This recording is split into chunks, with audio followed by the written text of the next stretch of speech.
Alright, I'm finally here. Let's play Dimensionals. Yeah, it's been a day. I may or may not have slept until 9 p.m., as one does from time to time.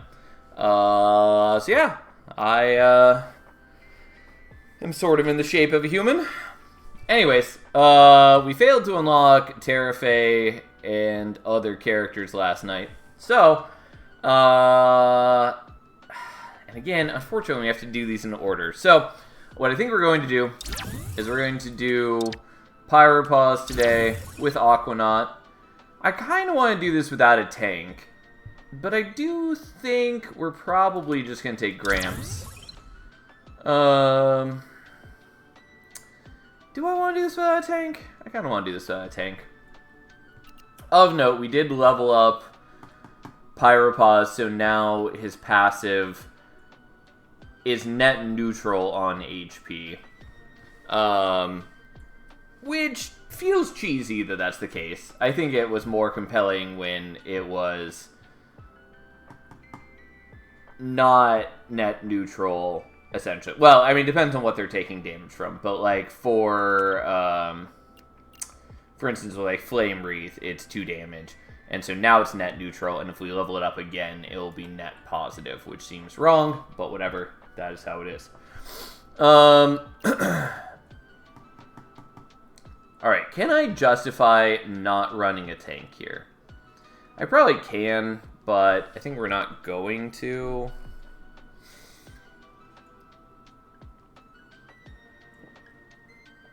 Like, we would either need high enough damage output that we could just wreck everything, which is definitely possible.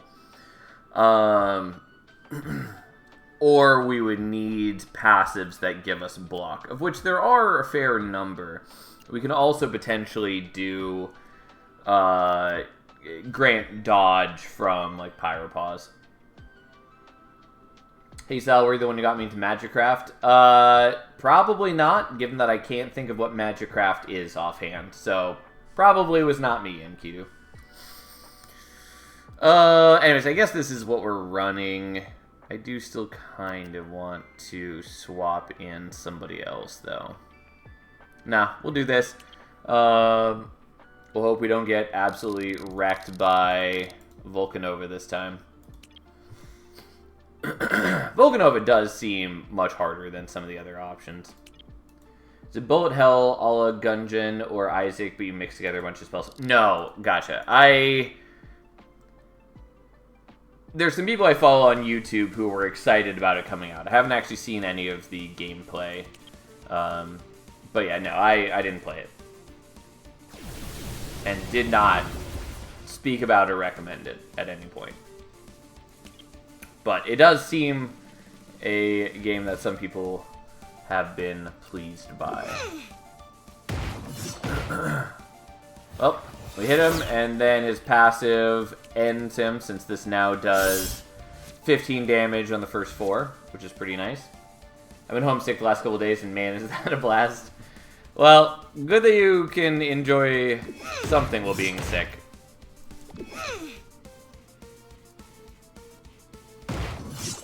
I mean, like, obvious statement, but being sick sucks. I particularly hate just how, like, even when you're at the point where you're not feeling totally miserable,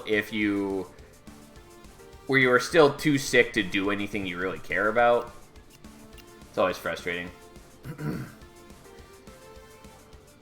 Just minor cold, and my fever wasn't still going to be back to work tomorrow. Understandable. Shield Slam is pretty solid. Being able to gain dodge is probably good, even though it's an expensive skill. Start of each turn, apply 2 rage to each hero who dealt damage with an active skill last turn. I mean, in the grand scheme of things, I think momentum isn't that good. I'm gonna take a Shield Slam, I guess. Just because it's free. Also, I need to remember that he is Reflector now.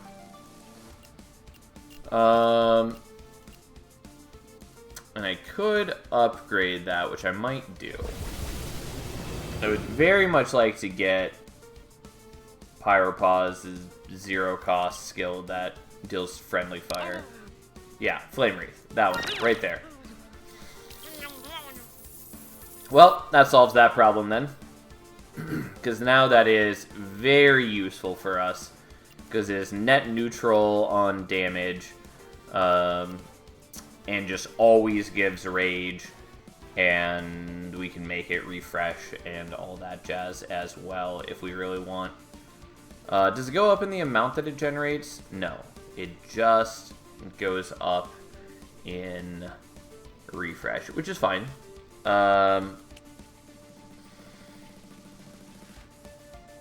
Do I think I have the damage output for Flambe? I do think I do. I mentioned Magic Grab because it's by far the most forgiving bullet hell I've tried, and I just beat the Super Omega hard end boss. So this game's for breaking the game is half the fun. Oh, for sure. Like, it definitely seems that sort of way, since, as you say, it's a game about combining spells and all that. So we do this. And so you take 2 damage, you heal back 2, you gain the dodge, you gain the rage. You hit for a big chunk. And we're gonna shield slam, and it crits for 60, and he's already mostly dead. But yeah, no, I enjoy some bullet hell games.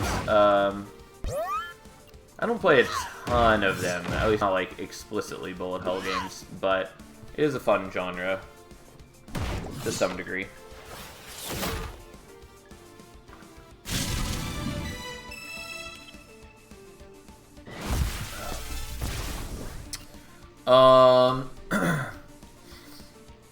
Damage skills used this turn gain piercing, and it doesn't specify damage skills on this character. Aquanaut looks like an Arthas kind of guy. Like, are we talking Warcraft Arthas, or is this some other Arthas?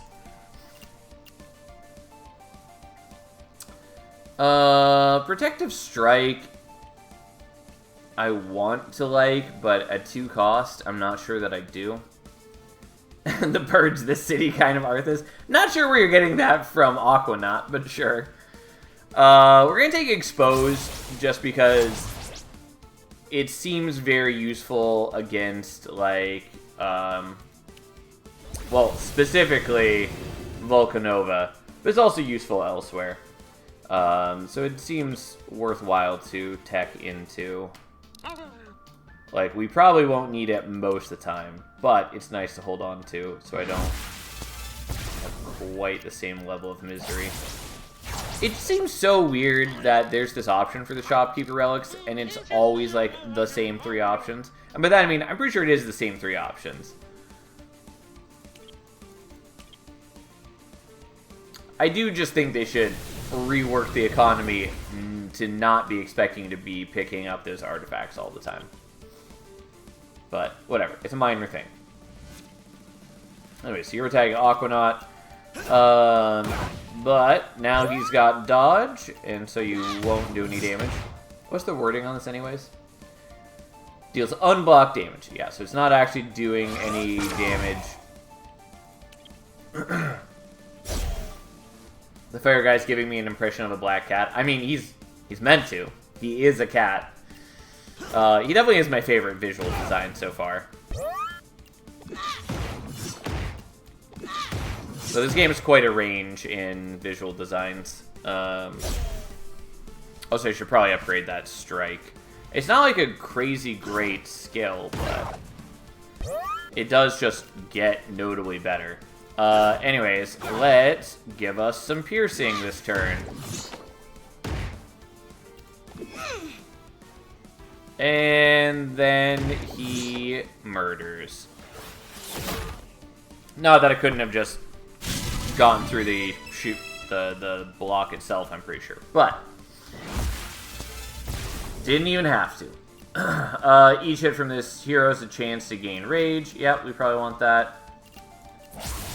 Especially because getting it to level 2, it becomes guaranteed to give rage, which is, you know, pretty solid. Yeah, I'm going to pay 100 just to upgrade this, even though I should maybe just wait and see what's in the shop. Also, how you doing, Ether?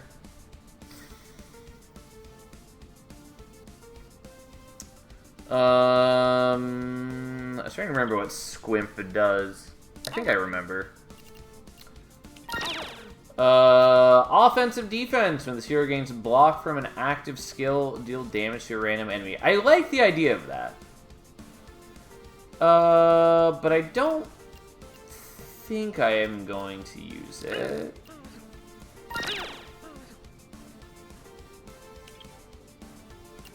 Also, how does Embolden? It just goes down in cooldown. Don't care. I guess I'm doing this. It occurred to me that I don't know that I really want to be upgrading this, because I might want to swap it out later. Because I already have a lot of slots that are accounted for. But, I mean, that's fine. I can get rid of Embolden. We don't need Expose on most fights. That's fine. And I might want offensive defense. Like, as we start upgrading the Flame Wreath, we might be getting more Rage. I guess we can't really get the Rage on Gramps with that, though, since he gains block every turn. I mean, I can still do it, I suppose. Because I don't have to deal damage to them to get the Rage. It's just that triggers the passive.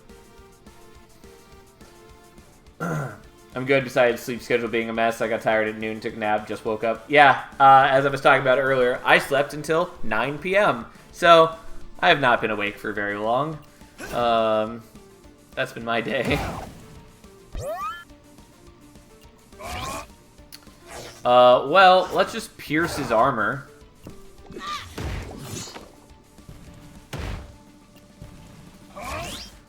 And, he's dead already, because this is one of those fights where piercing, really fucks him. Not that it's a particularly difficult fight in general, but it is amusing to just cut through and immediately wreck him. Max mana is 10, I don't really care about. First time any hero deals a crit each turn, this hero deals 10 piercing damage to all enemies. I mean, it's cool, and crits are not that rare, but we also don't have any, like, extra crit chance. There is the possibility to get things that will help with that. And that is nice.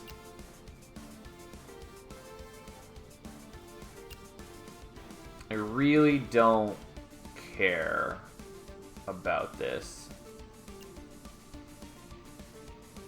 Like, if we had ways to purge the weak, then fine. But it's such a weird thing that it goes up to letting you use it more times. But you're essentially just going to be stacking more and more weak, because you can only use it on the caster. So you can't be, like, using on the rest of your team. Anyways, it's really just, are we taking Blade Barrage or offensive defense? Currently, I don't have a slot for offensive defense, but...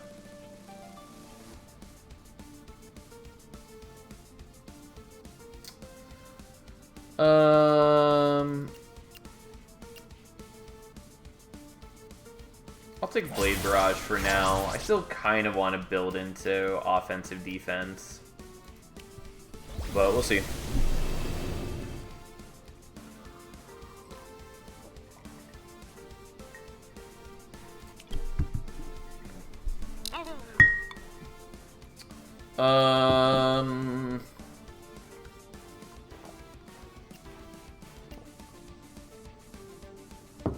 The problem is this is only from active skills.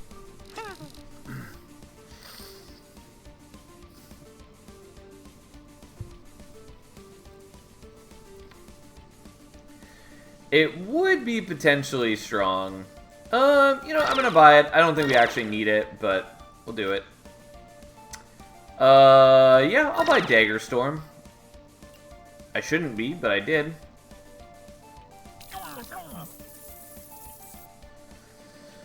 I should also maybe be using Lock On, but that's fine. We can only fit so many skills.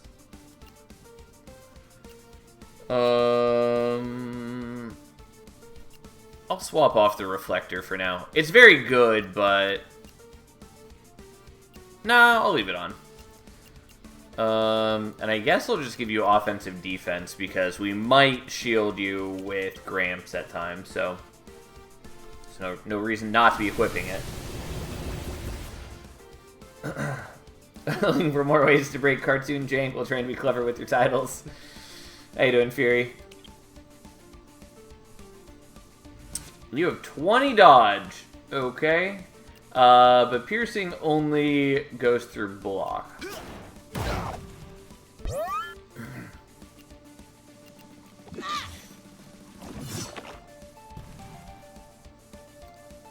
Oh, and you are actually attacking here. I wasn't paying attention. Whoops. Well, I'm taking a little bit of damage, which is unnecessary. And there's some new characters. Not entirely. We have used all these characters at least once each. Yeah,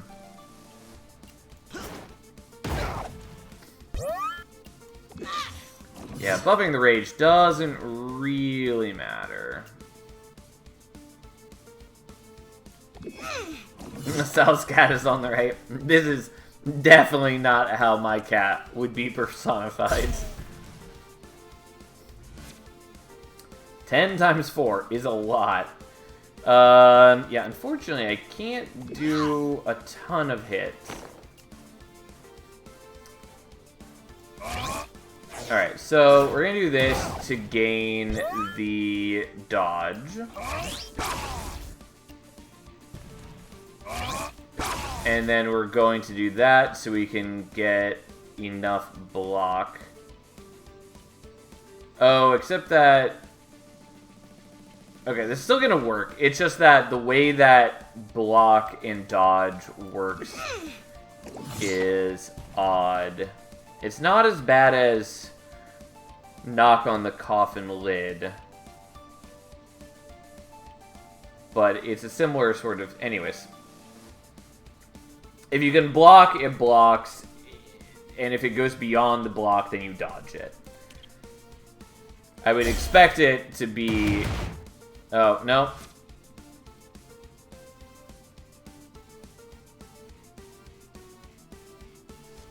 Why did I take so much damage there? Because I took like 15. Oh no, I took 10.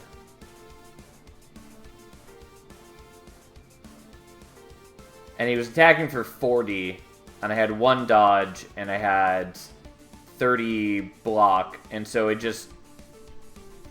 Yeah, something went wrong there, where it just did not work. Yeah, so that was disappointing.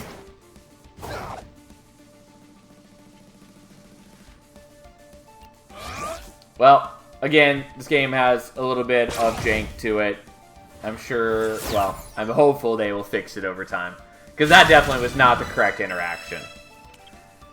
I do get a little frustrated whenever I run into something that is clearly working not the way that it should. The first time each hero is dealt unblocked damage each turn, they gain 1 rage and deal 1 piercing damage to a random enemy.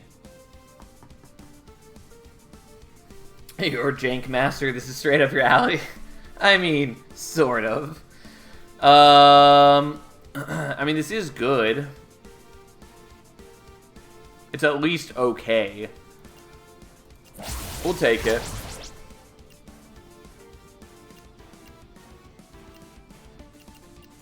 Yeah, I mean, for the moment, we'll equip there instead. And then we'll keep doing Shopkeeper, I guess, and just get more of his stuff.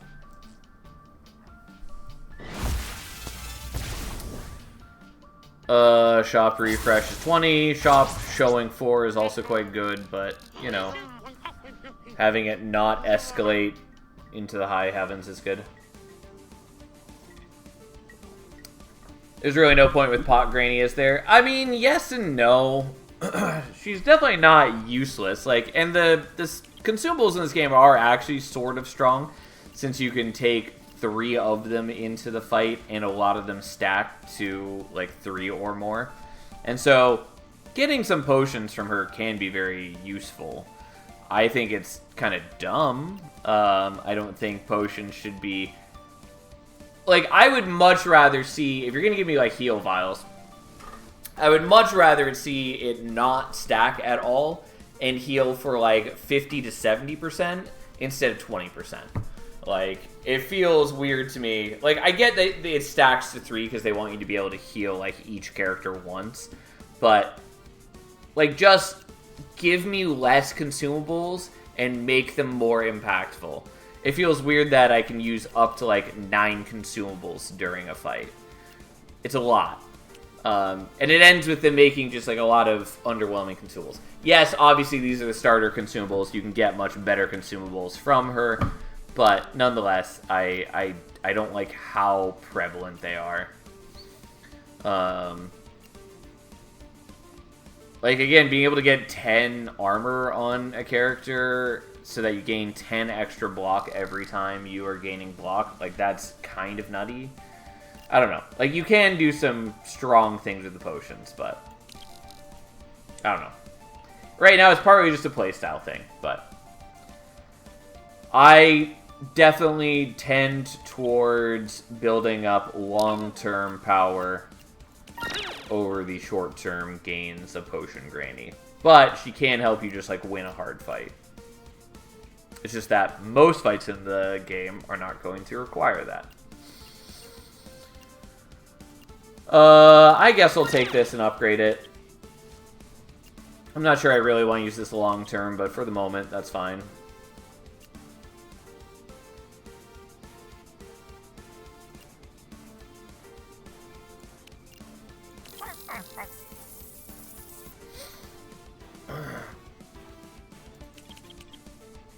Also, there was a good point with Potion Granny's event until yesterday's patch, in that one of her items reduces poison gain and other things. And so against Kong, one of the Act 2 bosses, he gives poison when you attack him. And so it could reduce it to 0 because it rounded down. Now they changed it so that it gives minimum 1 poison, so it can never go down to 0. Which is fair, that's how it should work, but it does make that weaker nonetheless. Anyways, we're taking the stupid 5 corruption. Because we are. Again, I'm never going to stop being angry at the curse system.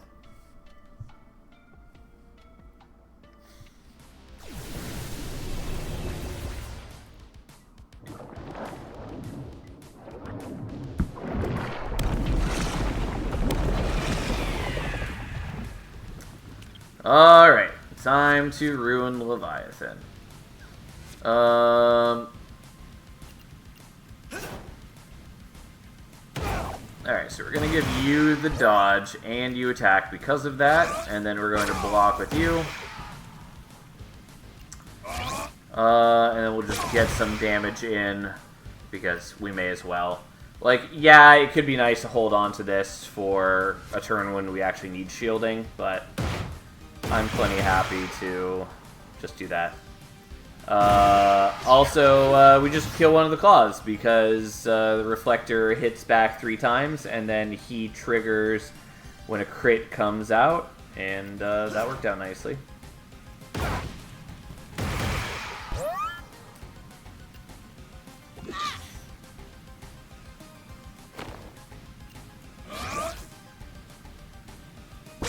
Yeah, so let's just give you block. Yeah, like, it seems like giving armor after dodge has been applied seems to be fucking it up. Which is weird. Like, it still deducts the dodge, but it didn't stop any of the damage. That's clearly unintended. And it is very disappointing, but whatever, fine.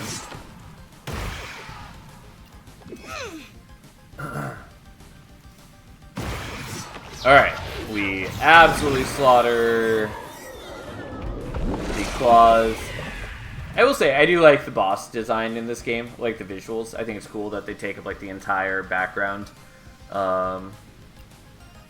It's just as fun.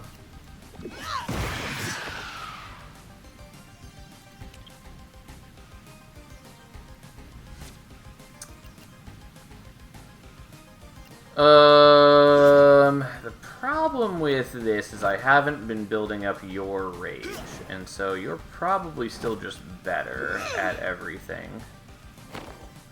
Don't forget phase 3 this time. I actually did remember for once that there is a phase 3.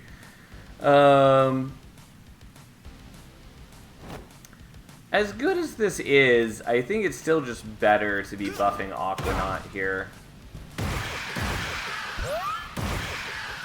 If I can get this upgraded so that I can hit multiple characters, like if it refreshes, then it will get dramatically better. But we'll see.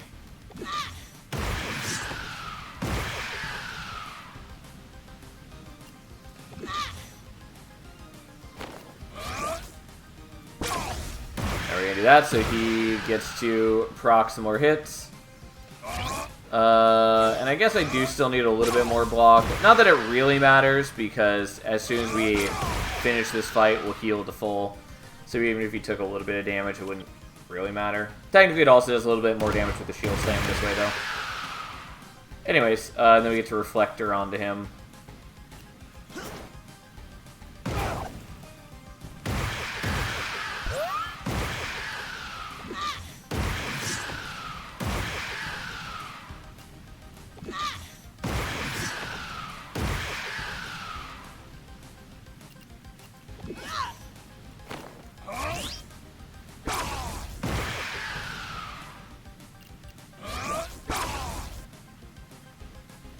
Why are you attacking when I armor? Because I feel like that was proccing offensive defense, but that shouldn't be the case, given that I didn't apply armor to you. Oh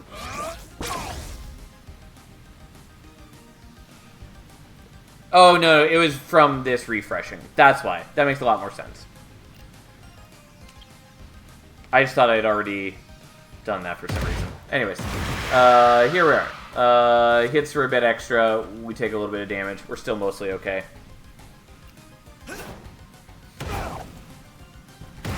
I think this game added new animations for attacks, so they weren't always the same looking thing. It would really help with visual clarity. And, like, yeah, I know there's a combat log inside. I also know that my camera is obscuring it. Oh, well, there's only so many places I can put my camera in this game. Nonetheless, here we are.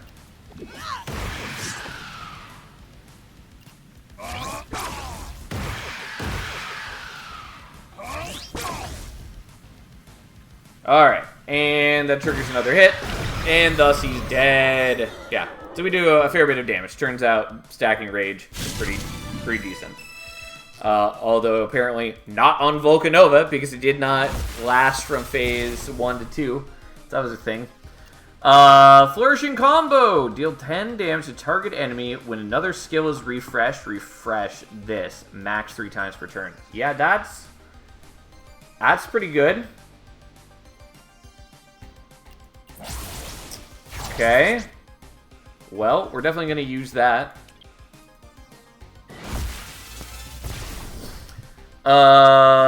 Pressure Beam is also pretty solid. First time this hero gains block each turn, apply that much block to a random ally. Except I don't think it works on his passive where he gains 20 block every turn. And also it's... Yeah. Apply 99 block and 5 rage to all heroes. 3-turn cooldown.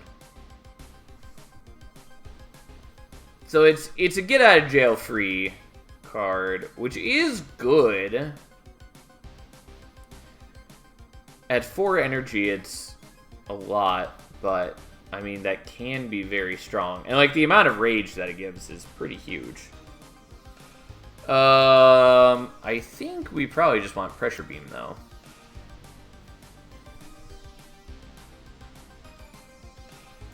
Yeah, I'll just take the Pressure Beam. It's not like insane, but it is decent. Anyway, so Pressure Beam swaps out on that. It's sort of better, sort of weaker. That's fine.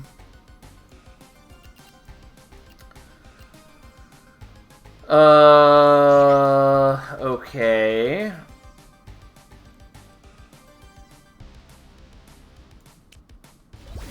Yeah, here we are.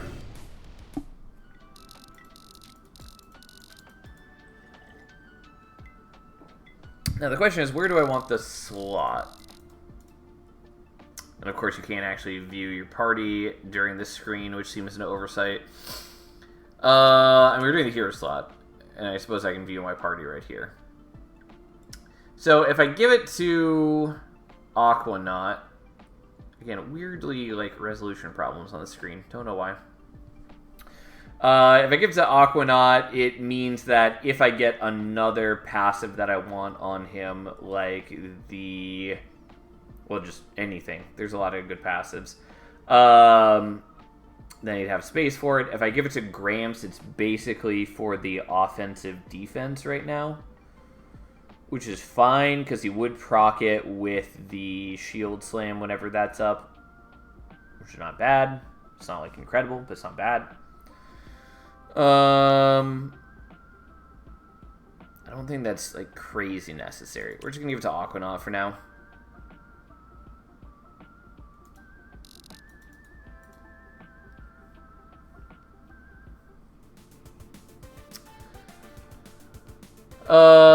I don't remember what you do, Roll Torch.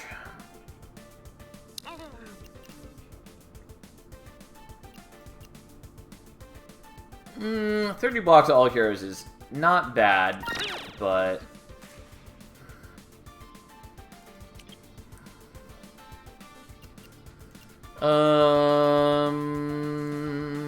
I'm willing to take that for now. I don't, like, crazy care about it.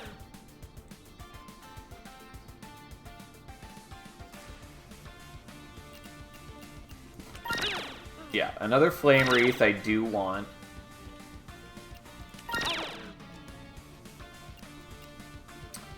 That goes to a 1-turn cooldown. I think that might be worth upgrading. I do want Gato Rage, although, again, I'm running out of space. Okay, so this we want to upgrade.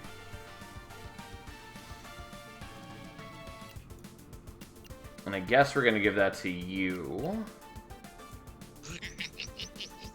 We're going to sell that and that. I mean, I could wait and sell them, but hey. So...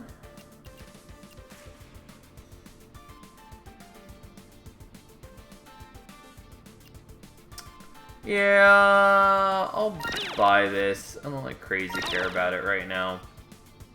But it's maybe useful in the future.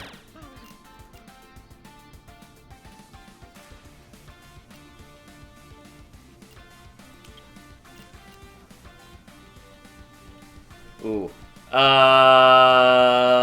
That's a concern. Because I imagine this does proc on friendly fire. And if it does, that means that he might just insta-kill Pyropause if we try to hit him with a Flame Wreath. Because he's always going to have block at the start of turn. I could unequip the Reflector, which is not the worst thing.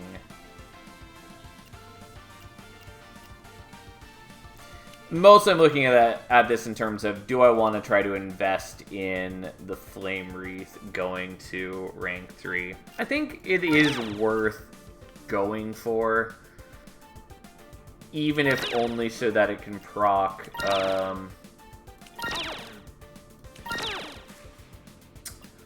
one of Aquanaut's abilities more often. I mean, I do like Precision, but I am running out of space, so I'd basically have to get rid of something else to do that.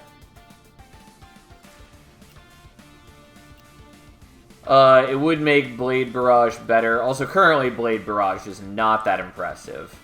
I don't mind swapping that out, which I will probably do once we get some other passive we want on Aquanaut, and then we'll move Gato Rage over here.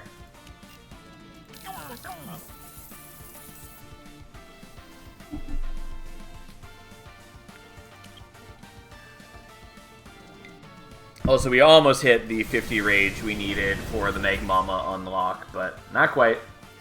We are definitely on track to do that, though. Oh, this is that guy. We still have unblock damage, remove some rage, gains rage every turn. He's thinking evil thoughts, yada yada yada. Alright, so let's do a little bit of damage to you first, and then we do this.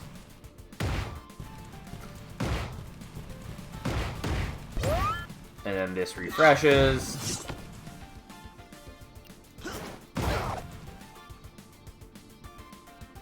Oh. So I thought this would proc once per character. It doesn't. Which does make this plan a lot worse.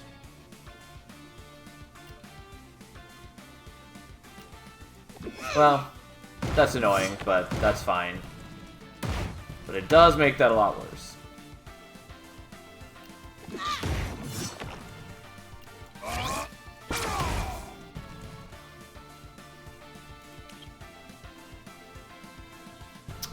If I had it leveled up such that it was net positive, it'd be less concerning. I mean, it's fine as long as I'm not taking meaningful damage in each fight, but still.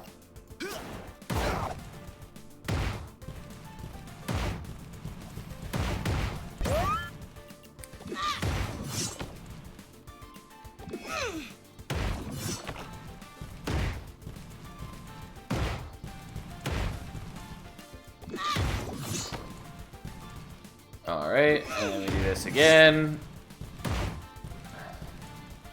And then we do this again.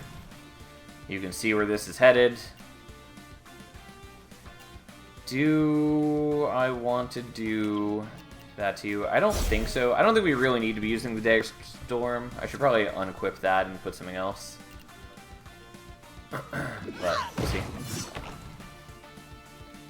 Yeah, so you're trying to hit for 18. It doesn't actually matter because we can just dodge it as long as we don't give you any block, since apparently that is a problem. If we can get this upgraded so that it's a 100% chance to add rage, this will be even better.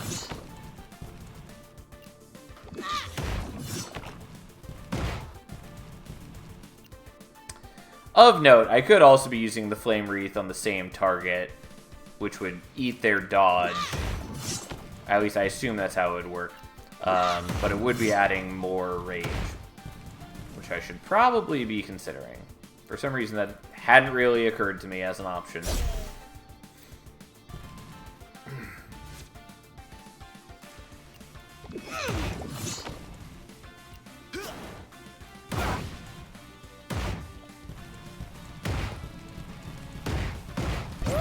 Well, I'm not gonna kill this guy. Not that he really intended to, since they just flee anyways.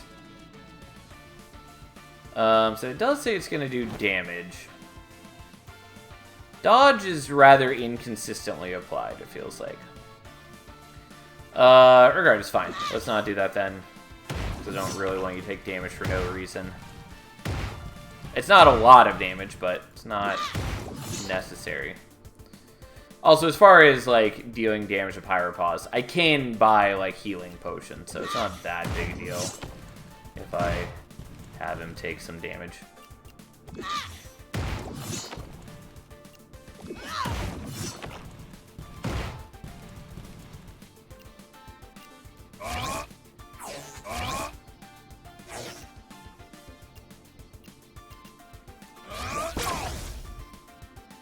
Oh, I already hit the max number on that. Whoops. Well, that's fine.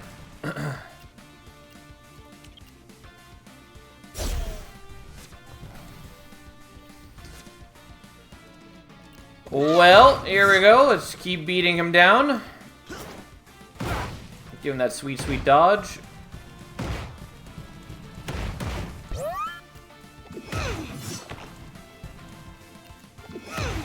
keep beating him to death, as one does. It does take quite a while to watch all of the things play out, since they're processed one by one. Oh boy, he crit.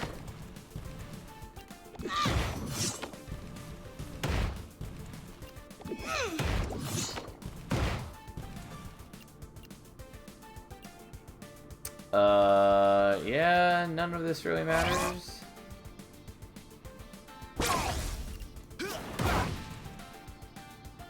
Oh, it pierces block.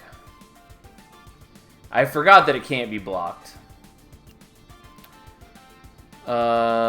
Which actually means that I could be using it on Gramps. But again, it's annoying that the passive only works once, not once per character. But that does mean I could be doing it on Gramps, which is fine. And also, realistically, it's not that big a deal if I take a little damage.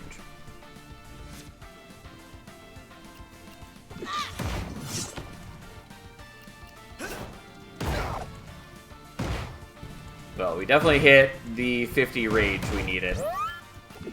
Oops. Also, realistically,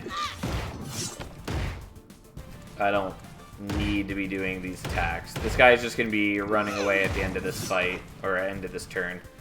And I'm not going to do another 5,000 damage here. I am certain it is possible to kill this guy before he runs. Like, we've definitely had some team comps where I think we could manage it, but not currently.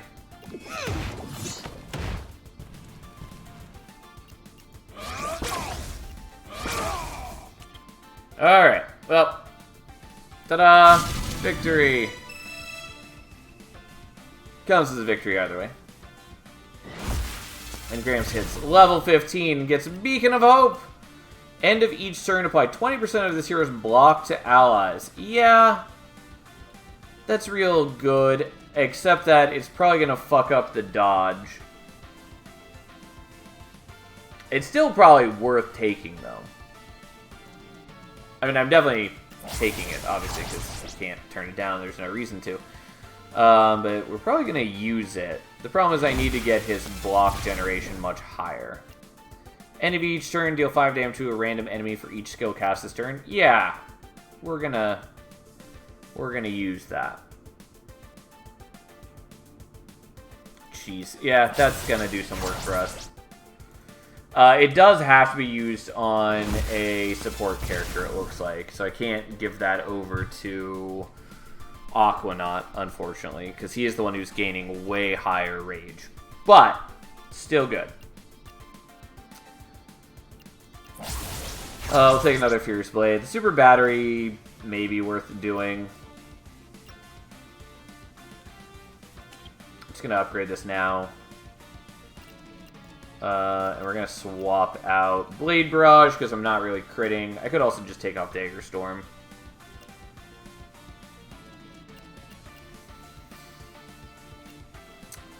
Yeah, currently 20% of your block is just not a lot. I'm not really stacking block on you.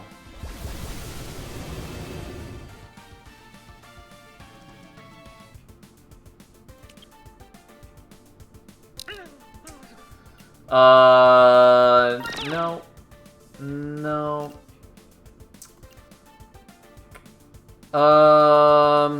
Untouchable Fury is good if we want to start moving to a block-focused life.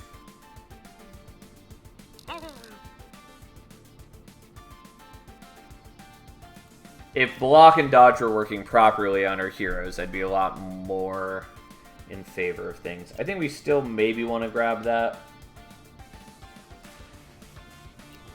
I need to move this around, but we can probably just drop Reflector. Or we can drop Dagger Storm.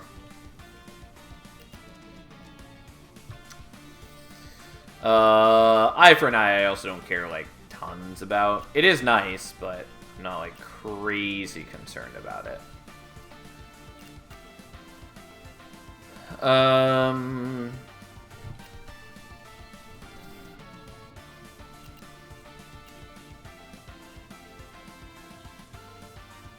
Yeah, and like upgrading this is okay. It's not super important. Okay. It's really just, do I want Untouchable Fury?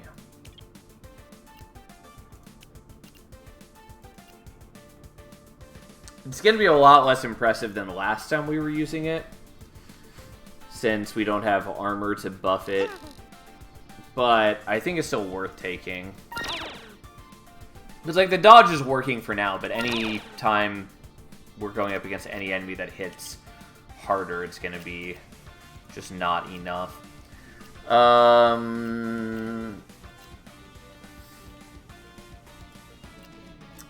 Do I care about getting the shield slam all the way up? Kind of.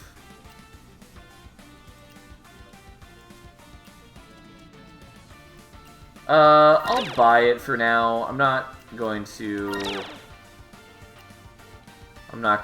upgrade at the moment.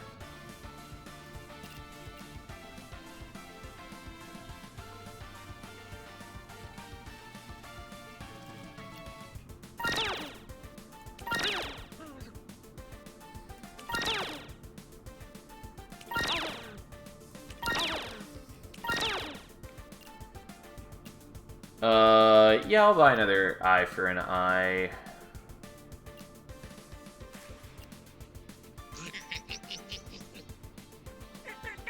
Obviously, I don't need to sell this right now, but I am gonna do that. I should maybe get rid of the Dagger Storm instead. Anyways, I have that, that's fine. Should also maybe take the barrier. Also, apparently I had more money than I thought I did.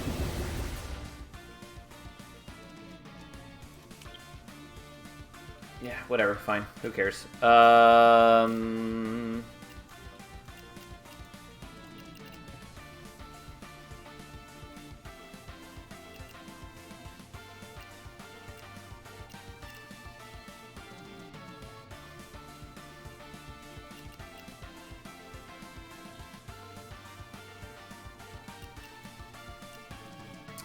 guess we'll move it around like that.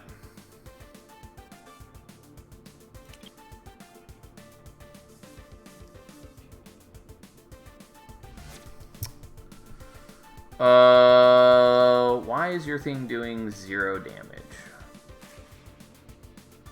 I mean, it doesn't matter a ton to me, either way.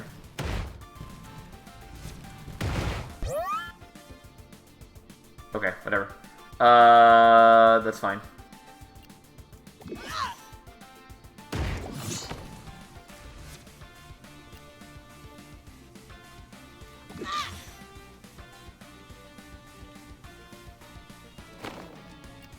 There's a lot of incoming damage. God, just a lot of damage everywhere.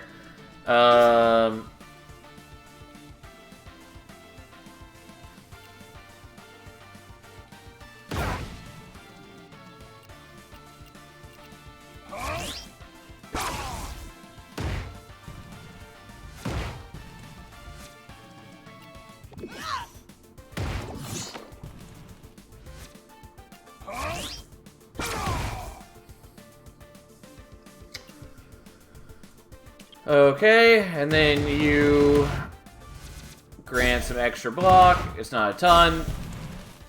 I do still take extra damage. Unfortunately, Pyropause is pretty low on health now, but we're working on it.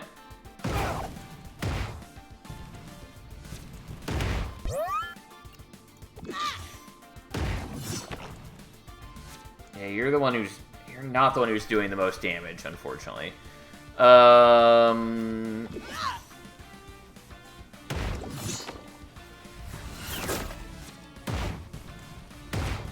But that does cut down on incoming damage a fair bit, and I'm able to do just a lot more damage now.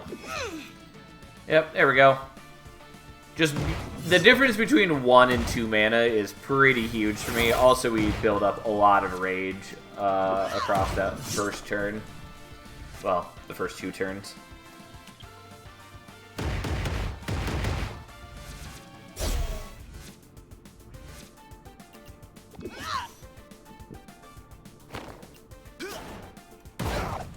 No reason not to do this because it is just free. And then we murder. Yeah, unfortunately, bad first turn, but overall, it's fine.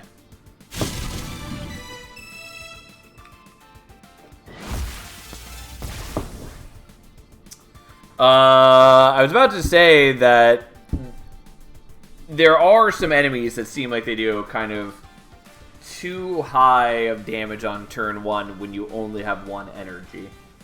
But I think we're just going to take this and stun enemies on turn 1.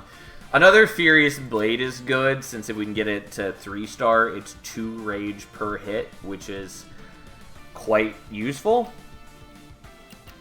But I think just stunning enemies turn 1 guarantees us a much better time. And so I wanted to do that.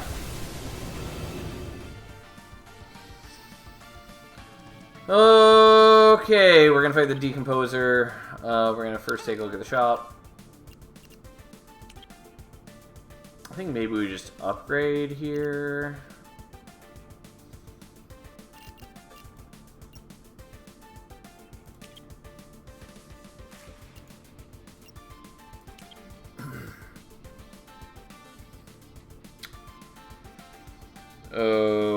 Okay.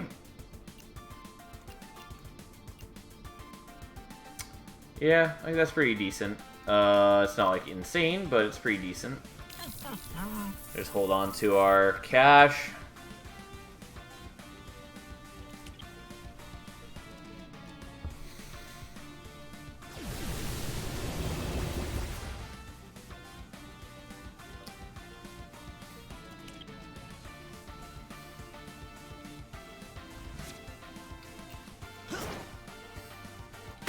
I do appreciate that we just get 7 rage off of using that first ability.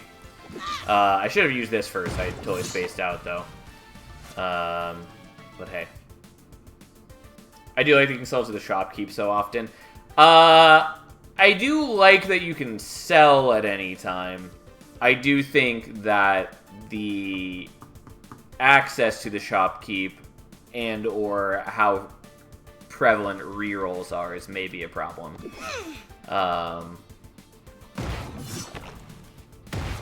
But yeah.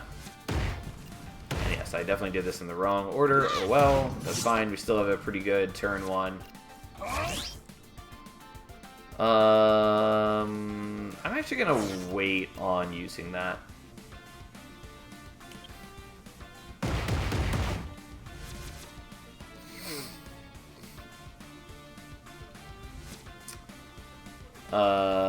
The From the Shadows would be a lot more impressive if I were actually stacking up a rage on Pyropause, which was the original plan, and then I haven't been doing it. You're hitting for just a lot of damage. We still can sort of deal with that, though.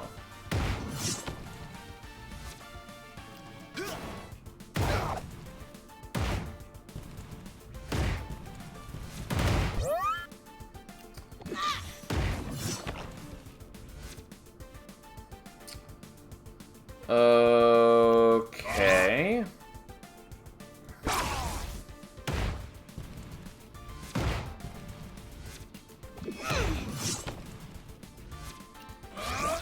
Also, how you doing, by the way, Prototype?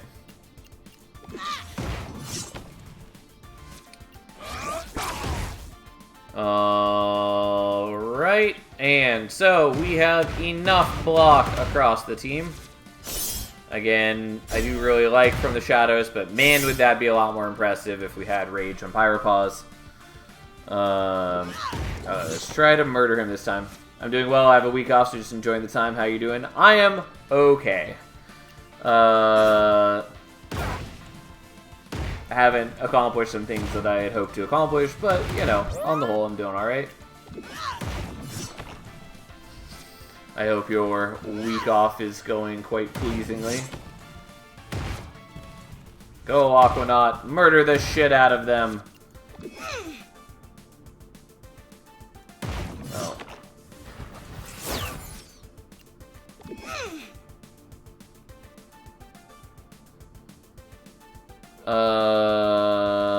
Yeah, let's hit you.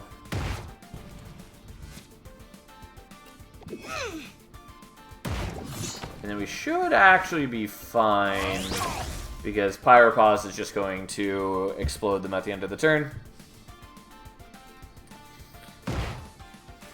Even though he's only doing 5 damage per hit, it's still enough to kill both of them. Especially because he does proc it quite a few times, since we use a lot of skills every turn. Today was the first day, and it was very productive game-wise. Tomorrow will be the house chores and cooking. What are you currently playing these days? After 30 hits in battle, all heroes gain 5 rage. Yeah, we probably want that. Sharpen seems underwhelming.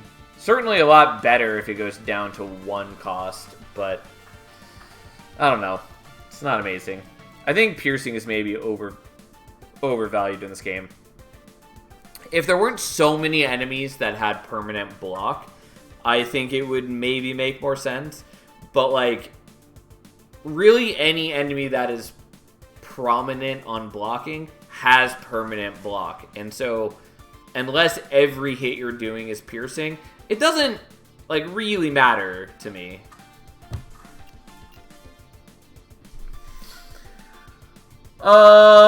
Matrix Barrier's cute. I don't think it's good enough, though. We're just gonna take the Patient Succulent. It's fine. We hit 30 hits pretty quickly.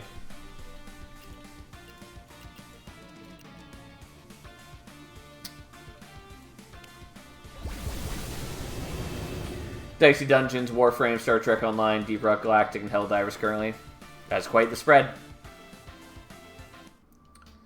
Alright, give me them sweet, sweet upgrades. Though I do have to decide what I want to upgrade. So upgrading this to be 30% seems nice. If I can get to 50%, that's pretty solid. I do think we probably want to up this so that it refreshes 5 times.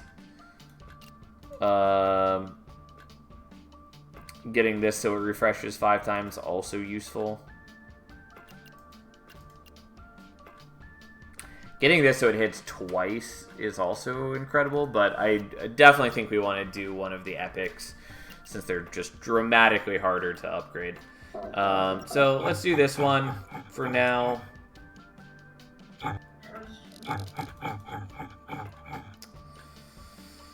Okay. I do kind of wish that you could actually, like, see what was coming on this. Like, it's nice to know how close you are to the boss, but it does feel like a waste that you can't just see ahead.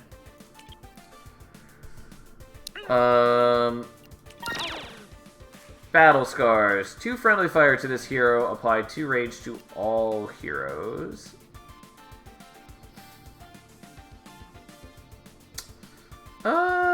I mean, I'm not going to do it, but I'm intrigued. I think that'd be a lot better if I had upgraded my character's max HP by this point. Because, like, the amount of difference you can get there, you start with 50 base HP, and I think you can get up to, like, 100 or 120, something like that, which is a big difference.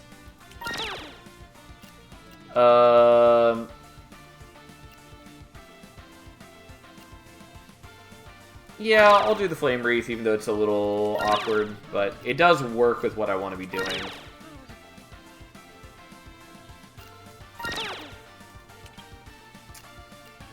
Okay, so, yeah,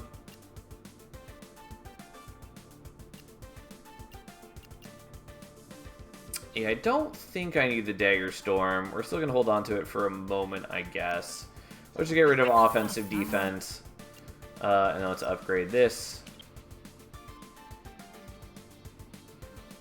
And then I should probably stop spending my cash, because I do need to upgrade the... well, need is a bit strong of a word, but I do want to upgrade the Shield Slam. Although I might swap it out for, like, a different passive. If I can get something that gives me just better block, so we're getting better use out of Beacon of Hope, I'd be way happier with that. And then also I would like to upgrade the Flame Wreath and get it to max. What I really want to do is I want to upgrade this and, like, from the shadows. That's mostly what we were rolling for here, but that's fine. we're doing okay overall. I don't have a great setup for the boss, whichever boss we end up on. So we're going to have to figure that out. Mostly because, unless I'm remembering incorrectly, both of the Act 2 bosses punish multi-hits. And that is all we're doing. Also just in the wrong order again, but that's fine.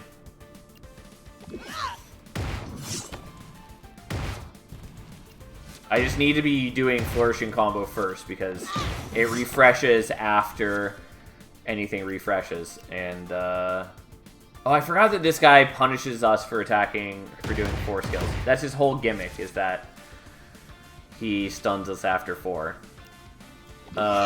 Which is bad.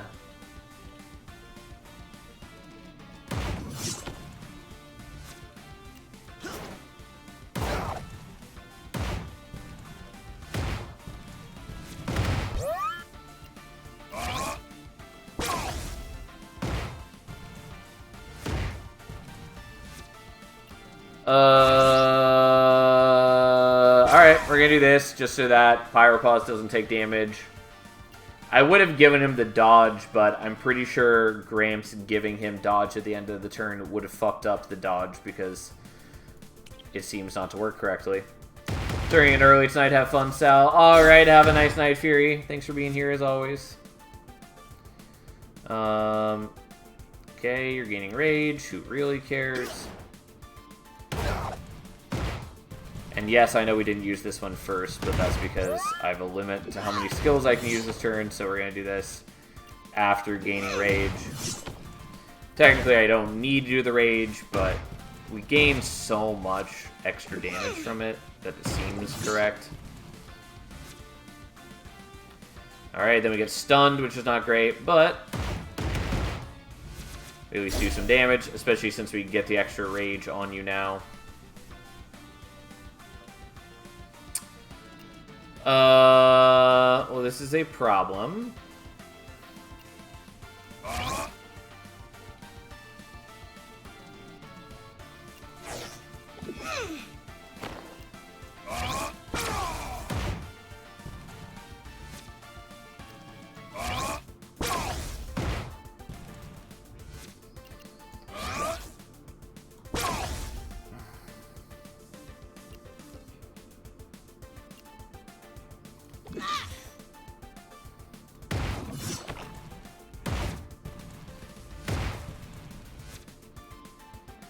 Alright, still gonna take damage, but we take a lot less damage this way. Yeah. Fortunately, this guy is actually ruining me.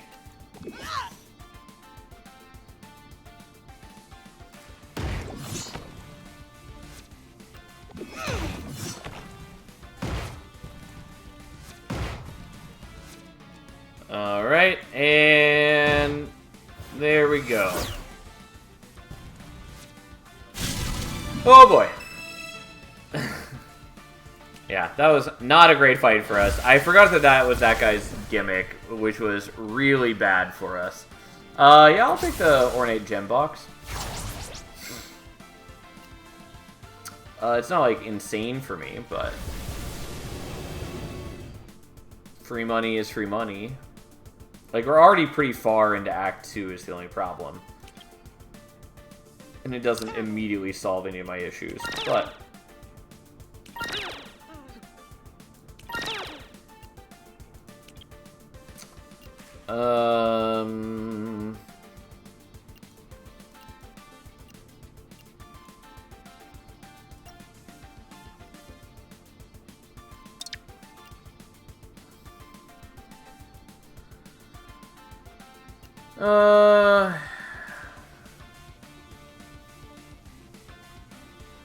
I forgot that our defend is not fully leveled up. I'm so used to it being fully leveled up on the other characters that I have just assumed it's been max rank this whole time.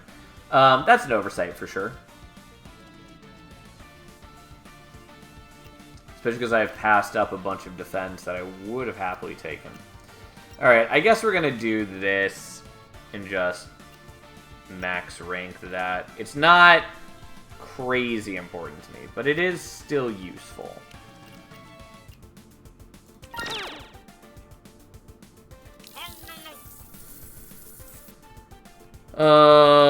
Okay. I maybe want to buy some, like, healing potions from Granny, as much as I find that distasteful. I don't know what this guy does. Either we've never fought him or I've forgotten. When block is broken, stun itself for 1 turn and gain 20 armor. Okay. That's a thing. I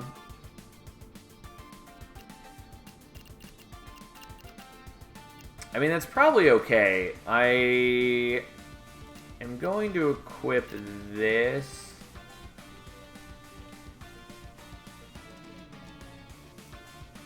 Am I?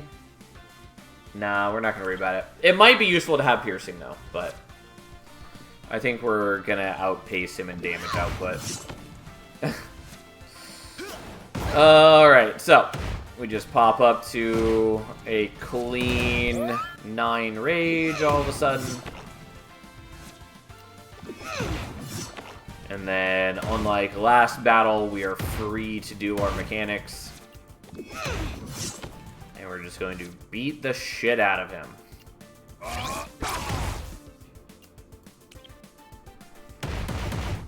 And yes, maybe I should have saved the shield slam for this turn. That's fine. Oh. I kind of assumed he was going to try to block this turn. Presumably he would have blocked last turn.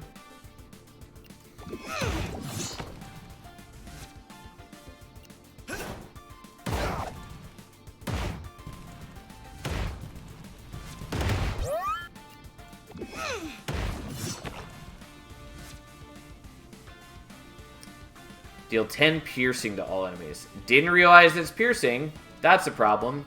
But that also makes sense then why this is actually being dodged correctly. Had I realized it was piercing, would have put the dodge on Pyropause, because that's important. The kind name did not die. Obviously, I do have my healing potions if I really want to use them. Yeah, don't do like last battle. What happened last battle? Last battle was bad, is what it was. Either way, I think we just kill him here. And by that, I mean I can use an item if I really want. But we don't need to, because that comes off of cooldown once again. And even if we had to end the turn Pyropause, we do a bunch of damage too. He wouldn't do like an insane amount of damage because he has no rage, but, you know, we're pretty strong. None of this matters. I'll take the Emboldened. Who cares? I'm just going to sell that skill no matter what, basically. Well, I'm glad we didn't have to take the piercing damage. I would like to fight another elite so I have more money, but hey, it is what it is. Yeah, I'm not too worried about these guys. Like, yes, they gain a lot of block, but also I will murder the shit out of them.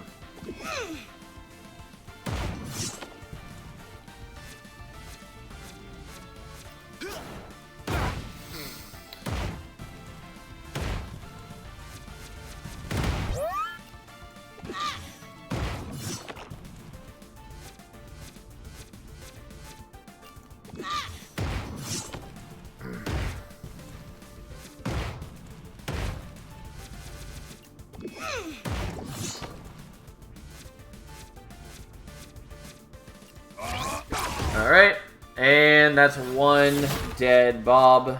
Obviously the others gained a bit of armor, but also Pyropause is going to knock off some of that. And more to the point, Aquanaut now has... you're the one who's attacking twice? Well, you're the one who's going to die then. Anyways, Aquanaut has a substantial amount of rage now.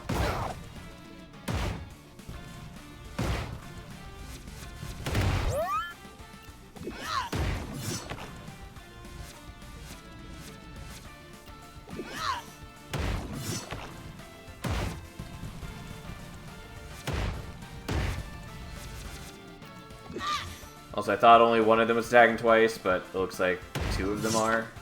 Either I wasn't paying attention, or something happened there.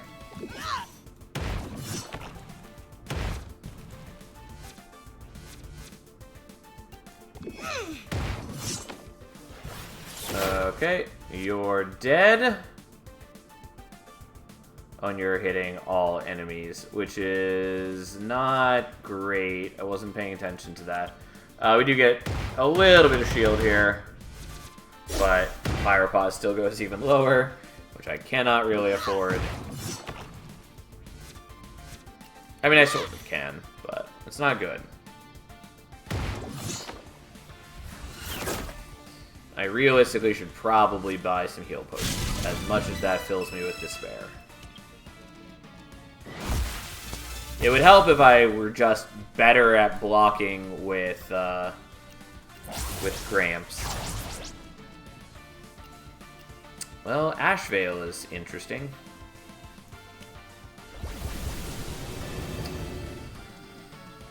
Okay. Let's take Potion Granny.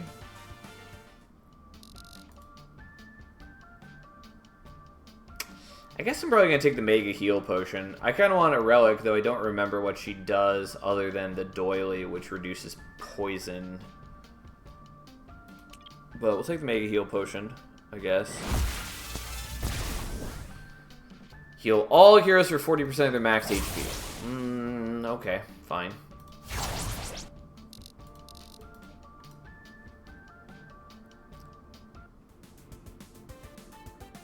And it's Volcanova.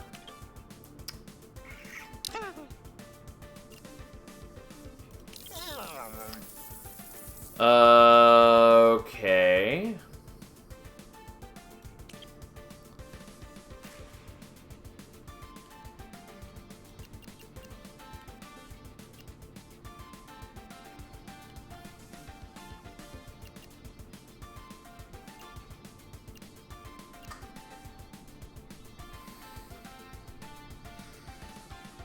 Um...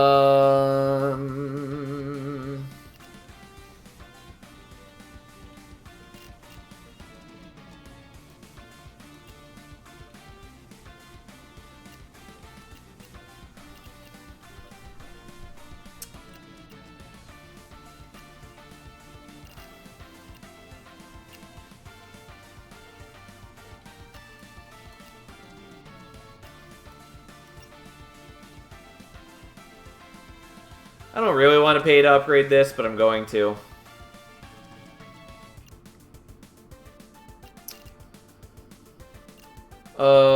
And do I just want to use healing now? Kinda don't. Okay. Let's get rocked by Volcanova. Yeah, fine, whatever. Enjoy your extra rage.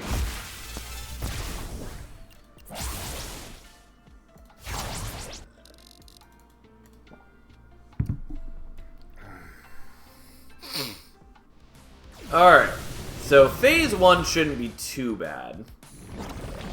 It's Phase 2 that's going to ruin my shit. Especially if it wipes out my rage going into Phase 2 again. Which I am confident it's going to, which is what depresses me. Let's remember to use in the right order this time.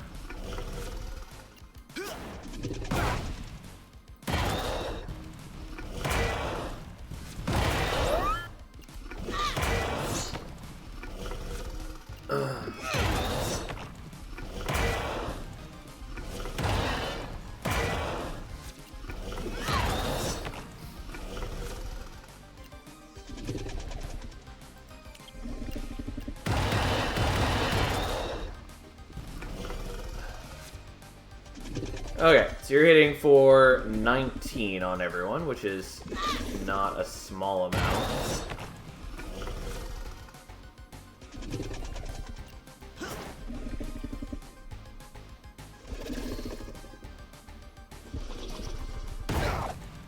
Okay, but this gives you dodge, which I took off Gramps' thing that gives dodge at the end of the turn. So this should keep you safe no matter what. I would use Flame Wreath again. You know what? I will. I was gonna say, I would accept that I'm pretty sure my rage is gonna get wiped out, but even then, I think I'm still willing to do it here. Although, the faster I get into phase 2, the less max energy I'm gonna have per turn, which is a little concerning. Nonetheless, here we are.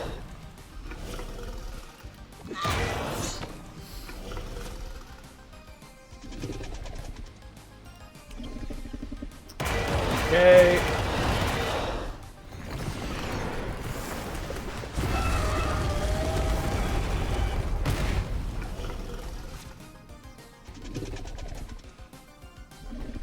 Okay, I will read that later. Alright, you're armoring. Who really cares? Not I. In the slightest.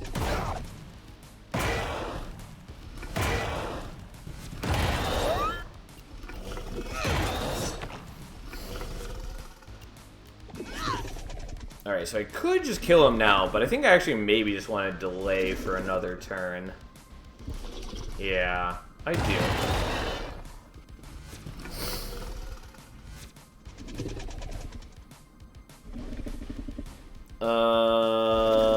Yeah, that's a concern.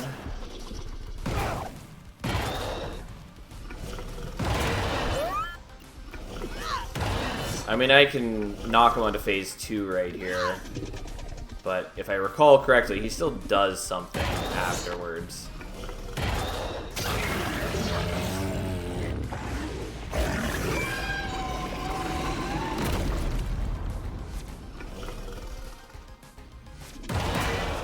Yeah, don't know why it resets Rage. It gets rid of Corruption, too. Don't know why it does that. Don't love that.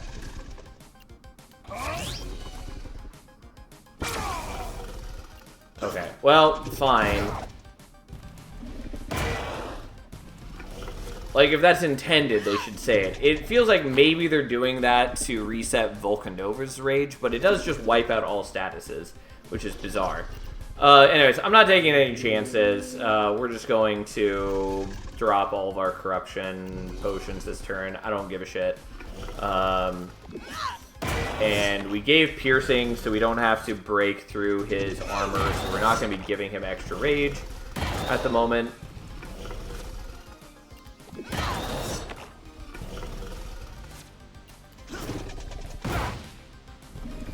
Gonna buff your Rage too.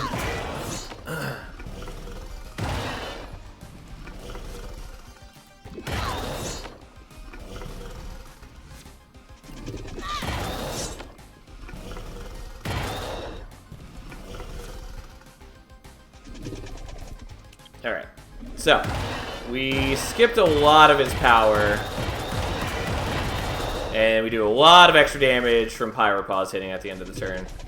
And then you're doing 50 damage. That's going to be a lot more impressive if I actually attack this turn. That's fine.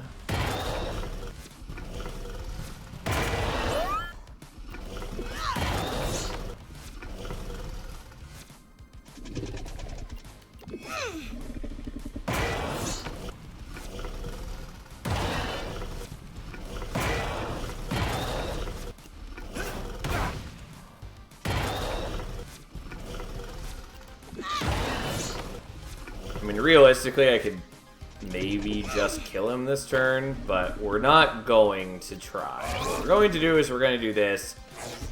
There we go.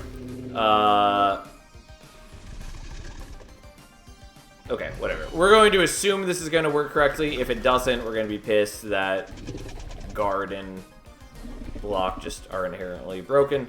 But anyways.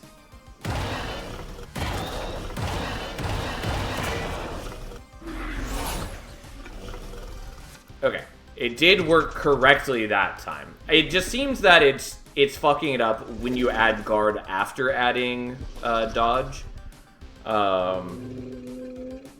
which is unfortunate that that's the case. Anyways, he's carrying debuffs. Who gives a shit? We're gonna kill him this turn.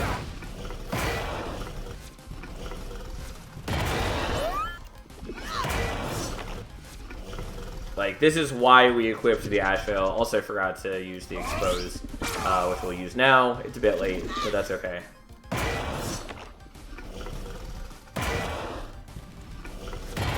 Like, we're gonna do more than enough damage to absolutely ruin him. We do a whole lot of damage. Like, even with having our rage reset, we still end up at about 50 rage. And we could have gone way higher if we wanted to.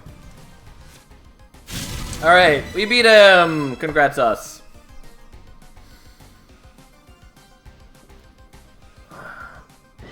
Alright, what skill were we given this time? Sunshot! 40 damage to target enemy. If the target is below 50% HP, the skill hits 3 times. Interesting. Oh, and it costs 1. Huh. I for some reason read it as 4 at first. I was like, that's okay. But yeah, for 1 energy, 40 damage, and can hit multiple times is pretty solid. I don't know if, honestly, it's worth us using right now. I mean, I don't have to equip it on Pyropods. I could give it to, like, Aquanaut, but still. I mean, we're taking the Pressure Beam.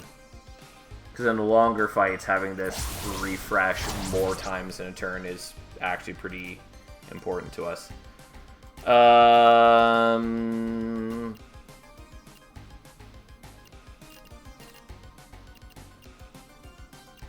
we're going to reset those.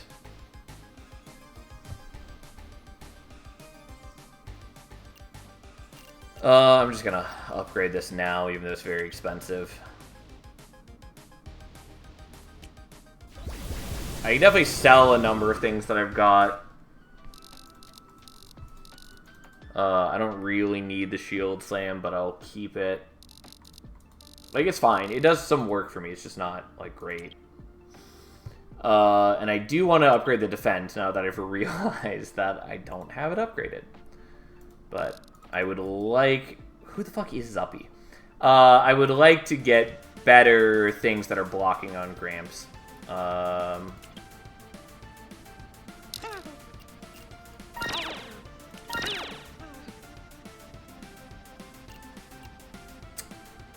Applied dodge to target hero. Can get it down to 0 cost. I mean, that's not bad, but I'm not going to invest in it at this point.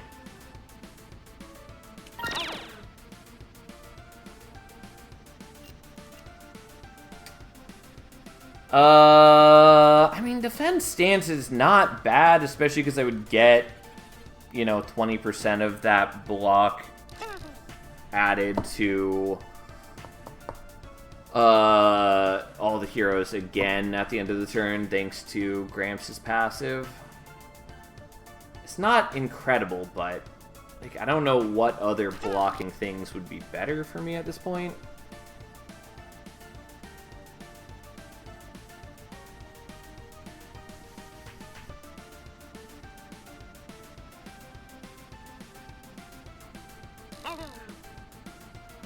Yeah, and like 20% would be an extra 6, so it's 36 block on everyone, which is not bad. That is pretty hefty. Fine, I'll buy one. I don't know that we're really going to use it, but... Could also take the Matrix Barrier.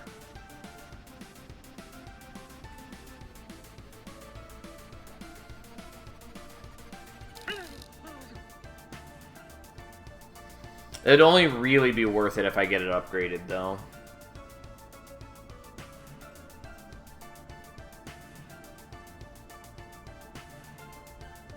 And that's kind of a big ask at this point. Kind of.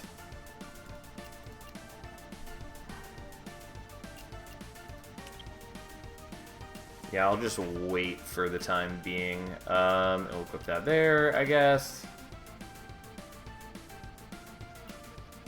Or I can give you the Ash Veil. I guess let's give you the Ash Veil for the moment.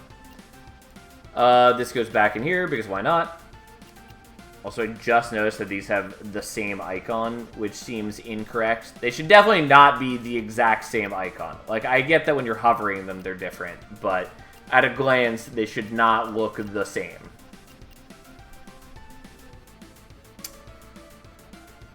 Yeah, anyways, here we are. Sunshot's cool, and, like, I should probably be equipping it somewhere, but, hey.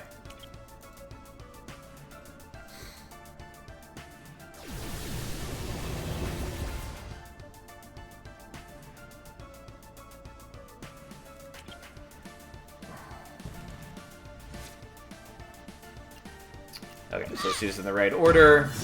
He's the one who gives me melt, and so punishes me for having an extended battle. But that's fine. We're just not going to do that. We're stunning him on turn 1, and we're going to build up power very quickly.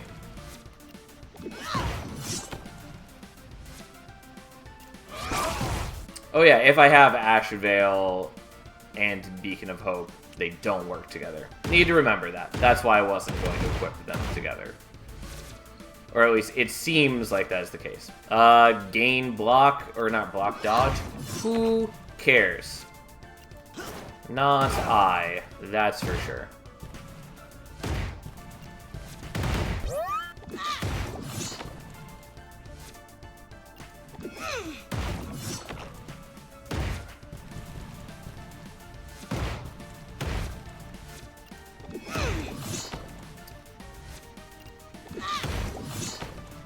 Okay.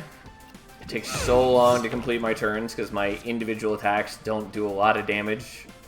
Like, we build up power over the course of the fight, but until then.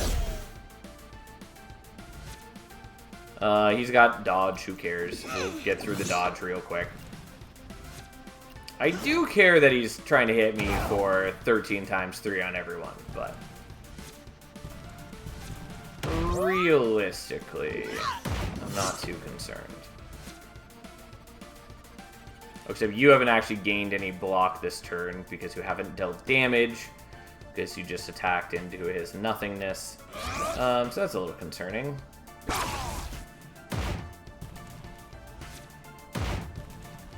Oh yeah, and you have a ton of melt, so I gain a lot less block, which is concerning.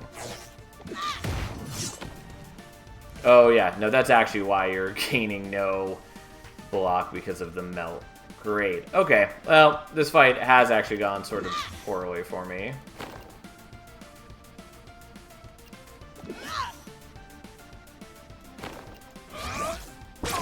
Well, let's do what we can.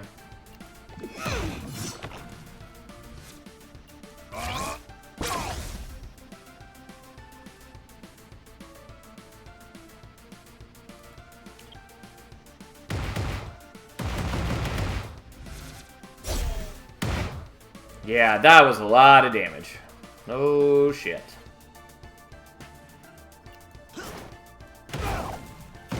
Yeah, unfortunately, I couldn't even done the Ash Veil if I wanted to at that turn, because I was too low in energy. Either way, we should kill him, no problem. Because now we have definitely enough damage on the board to just murder his ass. Unfortunately, it was quite a lot of damage we took. We do have the heal potions if we need them, but, you know, whatever.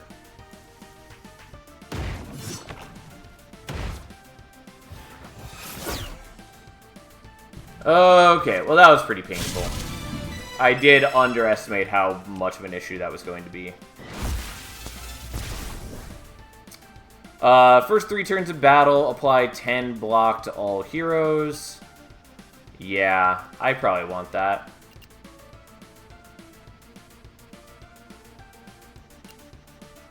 This hero casts a skill, deal 5 damage to a random enemy 1 time. I mean, that's also quite useful for me. Kind of. The problem is that I'd have to swap out like Untouchable Fury, and I don't really want to do that. I just don't have space. We'll just take Prepared. That's fine. And so Prepared goes in instead of the Ash Veil. We're going to keep the Ash Veil around as a tech option. Yeah, I really didn't love taking like 30 damage on everyone. That was a problem. At least we got a bunch of extra gold for fighting that guy. I don't remember what you do. Also, you're an elite, but you don't say elite. And I'm pretty sure the elites normally say that. Yeah, we're not using Matrix Barrier. I will take this, and then I believe I only have Untouchable Fury at 2. Yeah. The defend is not going to be incredible for us right now, but I am still going to commit to it. Because I do still use it sometimes, and it is still useful. Okay, we're going to save some cash. Actually, are we just going to sell a bunch of things? I don't know that we need the Expose now. We definitely don't need the Embolden. We are going to sell Dagger Storm.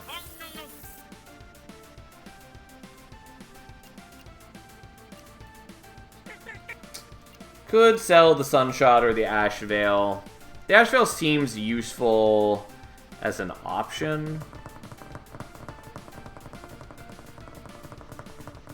What I really want to upgrade are like the From the Shadows and like the Furious Blade. I mean, we don't even like crazy need From the Shadows, but it is good.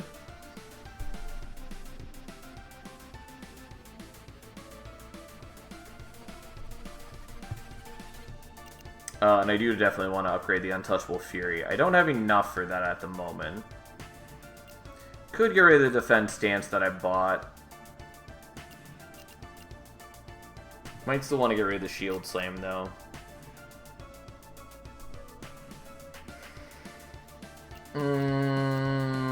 My Shield Slam is just not doing a lot for me.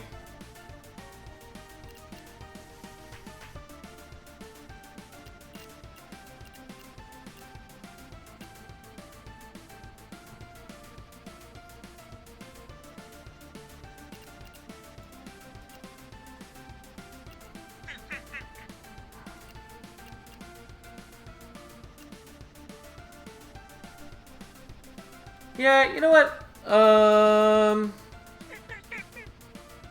Fine. We're gonna commit to getting rid of the Shield Slams. I don't need them. And so we're gonna do this so we can get this to 3-star. So now we gain 5 on hit. We also probably don't need the Reflector. I'll leave it for the moment. But I just want Gramps to be providing block to other people. That's essentially all I want from him at this point.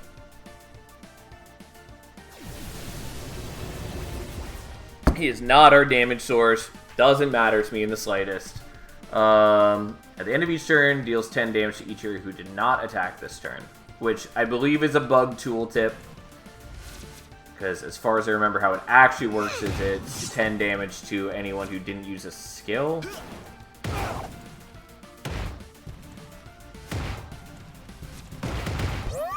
Either way, that's fine. We have 10 block on our people. Although it probably actually does more than 10 because we have the corruption, so, you know, here we are.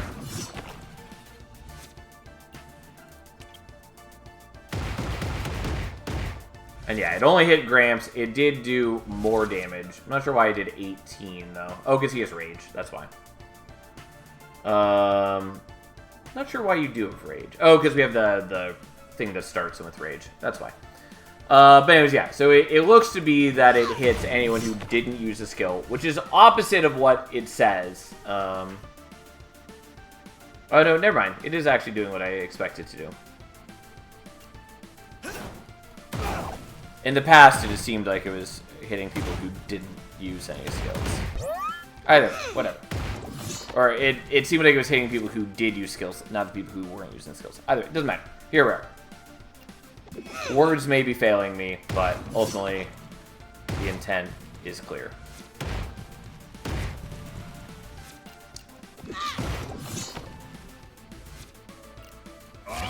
Okay, have some block.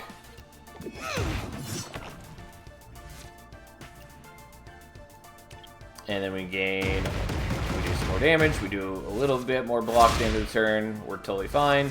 You're gonna add corruption, who really cares? Perhaps some confusion with the power the cat has that affects allies that did damage with the skill. Yeah, I have no idea. No idea.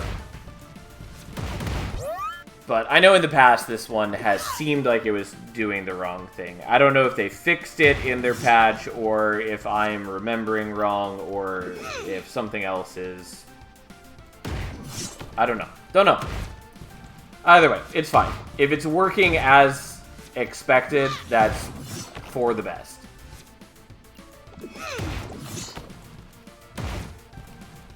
Either way, he is super dead this turn. Since we get to just use our two skills in tandem repeatedly.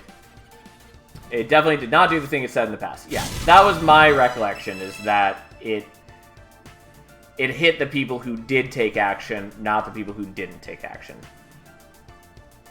I remember that you did mention it did not work correctly before. Hopefully it is just fixed. Yeah. I mean, it seemed to work correctly there, or at least sort of. And if that's the case, that's fine. We could take a second Patient Succulent, which maybe I want to do. Deal 5 damage to a random target between 10 to 15 times. I mean, that would be great if we were stacking Rage on somebody who was going to use that. We're not going to. It's fine. We're just going to take another Patient Succulent, because presumably those stack. And so, why not take them?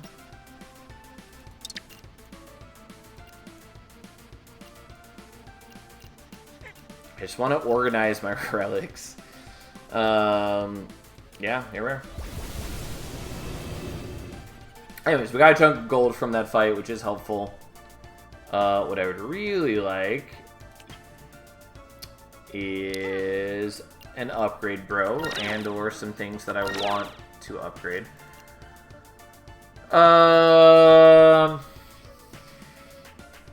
Yeah, I'm willing to upgrade this. I don't, like, super care, because we're not building heavily into the friendly fire aspect, but it does still do some value for me.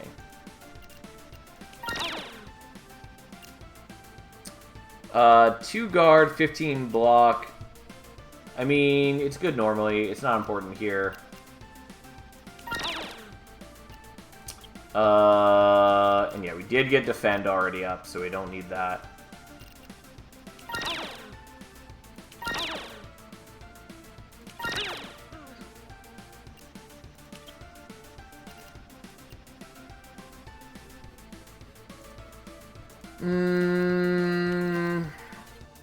I'll get one of those and upgrade it.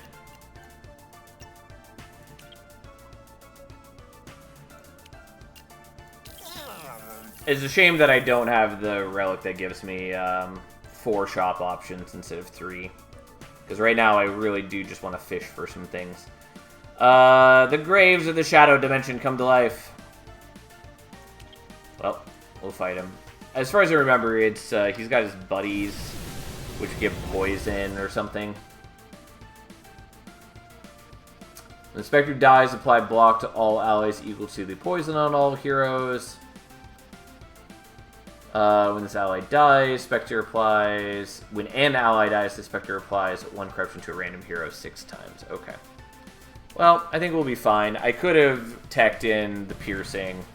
I don't think we need that, though. And they are stunned for a turn. So we may as well just do damage to him, because killing these doesn't really matter. At least not at the moment. And we may hit them with our random things anyways, so...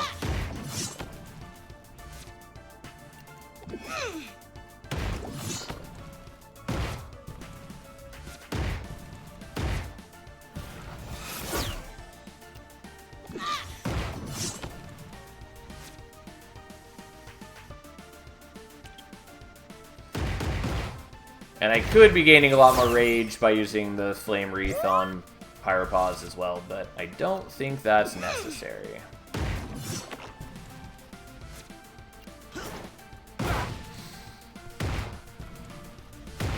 Like, we're just gonna maintain our health as best we can.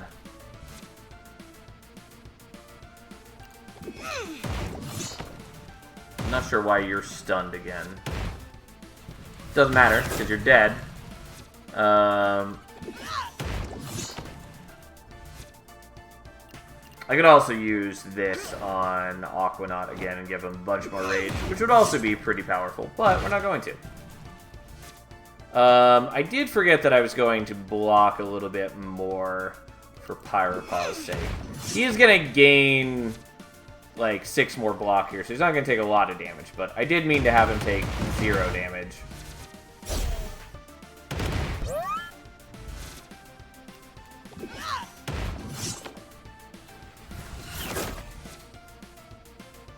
I guess they just come in stunned when they're created.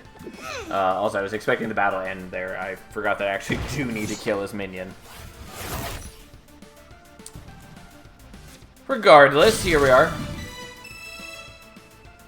Also, I was expecting him to revive both of them, but he was seeming to only revive one.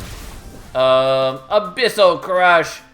30 damage to an enemy 3 times. Corruption applies times 2. I assume that means Corruption deals double the bonus than it normally would. 30 damage to an enemy 7 times. Yeah, I mean, that can be strong. We're definitely not using it, especially because we have built into the refresh tech, and that does not work with that at all. Consume all rage on target hero, spread it evenly across other heroes. Cute, but no.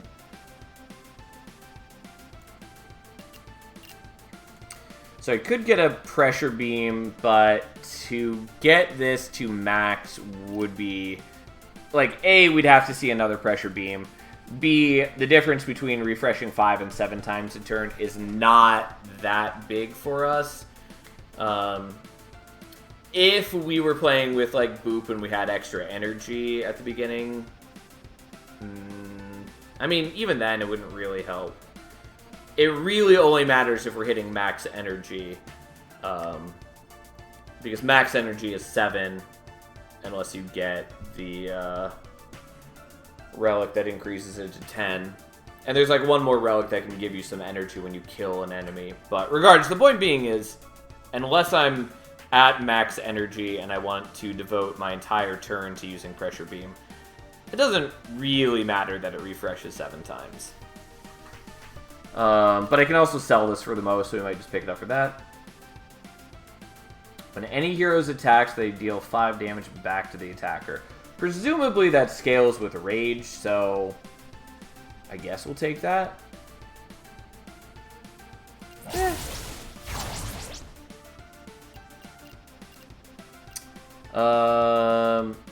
There it is. I'm just trying to put it in order with my things.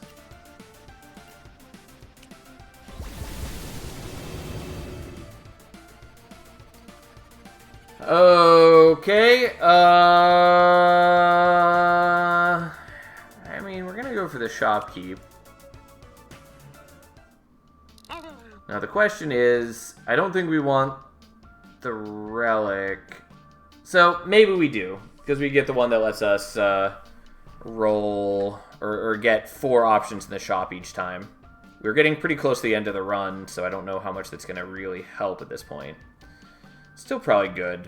Getting a rare skill, the problem is that there's a lot of options in the pool, and I only want, like, 2 or 3 of them. Just take the relic.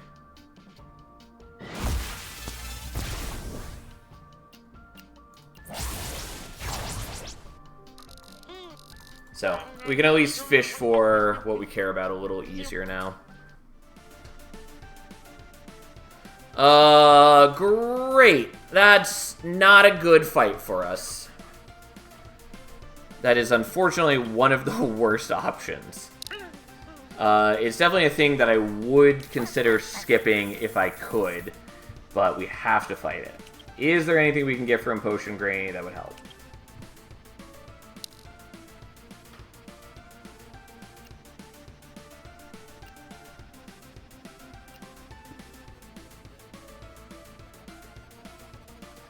I assume this just does like a random effect on each person, which seems lame.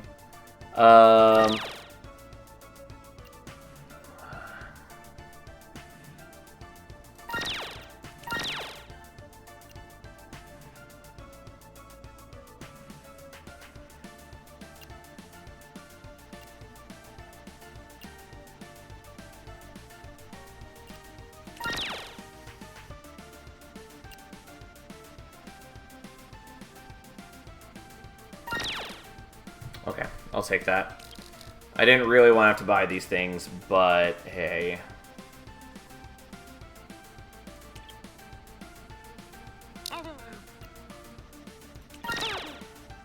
And now it sells the secret menu here. Gato Rage doesn't really matter to me.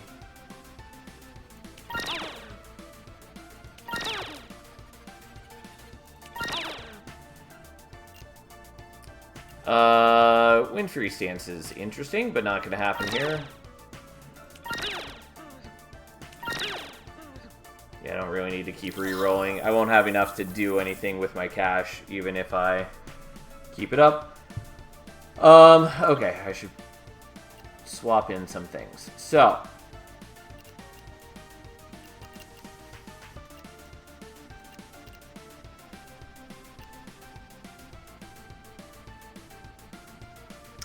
the reason that I'm so worried about this, you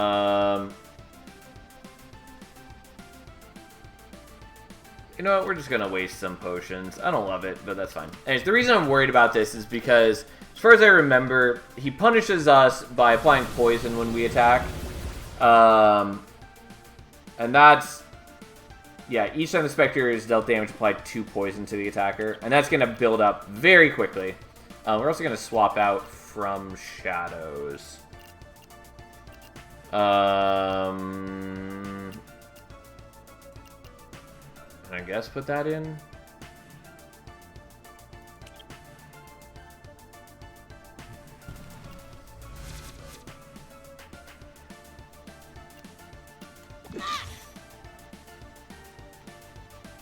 Anyways, we're gonna build up poison very quickly. For the first couple turns, it'll be okay.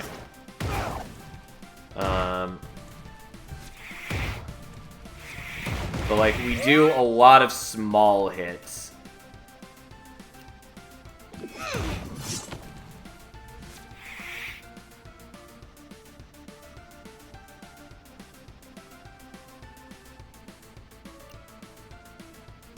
Why did you end up with the poison?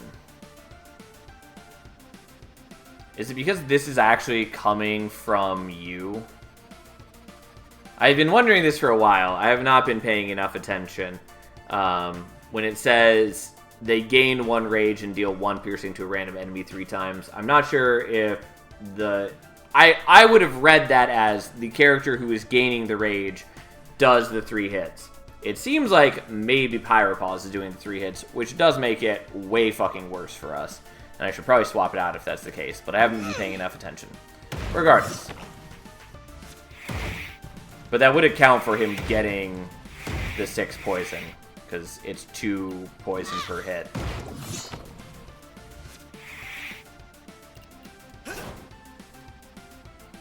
I should have done this earlier if I was going to do this, but hey, whatever. We're just going to do some self-damage so we can buff our rage. Again, should have done it earlier if that was the case. Also, I wasn't paying attention. I believe he took a little bit of damage, but that's okay.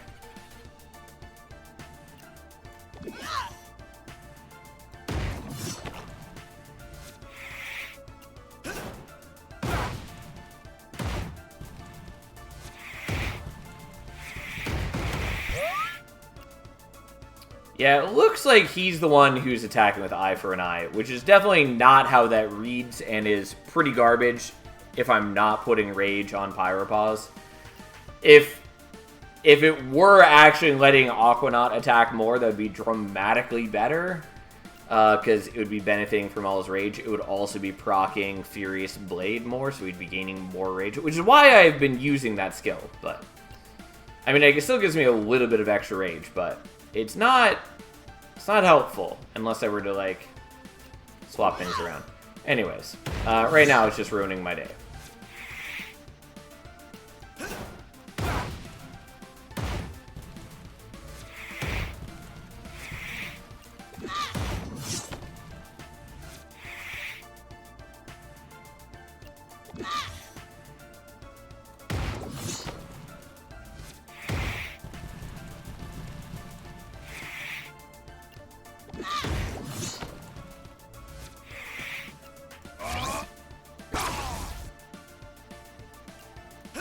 Yeah, I'm gonna do this again. I should have done that earlier if I was just gonna do it, but I kind of spaced out.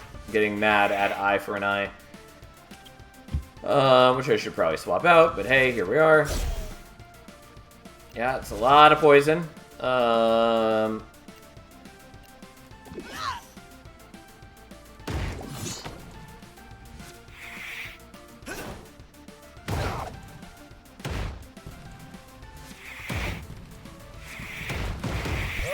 But we at least gain just a lot of block with Aquanaut.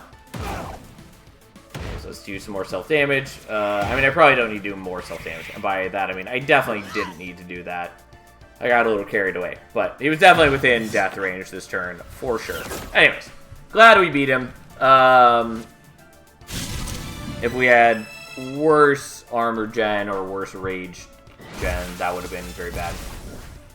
This is the first game where I see poison being blocked. I feel like I've seen some other game where that's the case. But, yeah, usually poison goes through block.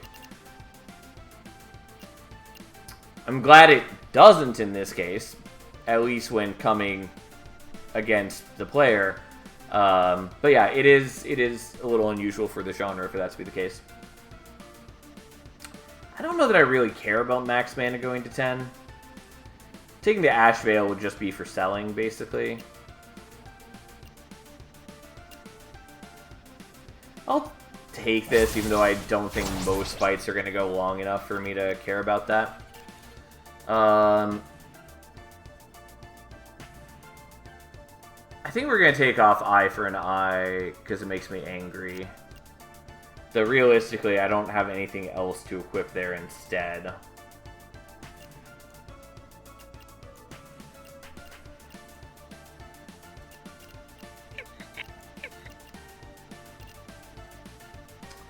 Like I could equip Sunshot, which isn't terrible, but at the moment, it just isn't going to get used with any regularity. Okay, well, I'm still mad about Eye for an Eye now that I've confirmed it's not working as it says it should.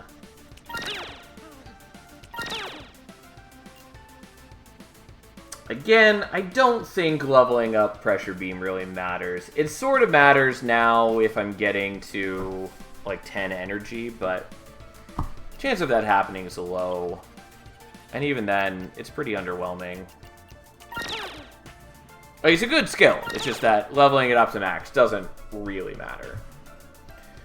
Matrix Berry is cute. Don't think we care. We definitely want Prepared.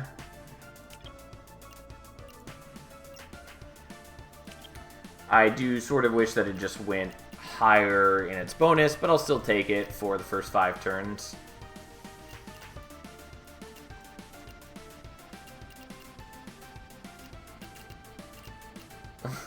Why don't you take a small break if you're so mad? I mean, I'm not actually that mad, but I am mad.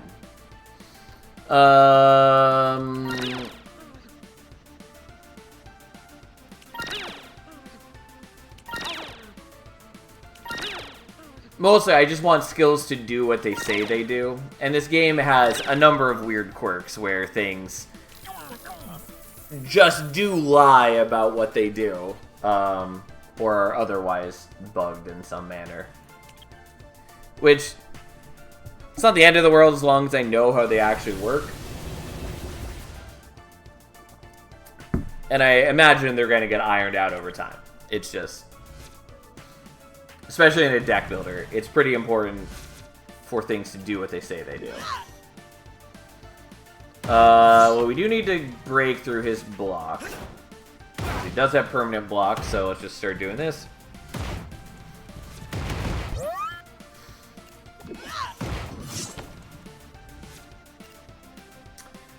And if I were stacking up Rage on Pyropause, I wouldn't mind as much about Eye for an Eye. And I do plan to do that. It's just that in these battles, I don't think it's worth it for me to be draining Pyropause's HP every turn.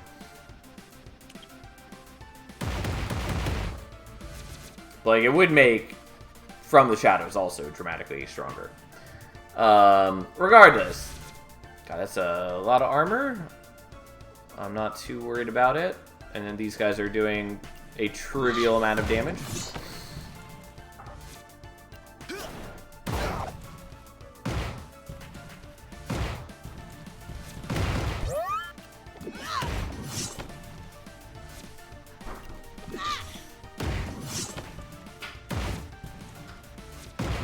I could be killing the minions, and I feel like maybe I should be killing the minions. Yeah, let's just kill some of those, I guess.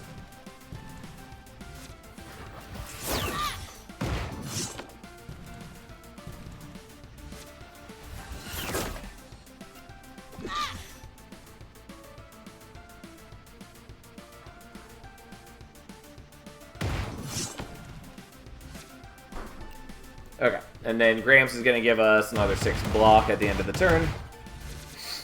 And thanks to our 2 relics, we gain 10 rage on people because we hit enough. We hit 30 hits, which procs both of them. So now Pyropause does have some rage, which is nice. And then we badly need to get this guy's block down, since he's doing damage equal to his block. Luckily, that's not going to be too big an ask for us at this point.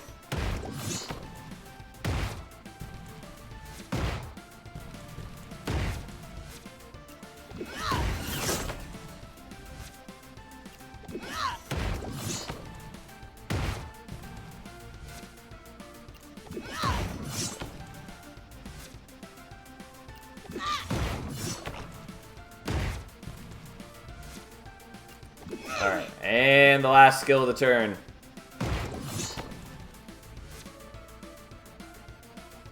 Left unit only get 30 damage something now. Visual bug or something. I wasn't paying attention to what was doing the damage, but yeah, depends on where the damage is coming from. Regardless, let's murder him. Oh, let's do this first, because that's correct. We should be able to kill him this turn, for sure. Given that every hit of ours does, you know, 80-some damage or more.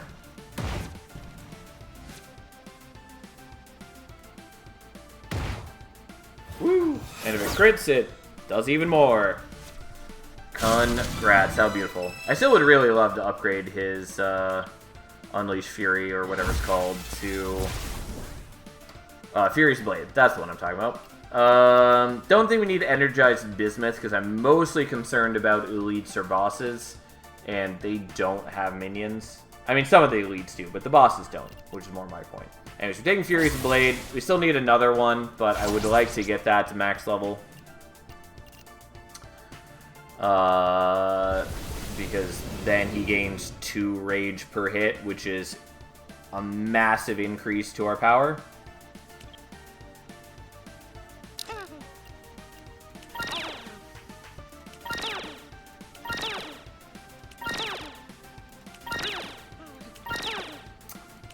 Unfortunately, it's a lot of just re-rolling. Blade Barrage is cute, but not helpful in this current team. There's the Furious Blade we want.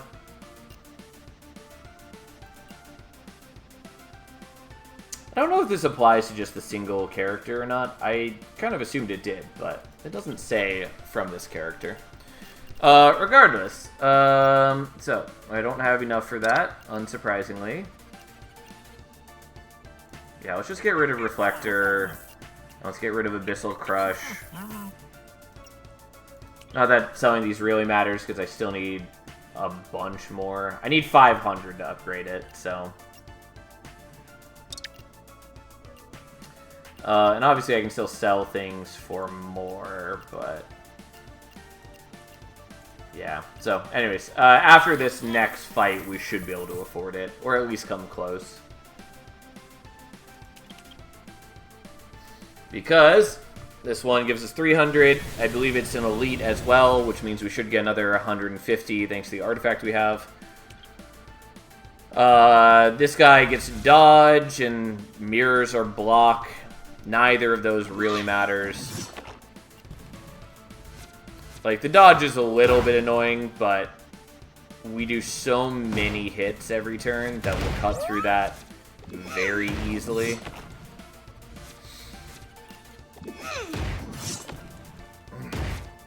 And then I'm not generating, like, a ton of block. Kind of. I do generate block, but not enough that it's gonna matter.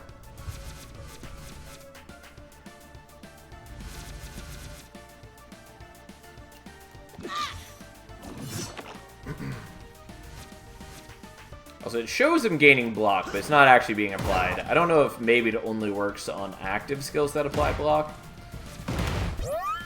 Either way, here we are.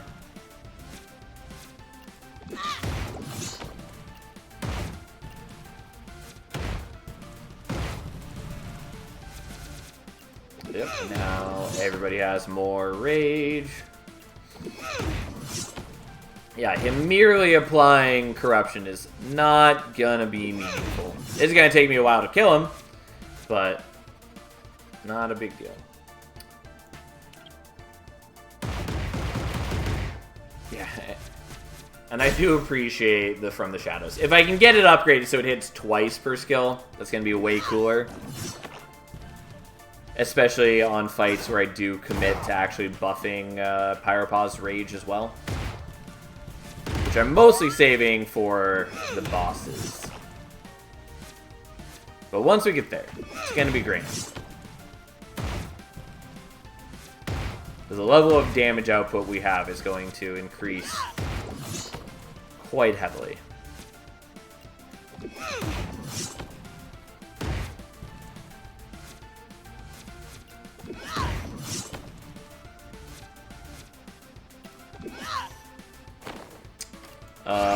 Let's just guard over there. Because I didn't think I was in range to kill this turn. It might have been the case.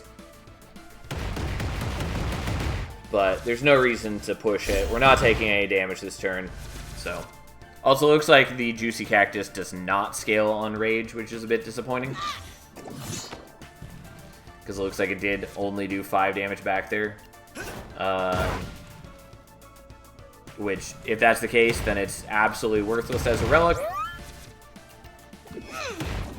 I guess maybe it would work if they have corruption, but in which case it would be slightly better. Still not great, but better.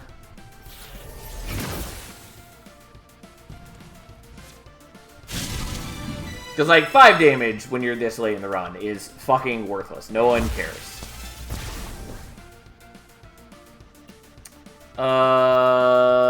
I mean, we'll take the Cursed Scarab, even though I can sell the others, or maybe even use the Wind Fury stance, but we'll take this. I don't, like, crazy care, but, you know, stunning enemies is powerful. It requires us to get to turn 5. We're gonna do the upgrade, bro. So...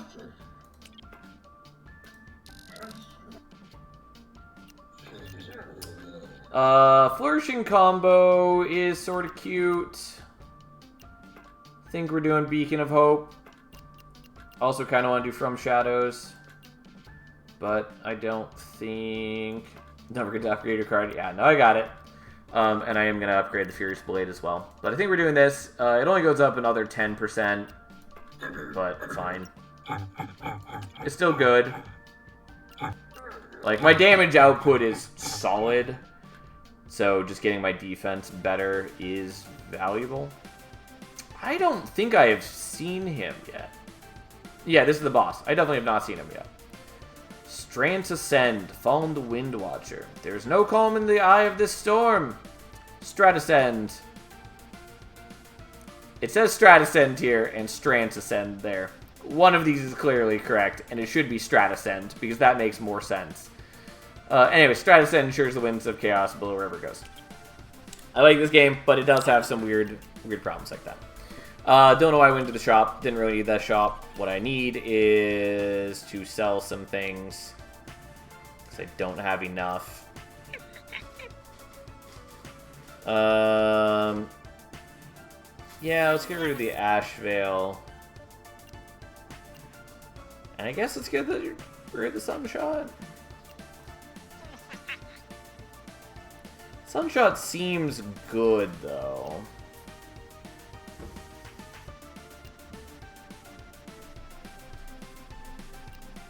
Could also get rid of the Expose. I think we're just getting rid of the Expose. The only problem is I don't remember if any of the upcoming bosses, if it matters that we have Piercing. I don't think it does, other than I have no idea what Stratascend does. I guess we'll get rid of that.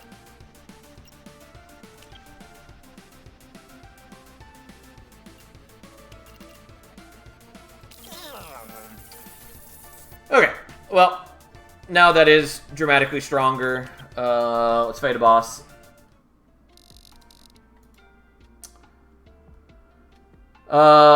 When you gain block, apply 10% of that block to a random enemy. Start of each battle, all heroes take 5 piercing damage. Start of each turn, apply 2 bind to all heroes.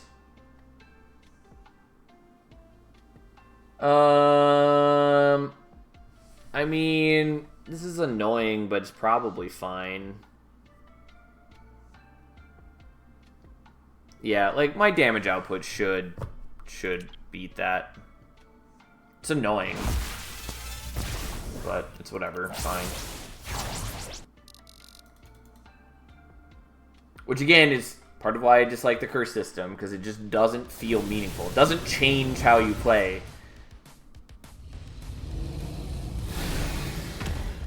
His arms are shorter than I expected. Alright, so what is your deal? You have permanent block, just like every other boss. At the start of each turn, Stratascend generates 10 Storm. Whenever Stratascend takes damage, it generates 1 bonus Storm. The Stratascend's block is broken. Apply 100 Corruption and 1 Stun. Which I think is going to trivialize this fight, depending on how this is coded. Start of each turn, if Stratascend has no block, remove all Corruption from it. It gains 50 armor and 300 block. Okay, this might actually fuck me. Well, turns out maybe did want that piercing card. Okay, well, this is the thing. Can't tech in the piercing anymore, so here we are. Oh, you just start with 300 block. Of course you do, because that's how it is. Environment status. Expose would have been good here, Rip. Yeah, it would have been real nice. Didn't know, unfortunately. Didn't know.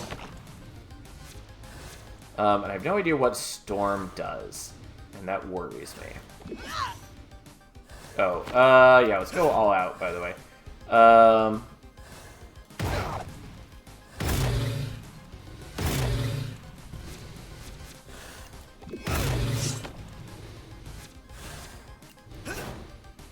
I should have done this a little differently, but that's fine.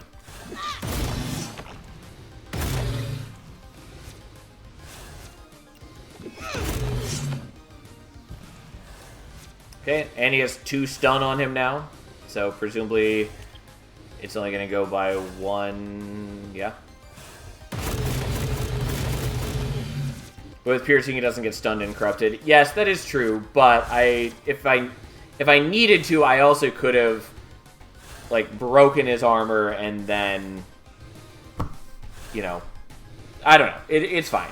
It's fine either way. Like, my damage output should be fine regardless, even if I am gaining him armor as I gain armor.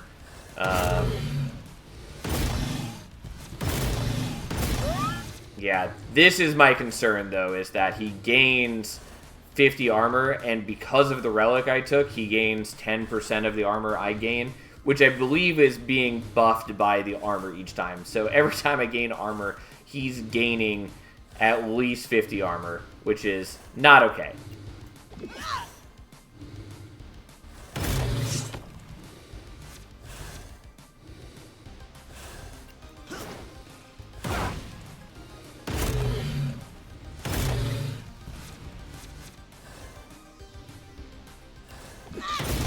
Yeah, didn't know that this is how he worked, otherwise I wouldn't have taken the mirror.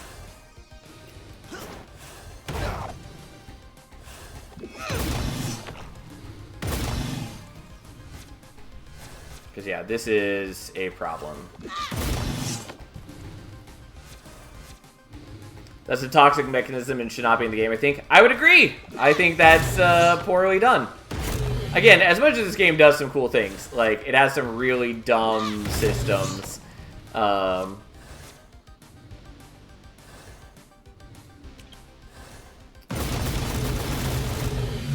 Okay. Yeah, so it didn't fully consume all storm and deal 1 damage to a random enemy for each storm consumed this way. Gotcha. Well, good to know that that's what that does. I mean, I am going to stun him this turn.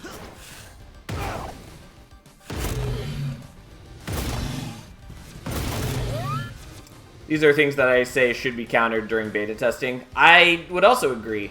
Also, to be fair, I should have unequipped Untouchable Fury. I just didn't realize it was going to be this bad.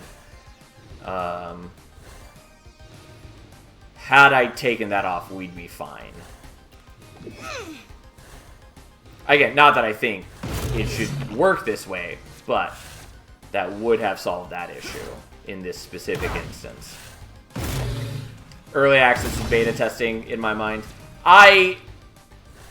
Yes and no.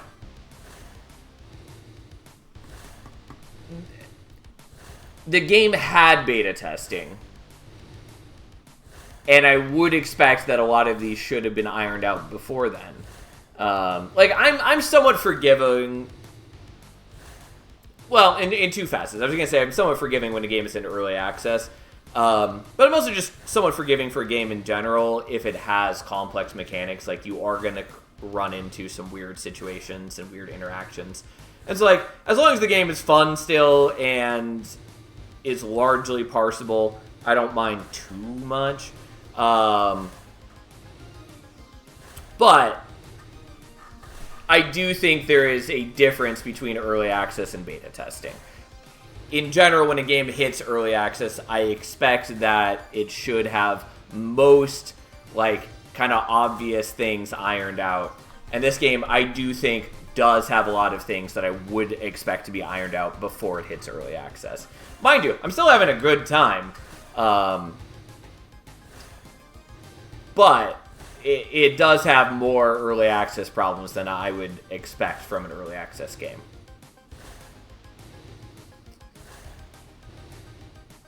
I watched a stream of this game when it was first out. It originally didn't tell you what effect you had from the boss talk at the beginning. A streamer had a dev in the stream that was fixed the next day. Yeah. That would have been a problem. As even before beta testing in some ways, as not all systems have been formed yet. Well, yes and no. I mean, to be fair, I don't know exactly what systems you're talking about. I know that during the demo they had like a combo meter and they took that away, and they have talked about maybe reintroducing that. I don't think that's a big deal. Like, it's fine to my mind for an early access game to be experimenting with mechanics still. And And also, depending on the game, I don't expect it to be content complete, i.e. Hades doesn't have its final boss for the surface added yet. And in like Hades 1, when it was in early access, didn't have later zones in the game, among other things, for a long time. But nonetheless, I do think that some things like this shouldn't be in the game.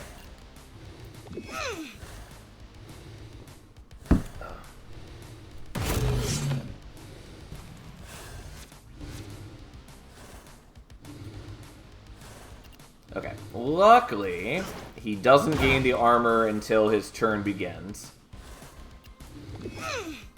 So now I can beat the shit out of him.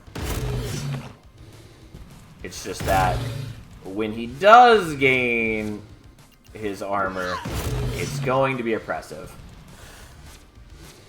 Also, in the case of having more testers, you have more bugs on it. Yeah, I know that for sure. Like, this is definitely the case. Like, this came up, for instance, with Knock on the Coffin Lid, where it had so many patches in, like, the first 2 weeks. Just because there were so many, issues cropping up that, people found that weren't discovered during beta testing. And again, like, I'm sort of forgiving of that because I do expect that to be the case. Also, watch him be exploded here, thanks to Pyropause. But, yeah, like, that wasn't as bad as it could have been, but if we had less scaling and I wasn't able to kill him that turn, it was just going to get to a ridiculous degree. Because every turn that we passed, he was going, well, every turn where, he was going to be gaining 50 armor each time, and that was just nuts. But we got there. I don't think it should be that way, though. Apply 150 block to all heroes. Yeah, I guess I'll take that.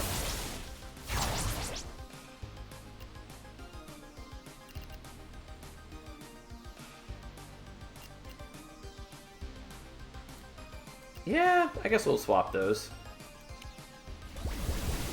Problem is it's just so expensive for us to cast. Which means that the earliest we can cast it is on turn 5. Which they're also going to get stunned on turn 5, thanks to one of our things. Whatever. We can always opt to not break shields. We are a little in control of how much he scales. I mean, yes, kind of. Kind of. But, like, there's a lot of, like, automatic passives in this game that are going to be doing damage every turn regardless, so it can be hard to not break the shield. Especially since you also essentially need to be guaranteeing scaling, and a lot of the things that scale are also going to be proccing as passives. Yes, if you're familiar with the boss, with what the boss does, you can be taking off those passives, but not knowing that that's the boss you're going to be fighting at the end of the area, you might not really have any other option for your kit by that point. It's kind of a messy way to explain what I'm trying to say, but the point is, I don't think it's as well designed as it could be. Oh yeah, I was confused for a second. I was like, I was pretty sure I had all my hero slots, and yes, I do. It just shows this even though it's not a selectable option. Which is weird that it shows that. Yeah, boss previews and demand. Yeah, it's one of the things that I have been meaning to tell the devs.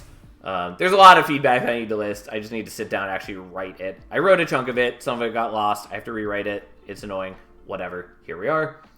Start of each turn, apply 2 corruption to each enemy. I don't think that's strong enough.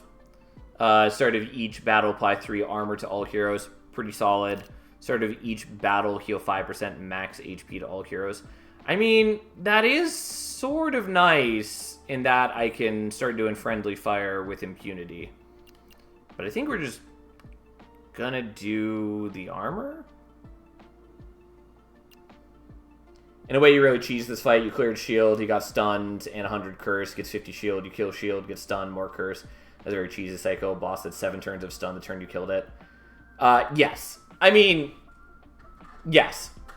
That's why I said originally at the beginning that I thought having the mirror was going to make the fight trivial, because what I thought was going to happen is that we would be giving him a little bit of block, clearing the shield, he'd get stunned, he'd gain a little bit more block, we'd clear the shield immediately. Yeah, anyways. Which again, like, yes, it meant that I was, even if I hadn't finished him, I would have been safe for the foreseeable future because he would have been stunned for 7 turns. But that's still not a good mechanic, because if it got to a point where I needed to sit there and scale for like 5 turns so I had enough damage to break his shield again, that would have felt really fucking stupid, even if I had a guaranteed win at the end of it. Anyways, what do I actually want here? The extra block is nice. It mostly matters for Aquanaut. It's never even occurred to me to take the armor relic. Interesting. Depending on what you're gaining armor or gaining block from, it always throws me off that the status is called armor and the other thing is called block. Anyways, depending on where you're getting it from, the armor is very good. Like, for instance, Untouchable Fury goes from 3 block per hit to 8 block per hit, which is huge increase. I don't think I really need it. I think we're taking Never-Ending Peace here. Also, I had triggered their dialogue in the background somehow. Anyways, we're taking Never-Ending Peach. I don't think it's like crazy necessary, but here we go. Also, I forgot there's an upgrade bro here. I could take the potions. We're taking the upgrade bro. Oh, I meant to go to the shop first. And I totally spaced out. Well, I think this is going to be what it is. Partly because it's just the most expensive. I don't think it's like crazy necessary, but we'll see. That was a lot of noise that he made. I'm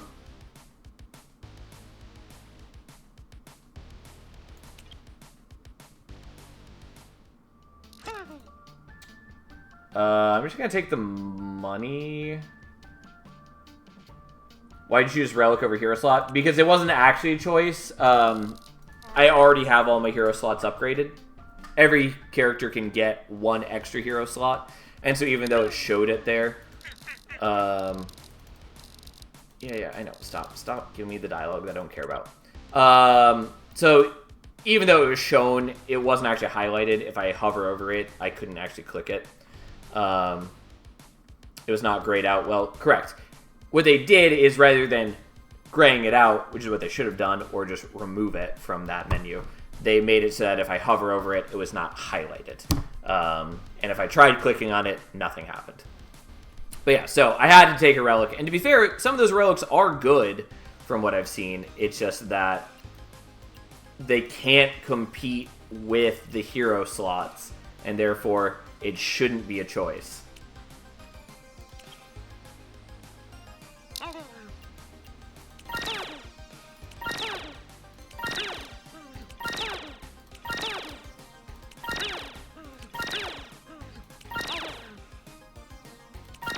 Unfortunately, I'm getting too low on gold for what I want.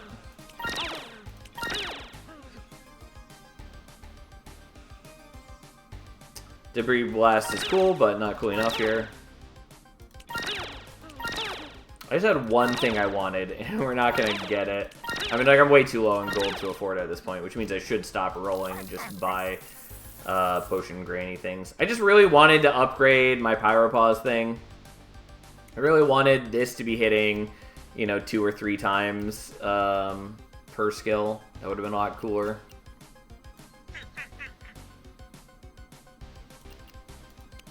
I mean, let's buy some potions, I guess. Who cares?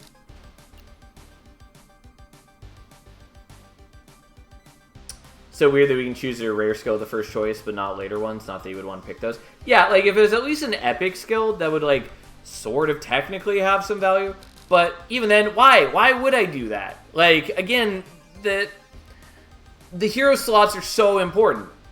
The others are not a choice. Like, you cannot convince me otherwise unless some of the relics in there are way more busted than I think they are. But Like, if there were other ways to get the hero slots, if you could, like, pay gold to get them, like, sure, maybe, but they're so important.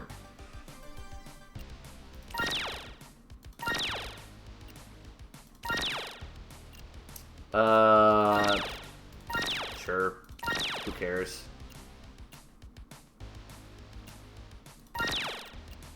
I don't really care what I'm buying here. And yes, I could sell things to buy more. Doesn't matter. Not really concerned. Still disappointed that I didn't get to upgrade Pyropause thing anymore. Not that it matters. We're fine. Alright, we'll see if War's damage gate actually works this time.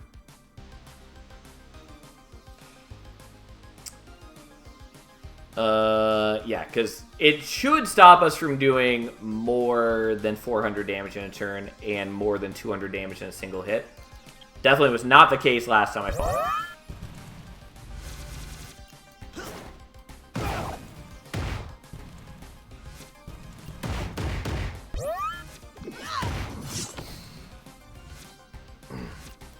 Which, either way, I think damage gates are lame as shit. But that's a different issue altogether.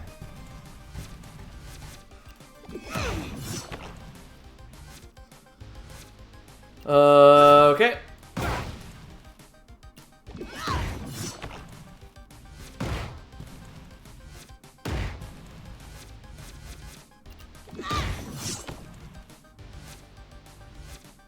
Okay.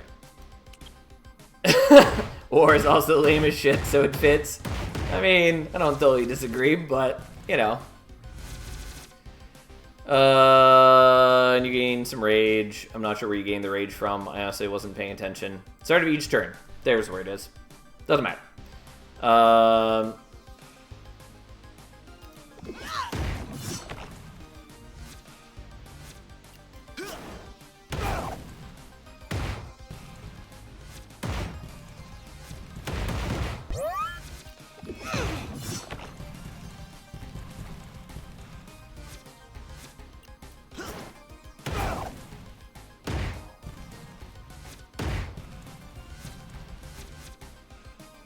You gain 50% of block. So you're currently giving off 15.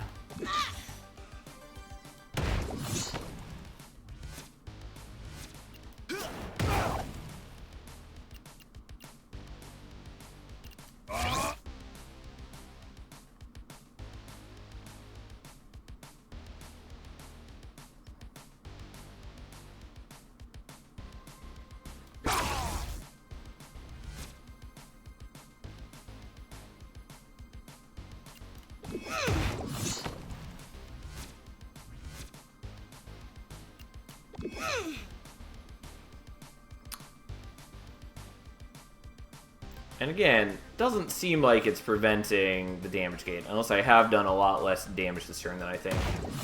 But I'm pretty sure I've done enough damage that...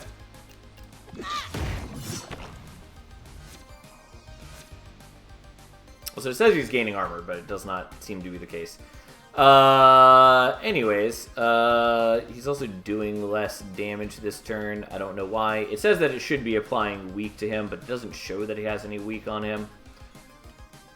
Either way, that's fine. I have more than enough block now. I thought I would have needed to... I did not need to give myself as much block as I did. Also, the Juicy Cactus is lame. Regardless, he's trying to stun someone. That's okay. He's not going to live long enough for it to matter.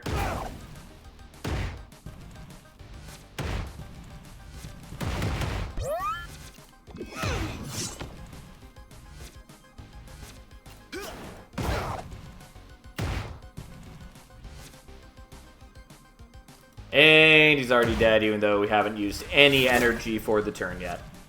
So yeah, he's dead. Again, clearly the damage gate's not working, because it should take 5 turns minimum to kill him, since it gates it to 20%. Fight Club. Epic passive. The first 8 times any hero deals damage with an active skill, they gain rage. Is that per turn or just per fight?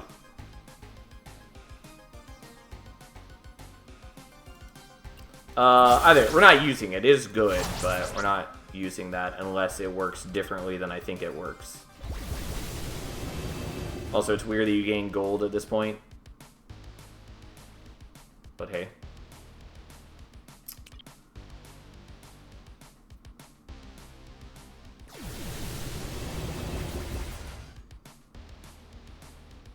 It's also just kind of weird to me that you fight all of the generals back to back for combining skills. Yeah, I mean, that's fair, I guess. I mean, it's kind of cool to fight all the generals, but it also feels like it adds a lot of extra playtime to an already long run. Let's do this in the right order. Anyways, still not quite at full health. That's fine.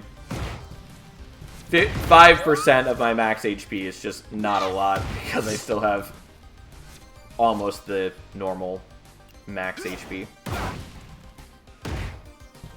A boss rush is a normal thing in JRPGs, and I bet you know this. I mean, I still hate the term JRPG, as a side note. B, that's only half true. Like, not every RPG is going to have a boss rush at the end. But yes, it is fairly common. Regardless, this isn't a JRPG, this is a roguelike deck builder. 1 times 3 to each enemy who did not cast an attack skill last turn.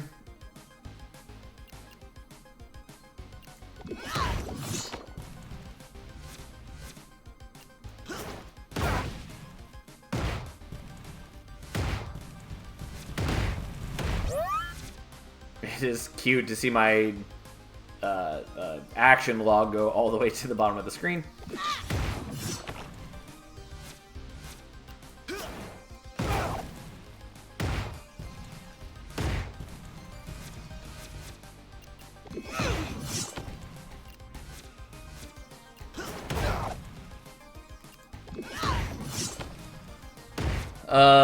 Oh, and when it says last turn, it turns out means this turn.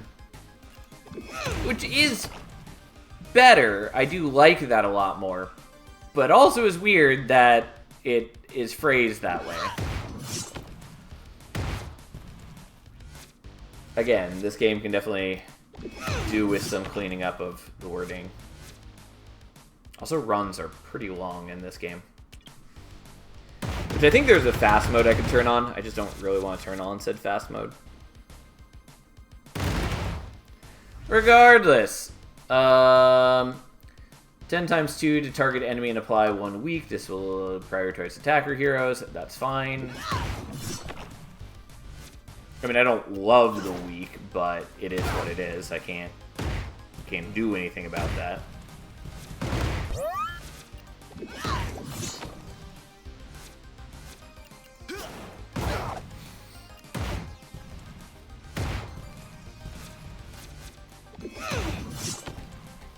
We'll eventually get to a point where we're killing her.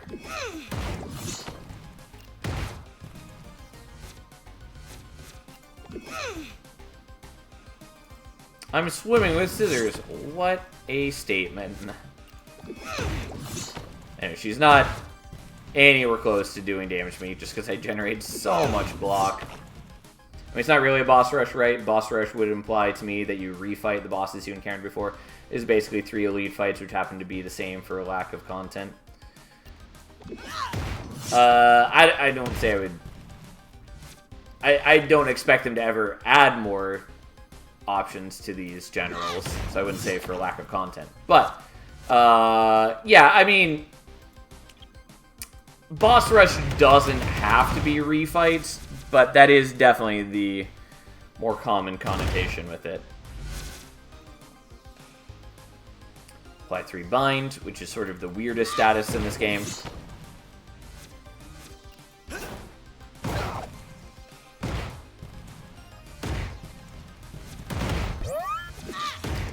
Anyways, unfortunately I do a lot less damage this turn, but it's not a big deal. I'm still scaling, and also, she's a chump.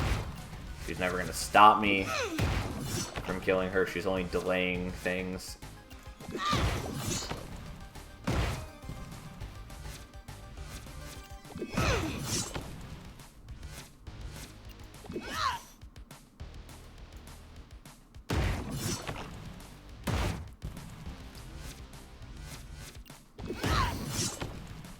Oh, it takes so long to play out my skills.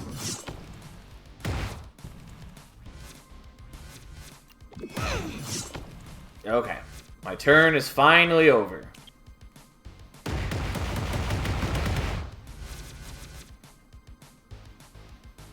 Oh no, we have bind now. Deal 1 damage to this hero for each bind. Remove 1 bind each time this hero casts a skill. However shall we handle such a terrible burden? Oops. And she's stunned this turn. I sure hope so. Always the same fights in Act 4 was already terrible in Slay the Spire. And that Act 4 was at least somewhat optional. Well, again, that's sort of why I think that they just shouldn't have us fight all 3 of these each time.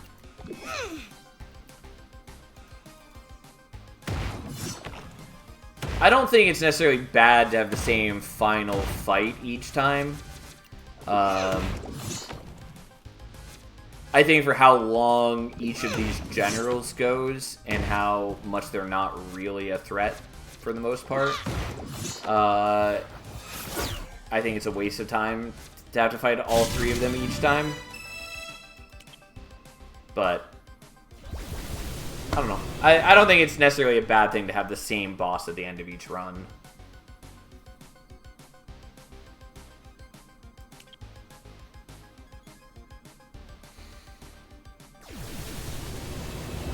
And I get that they're all trying to, like, test different aspects of your deck, and so, you know, I did forget that she has Cure Sets, which is actually a problem for us, but should be doable. Just not ideal, but it should be fine. But I should be able to mix this up enough to prevent problems.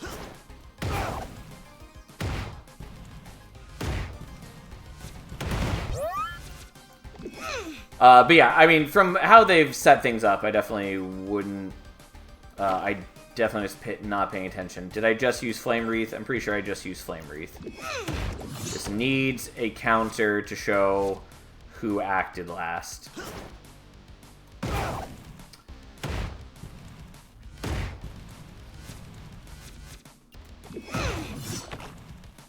And yeah, I did definitely lose my train of thought. That's fine. These things happen.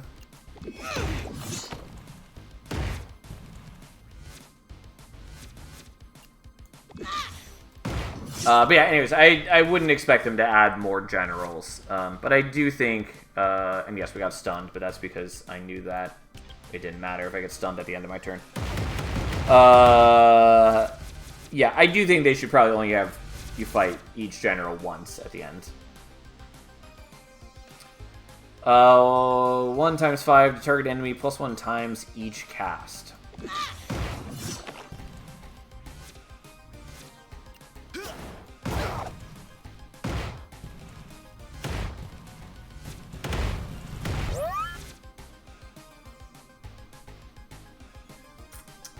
At the end of each turn, apply 15 corruption to all stunned enemies. Yeah, gotcha. I did forget that that was the thing. Doesn't matter. We're going to have enough block that it's not going to hurt us, really. As long as I don't mess up the ordering on this. Still mad that dodge doesn't work properly, but hey. Okay. Let's see you do that.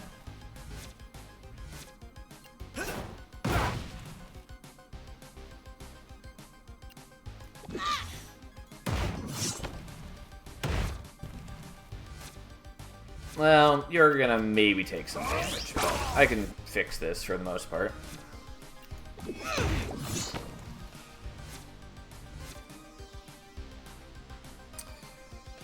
Okay, so this is going to do not quite 100 damage, but close enough. You're gonna get an extra 15 block here. I could use the inflatable shield if I need. Just double check. We shouldn't have anything else dealing damage to me. So it should be fine.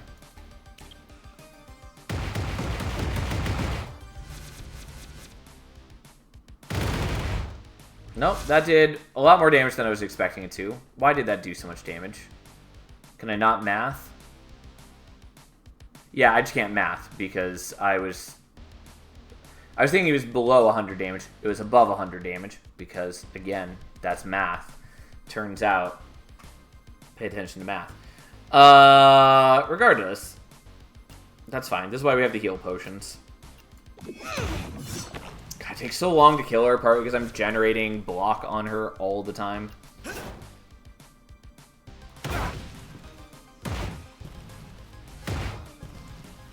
Yeah, as long as Aquanaut doesn't die, I'm still gonna win this fight.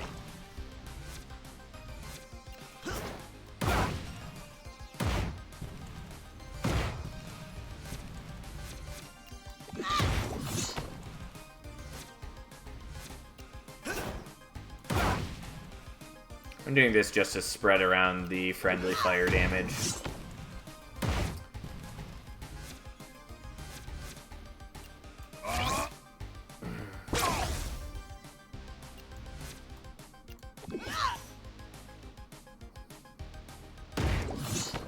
Unfortunately, her mechanic is actually sort of an issue for me.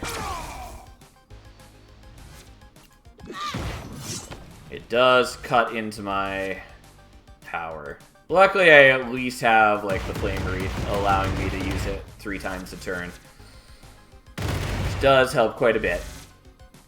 Also, this is a time where I do kind of miss having the Reflector on. 10 dodge and apply 1 corruption to all enemies. The 1 corruption just seems not important, but hey. The 10 dodge is a little annoying, but we do enough attacks that it'll be fine.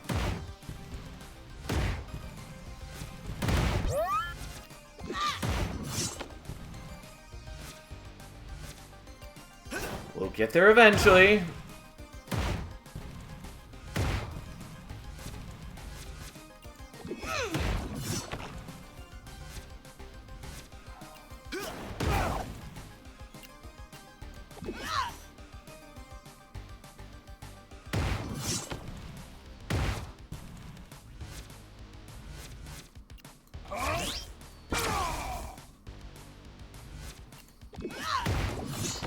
Eventually we'll kill her. We're working on it.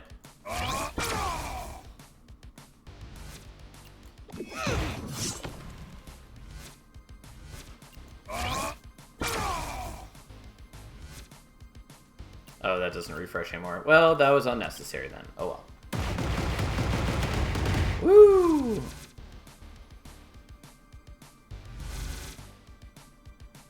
Alright, you have a bunch of dodge. You are also stunned this turn. So you just have to chill out as we slowly build up the ability to kill you.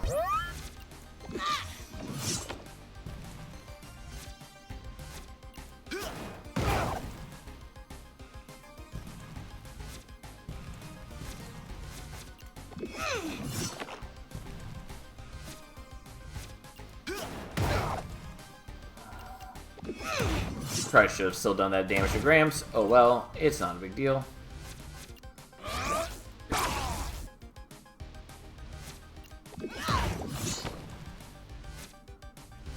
Okay, we just need to make sure that we are not getting Aquanaut stunned. That is the real key part of this.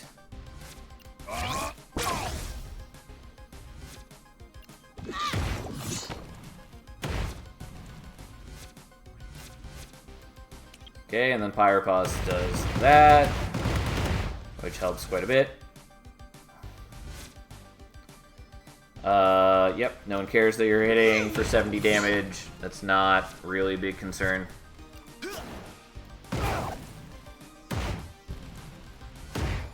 We will eventually win this fight.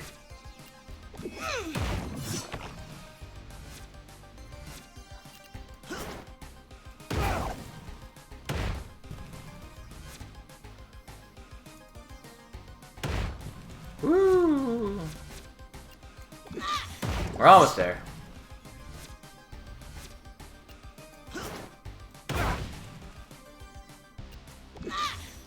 And finally she's dead.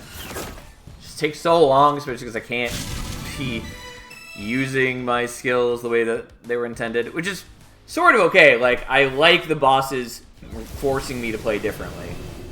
Also, I think she said she was worth 700, and I do not have 700 gold, unless that's a visual bug. Not that it really matters, but still.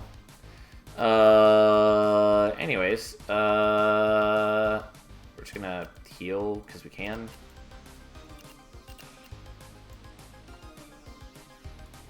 I should have healed Aquanaut, but I wasn't paying attention that that was the thing.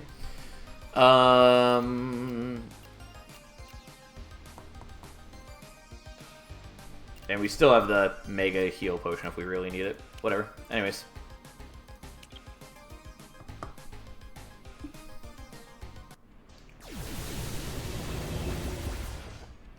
Alright, and then as far as I know, Ragnaroth isn't really a fight currently.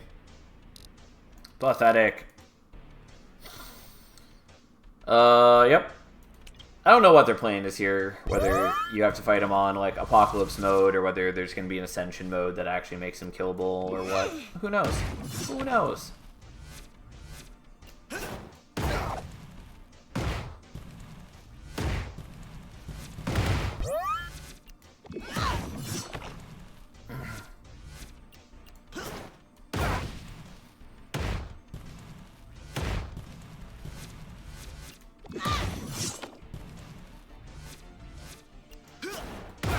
We're gonna buff Pyropause a little bit too.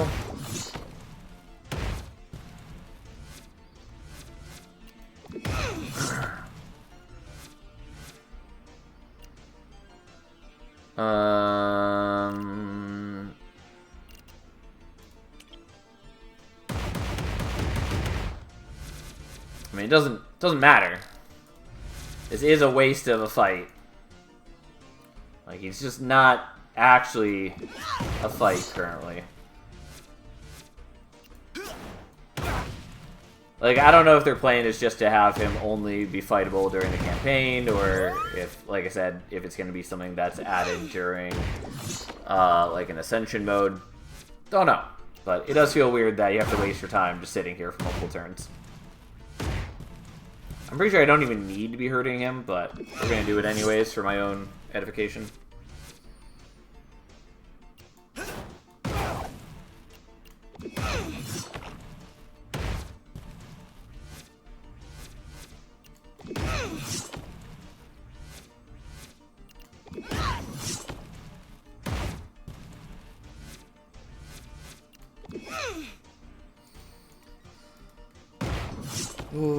Okay.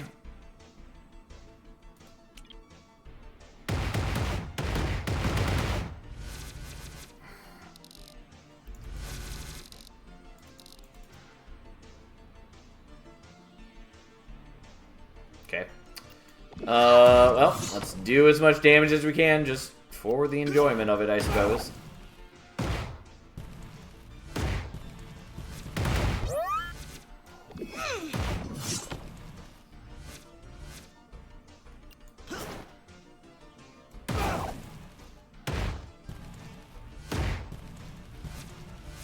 So you don't really waste your time if you feel like playing it out. It's weird. What?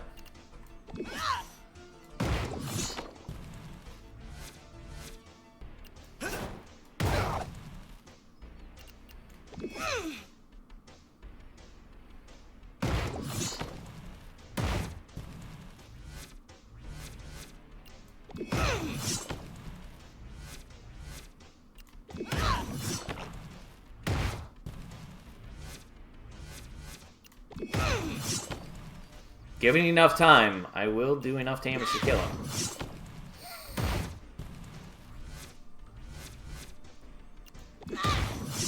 Also, I'm a little sad that we didn't end up using the armor potion, because it would have been very powerful in Aquanaut if we ever actually needed to do that.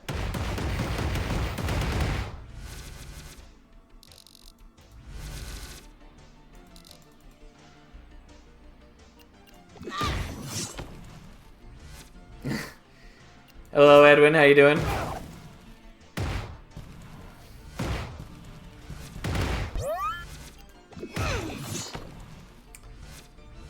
I mean, realistically, I should just be ending turn immediately.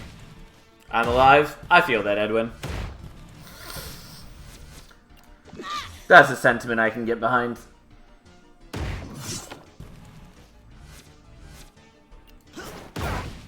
Don't really need to be buffing Pyropause.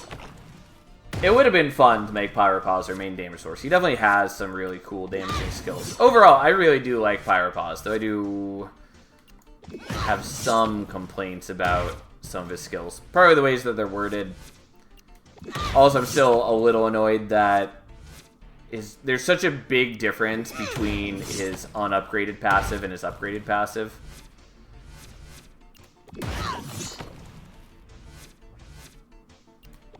I do wish that that wasn't the case, but hey.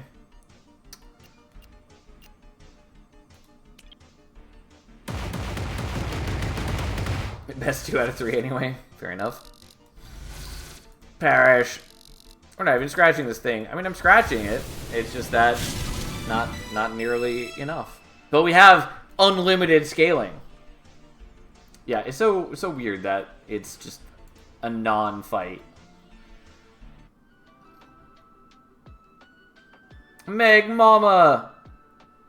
Fury, endurance, pressure, power. This old girl works hard, but plays way harder. I do think she's got a pretty lame visual design, but whatever. Some people clearly love her. Also, that run took forever, but we're probably going to start one more run just so I can check out Meg Mama. We'll see. Anyways, we're definitely upgrading this because, again, the difference between level 1 and level 3, or even level 2 and level 3 is huge. Pyropause definitely has a number of cool skills. I wish you could see what the higher level skills do. Sometimes it lets you click on them. Most of the time it doesn't. 6 mana, legendary, deal 999 damage to target enemy. If this attack kills the target, refresh and gain 5 mana this turn. That's real weird. Like, really? Okay.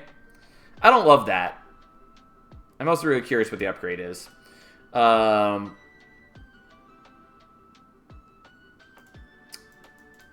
and again, like, you can sometimes click on it, but most of the time not. But yeah, don't love that. I don't know, that's just weird, because, like, so much of his kit is built around Rage that it's weird that he has a skill that essentially doesn't interact with Rage at all. Yeah, I don't know. I don't know how to feel about that. How did you unlock those heroes? Well, so they all have their own unlock condition. And several of them can be unlocked during the campaign mode as well. Like Shork, Bow, and Aquanaut, I believe, are all unlockable during the campaign. So if you just play through the campaign, you'll unlock them. The others all have special unlock conditions. Like Pyropause is now beat the second boss without using any consumables up to that point. Do I unlock campaign by buying the game? Yeah, like if you're talking about as opposed to just playing the demo, yes, the campaign is part of the game. The campaign only has one 7-part chapter currently, but it's clear that they're going to add other chapters during the early access period. Presumably one for each dimension. So they only have the water dimension currently. Presumably it's then going to be fire, then earth, then wind, whatever this dimension is called. Shadow and speed. When the fight is already over, we can dispose trash for cheap on a scaling hero. Yeah, I mean, if you're talking about his, execute skill, sure. But, I don't know. It still just seems weird. Whatever. It's fine. I just, don't super love that. I would have preferred something that actually, builds into his kit more, is all I'm trying to say. Oh, and you have to click on that. Why you cannot just right-click on this like you can anywhere else is weird to me. But, anyways, I don't know that upgrading this really matters to me. I find this a pretty underwhelming skill. The next attack target hero uses this turn gains crit chance. Yeah, we probably just want to upgrade that, if anything. I mean, I can only upgrade it twice, because it costs a lot. But it still refreshes, means it works with any hero that refreshes. It also gives just guaranteed crits. Like, it's not bad.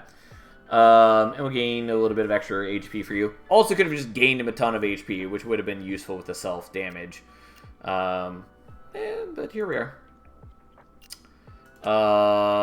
Hey, Gramps. Let's have Defend properly upgraded, and then get up to 90 HP. Meta progression, not that exciting. Like, it's strong. I think it's stronger than it should be. Mountain Fall. At the end of your turn, deal damage equal to the block of each hero to a random enemy 2 times. Yeah, that's pretty strong. I think probably too strong with how easy it is to stack a bunch of armor in this game. Like, they need to have more enemies or effects that pierce block if they're going to let block be so easily prevalent in this game. And again, it wouldn't matter as much if there weren't multiple heroes with very easy ways to scale offense on defense. But there are. And again, I'm perfectly happy for there to be heroes that scale that way. But you need to then have enemies that make it not a free win, basically. Or make it harder to set up in the first place. I mean, it really does depend, of course, on how difficult they want this game to be overall. But I do think it should be harder to do that. I do think the tanks overall are pretty cool, but it should not be that easy to just trivialize all offensive enemies. I guess we get piercing tactics. I don't think it's that exciting, but I didn't feel like getting your HP bonus. Yeah, anyway, so what does Meg Mama actually do? Commander. I will say, she looks at least slightly cooler in that picture where she's got armor than not having armor, and that's a shame. Apply 4 damage to the first enemy damage by Meg Mama each battle. Oh no, 4 weak. That makes a lot more sense. I'm like, 4 damage is very, very worthless. Anyways, okay. So, she applies weak to the first enemy damaged by her each battle, which is interesting. And then she's another hero who starts with Defend. I will say, I do wish that characters... there was less overlap on starting skills. Because I think that's at least the third... yeah, it's at least the third character who starts with Defend. Which presumably no more of the remaining characters will.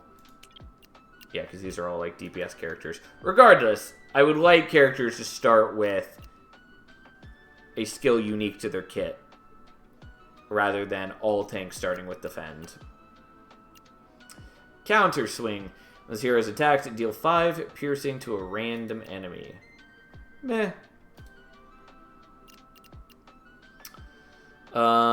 Anyways, we'll play another run, even though I shouldn't, but we're going to. We're going to use Meg Mama, Teraton, and Fungas, because we're trying to unlock Terrafate. Actually, what's your unlock? Defeat 3 elites in a single run while using Meg Mama and Pyropause on the team. There must be no hero deaths. I would very much like to unlock Inferna, but I don't... it's frustrating that I can't possibly unlock these two at the same time. And maybe I do want to unlock Inferna more. But we just use Pyropause. Anyways, fine. We'll do these. We need to do heavy poison is what we need to do here. Yeah, fine. There we go. That's what we're doing. Stupid Fungas.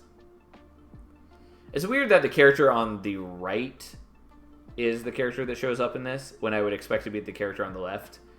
Regardless, we're doing hero slot. We'll do it on Teraton. We need to be setting up a poison focus build, so feels like I should probably be unlocking the slots on the 2 poison characters first.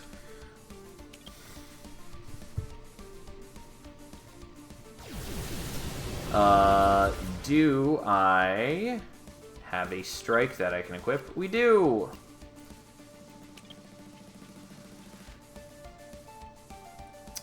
Alright, we need to block for you. I do kind of wish, by the way, that there was some indicator right here of which skills are, of what level skills are right now, because I have 2 defends, but they are different defends. One of them is 3-star, one of them is 1-star. Anyways, as long as I can block, he's dead over time, but we'll also just do the strike and do a bit more damage.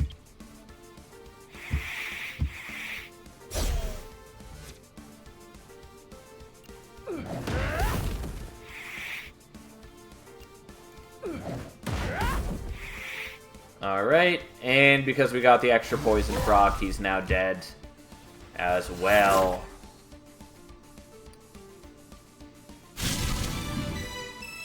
Woo!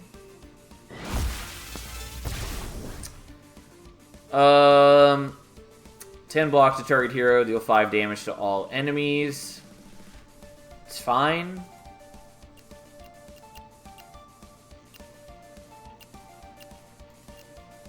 I think we're going to take layered defense, even though it's sort of expensive. It is pretty solid later, since you start with a bunch of armor. This ends up blocking for 12 times 3 at minimum, which ends up being, 36 to everyone, which is pretty solid. Okay.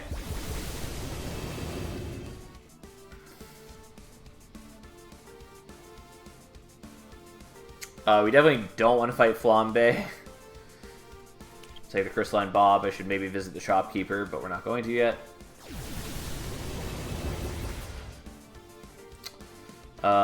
This battle probably will take a while, but that's fine-ish. Unfortunately, I do take some damage no matter what. So, we'll block on you. Teraton has a lot more HP, so he can afford to take the damage. Alright, that's enough block already, so we'll hit the one that's knock out a bunch of shields, even though her applying the weak on him is useless.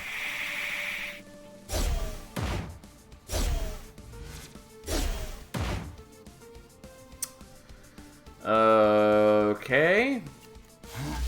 Well, we'll block, and we'll do a little more damage, because we need to kill the Crystalline Bob, because he is shielding his buddies every turn. They're at least still building up poison the whole time, so as soon as he's dead, they'll die pretty quickly.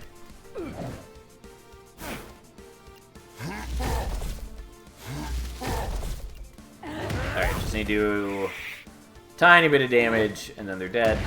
Hitting here only barely matters in that there was a chance to add poison. We did add the poison, so it did actually have some value.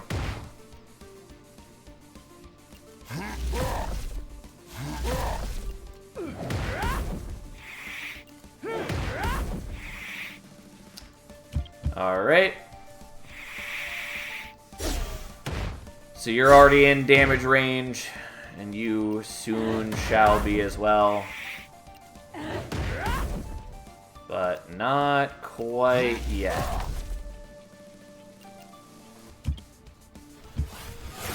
Alright, so he's dead this coming turn.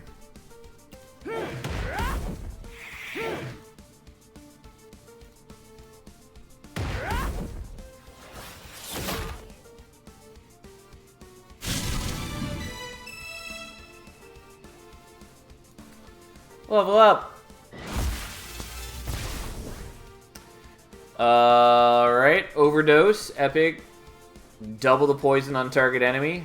I mean, it's very expensive, but doubling poison turns out pretty strong. Sure, we'll take that. I mean, Obviously, we're not turning it down. At the start of each turn, if any hero has less than 50% HP, they heal 3 HP. Huh. Remove all poison from all enemies. Apply that much poison to target enemy. With a chance to crit.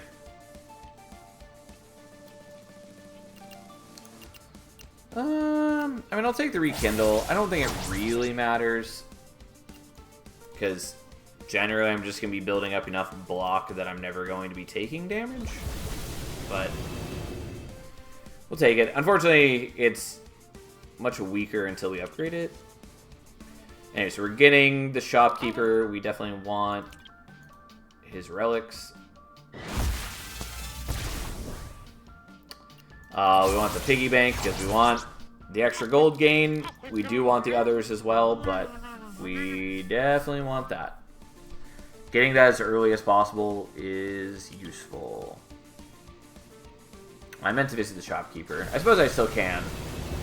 Oh no, you can't anymore? It's fine.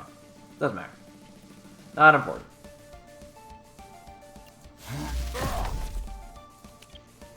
Alright, we just wait for poison to build up on him, basically. Which again, is sort of what I was talking about before. It's too easy to trivialize enemies with a defensive build.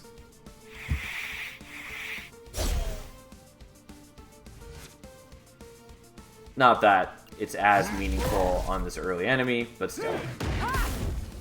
There we go. I was hoping that we'd add a little bit of extra poison to him. We did. Okay. Well, we just keep blocking and beat him down a little bit. We don't have the most exciting skills yet, so.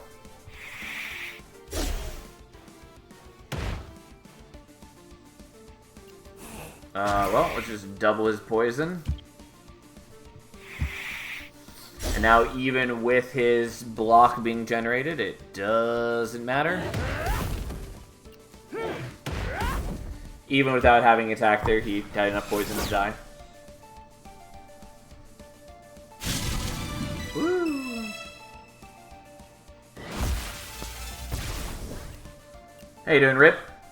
Remove all debuffs from target ally. I mean, that's probably worth having if we're trying to stall things out. Whenever poison is applied to an enemy, apply block to random hero. That's maybe worth taking. Taunt target enemy.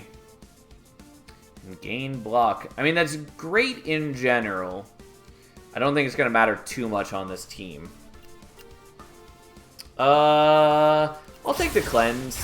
I don't think it's going to matter too much on this team, but it's good to have as a tech card. It also sells for more.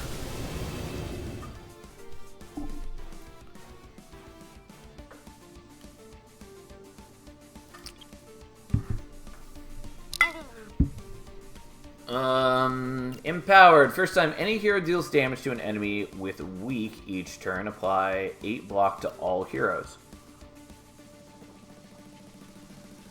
Yeah, that's pretty decent. Again, not really applicable here. 5 poison to all enemies 3 times.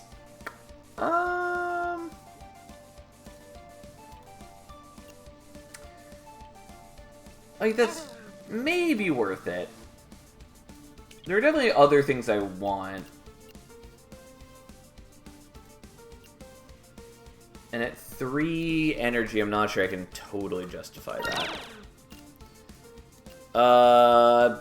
Could get this upgraded.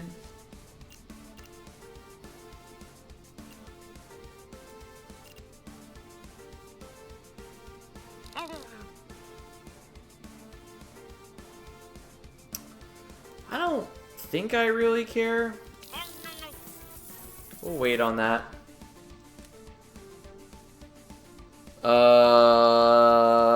Yeah.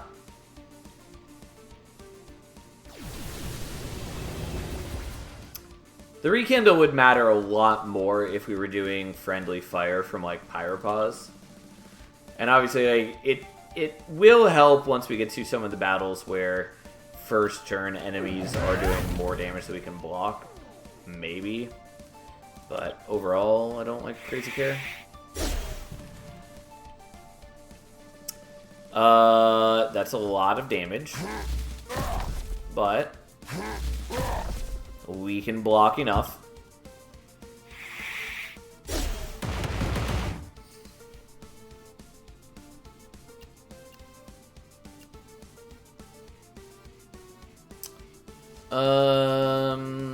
I'm just not gonna hurt him.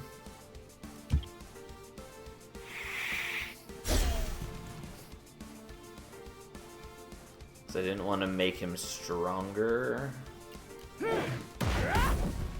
I will do that here though, because him being stronger right now doesn't really affect my plans any. Okay. Heal 50 HP. Okay, a little annoying. Not a big deal. And that's just not a huge increase, but I'll do it. Unfortunately, this has a couple turn cooldown. I'd consider just doing the strikes with Mama, because it has a chance to apply poison. And a pretty good chance, it's 70%.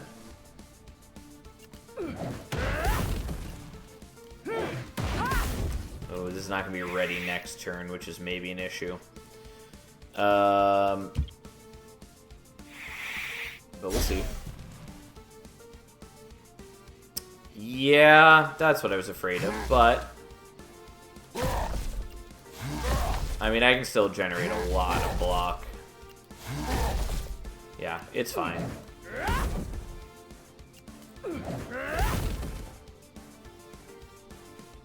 Okay, so I am taking a tiny bit of damage, which is to say I'm taking 1 damage.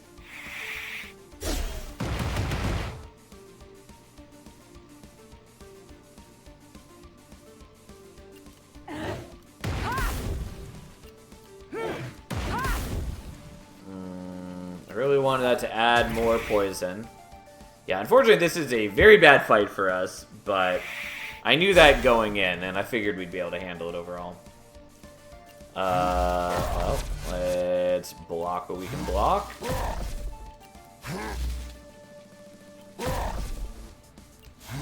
Which is to say, everything.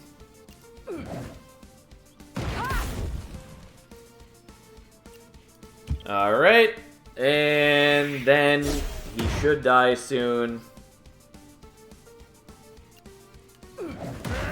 Especially because our poison doubling comes off of cooldown next turn. Not that we need it, because he already took 100 this turn. But now he's super dead. Okay. Well, that was a pain. This is why we need better poison generation. Cauterize! When any hero takes unblocked damage, heal that hero for 1 HP. Again, clearly meant to work with, like, Pyropause and that sort of thing. I don't know if Inferno also has friendly fire damage. It would make sense if she does. Yeah.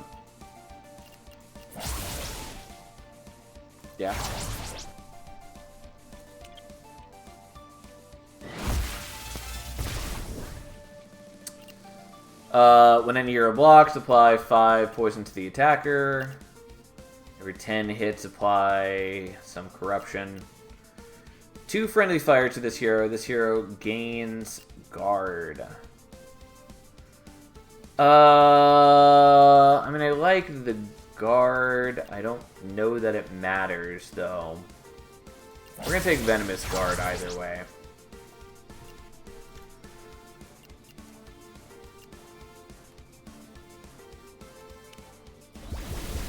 But with the Cauterize, the friendly fire doesn't matter a ton anyways. Alright, let's see what's here since the reroll refreshes. Well, I mean, this is cute with the friendly fire, but Not important. I maybe do want the Venom Nova.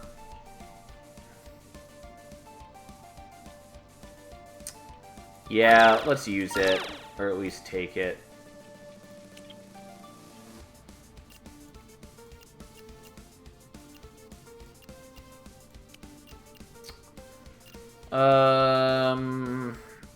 Kind of want the Siphon Seed.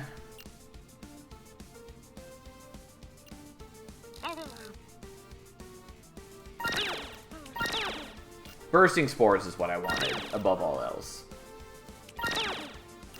First 2 poison applications each turn apply their poison twice. Yep, I'll take that. Although I am now largely broke, and there's that. So we're swapping Cauterize out. I guess we'll do that. I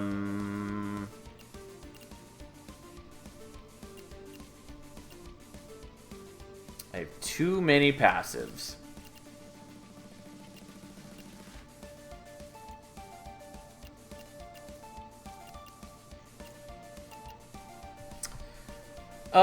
Okay, well, assuming we're not up against any enemy that prevents me from... Well, I keep forgetting that the restocks cost me extra there. I definitely got a little carried away. It's fine. Second defend can go, in my opinion. Yeah, I was considering it. I'm leaving it for the moment, but... Just because I think it's better for us than the strike is at the moment.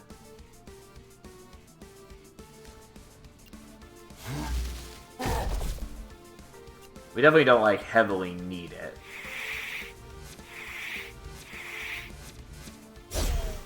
But, like, our poison generation just got a lot better. Unfortunately, on this turn, can't really do anything.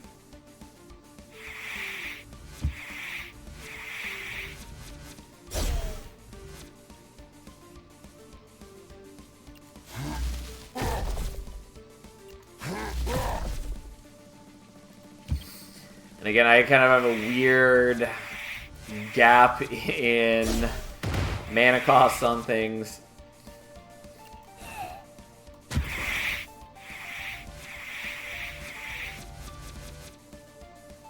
Alright.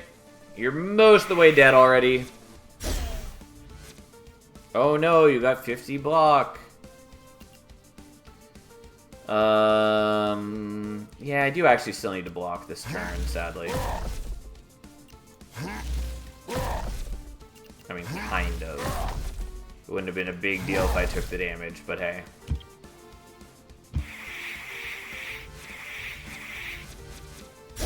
And yeah, I can probably get rid of the second defense now. Anyways. You're up to 3... Ah! That's a lot more poison than I thought was going to get applied.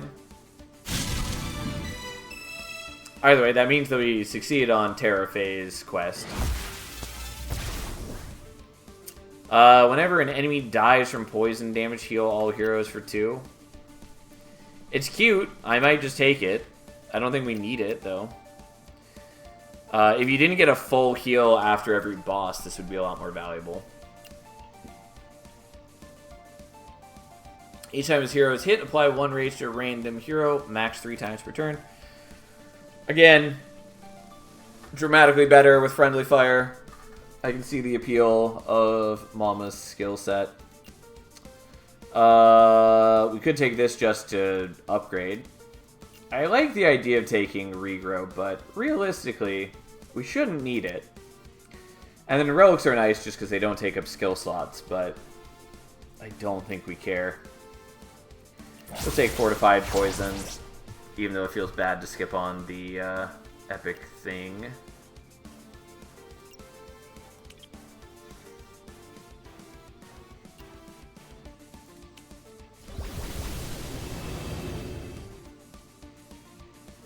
Hit doesn't mean the hero has to take damage. Yes, I'm aware. But it's just the fact that I could trigger it more times. And reliably. I mean, obviously there are other ways that you can do it, like with guarding and taunting.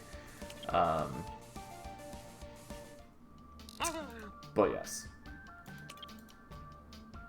We doing poison anyways. Yeah, like there's no reason for us to care about it on this run. Anyways, we're taking the shop refresh. The secret menu also quite good, but I think the shop refresh is more important. Again, it does increase the minimum, but overall, I think it's still very valuable to have. Although I should have re-rolled first, but... Actually, I'm not sure I could have, but it doesn't matter. One friendly fire target hero. They gain rage and block. Again, cool overall. Not really applicable to us right now. So it would eventually go down in mana cost, which would be nice, but I don't think we need to care.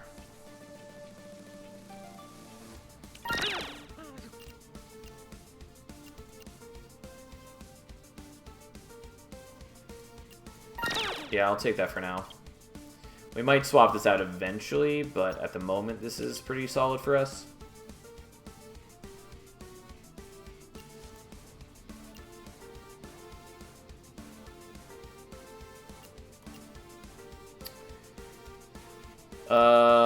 I don't think we really need cleanse. We could sort of take it for this fight just because they do give us corruption, but I don't think it's going to matter. It's going to be annoying because the phase transition is going to wipe out the poison. Yeah, we'll just take the 5 corruption.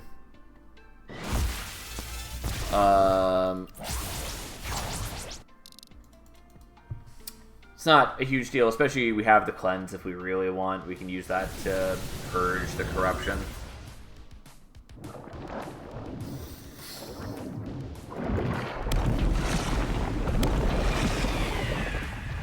But yeah, this fight will be a little annoying just because I'm going to need to reapply poison a bunch of times, but it shouldn't matter too much.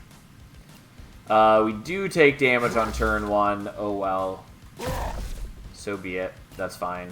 And yes, I know Teratom is already hurt, but he also has higher HP than anyone else. Also, I ended up with most of the block I needed anyways, thanks to the Siphon Seed.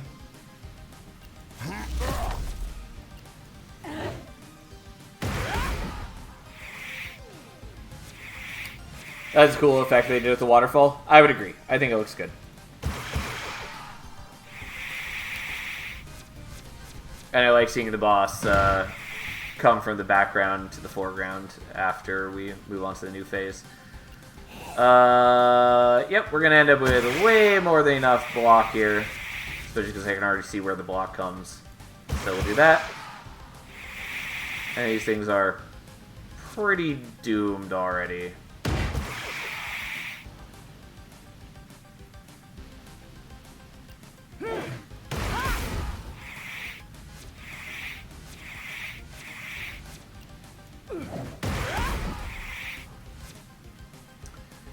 Okay, none of this matters. Those die.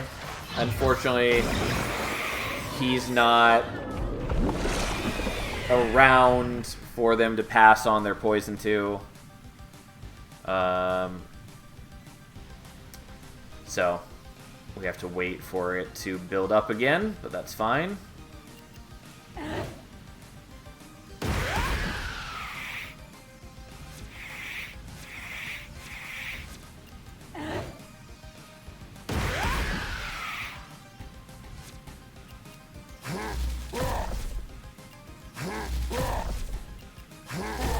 Alright, and we block enough.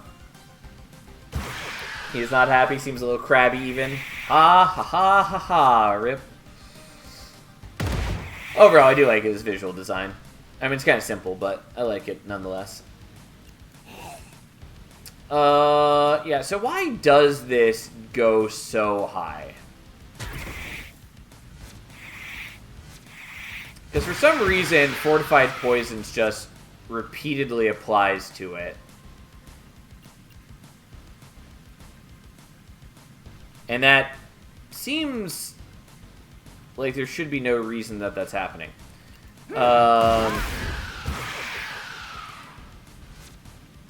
Unless I misunderstand what's happening there. But either way, It definitely seems to be adding way more poison than it's supposed to.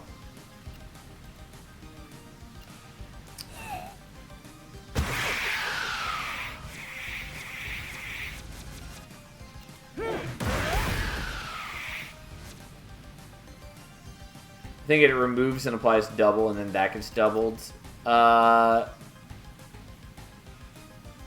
Like, maybe? I had thought about that. It definitely doesn't say that that's what it's doing. I had considered if that was what was happening, but I think it still doesn't account for how much is being added. Either way, very weird interaction. 100% shouldn't be what's happening. Alright, he gets stunned, which is annoying, but it doesn't matter since we're just moving on to the phase transition.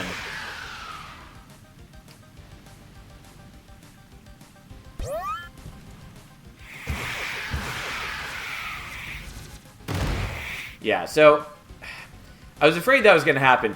He does still attack me, which I couldn't see what he was going to do because it doesn't show an enemy's intent when they are dying that turn.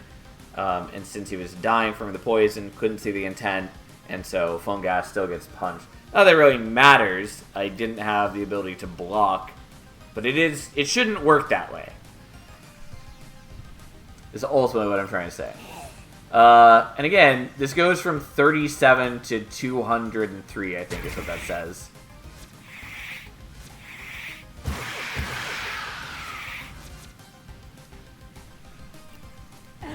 Definitely should not be the case. I don't understand the math that leads us there, but fine.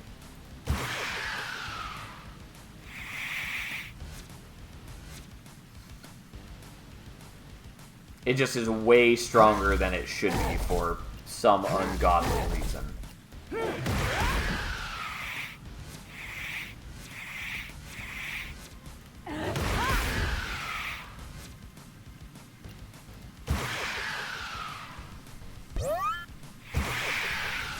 Okay.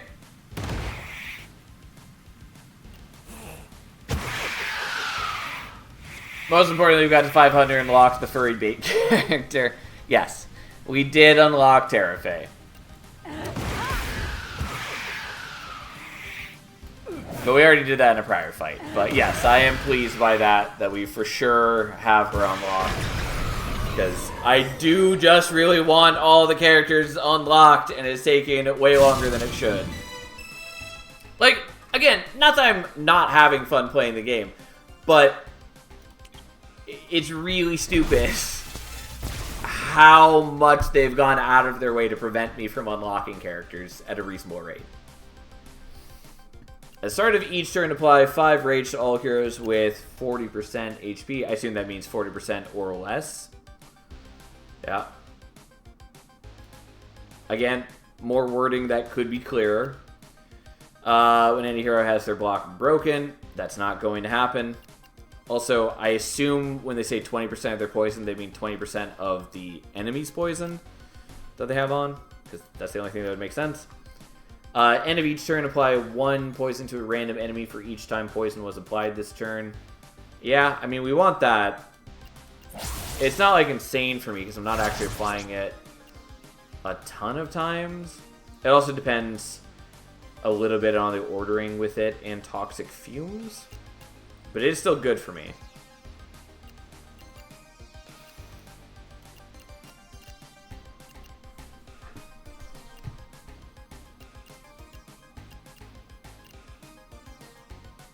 We're going to move that there just in case the left to right ordering matters at all.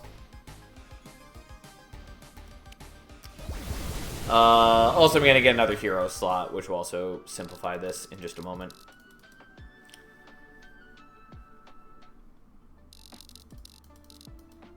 I don't like that Meg Mama is the face of the team, just because I think there are so many cooler characters. And by that I mean that she's the one who talks to us in Gramps' absence. Regardless, whatever. I'm just being persnickety. Here we go.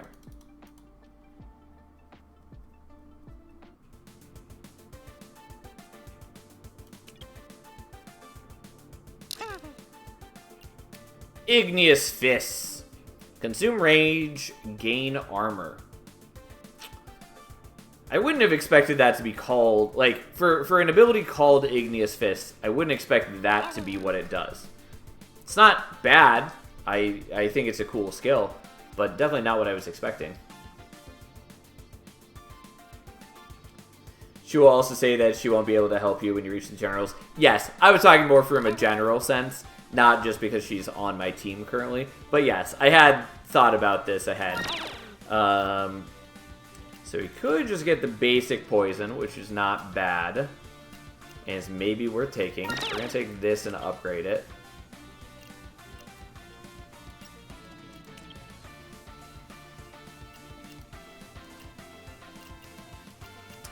And I do think we're going to take this just because it gives me another low-cost thing to do during my turn. And that's helpful. And also, 8 poison being doubled to 16 or whatever, it's not bad. It does just help.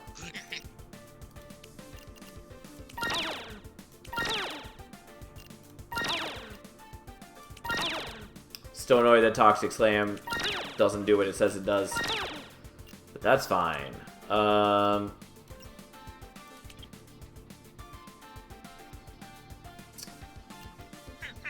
Yeah, let's just get rid of that defend. Pretty confident we don't need it now. And we'll increase that. Even though it's maybe overkill. But that's fine. We're going to gain a lot of free block.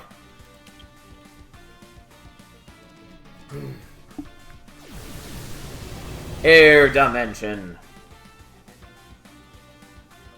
Which I'm pretty sure when I was talking about the dimensions earlier, I'm pretty sure I said wind and storm and did not hit upon air, which feels like an oversight on my part, but hey.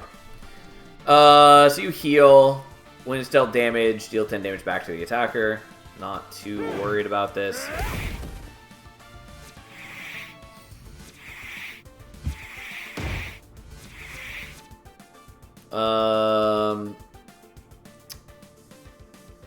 Odd that you're the one who got hit during that.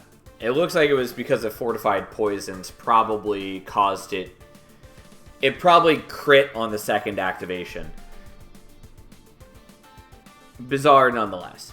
Also, it's a little nutty that my 1 mana 8 poison thing ends up applying 52 poison just because we have so many modifiers. Like, again, it's a little too easy to get out of hand with a build like this. Anyways, I guess we're going to block their... just in case that happens again. Not that him taking damage is like a huge problem for us, but... Alright, we're just gonna block on everyone. He's already dead. I just didn't want to chance anybody taking a hit somehow.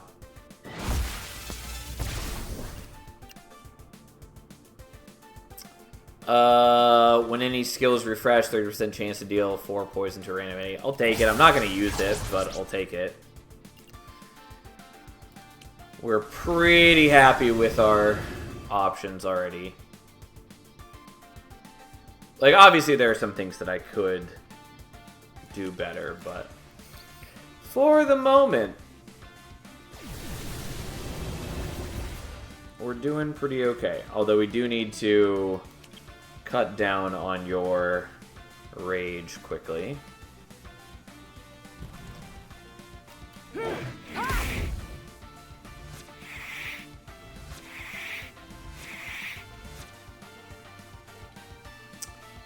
It might just be that Fortified Poisons is triggering on itself each time. Because it looks like that's probably what's happening.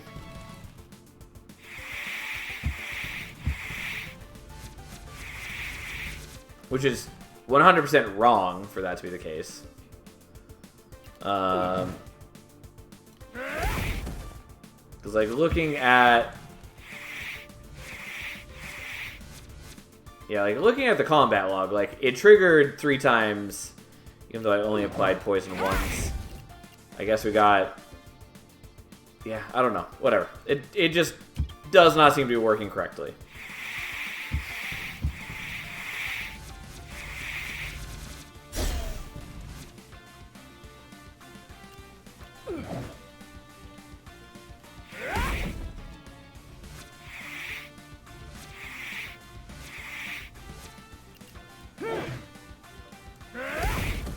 Alright, and we have enough block on here already thanks to the Siphon Seed. And we'll give you even more poison, which also cuts down on his damage output since it goes beyond his block.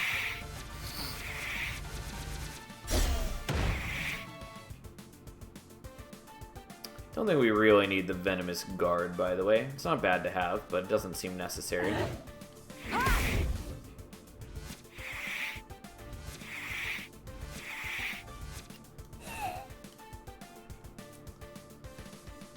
So I do 309 and like 20 damage. I guess we'll do that.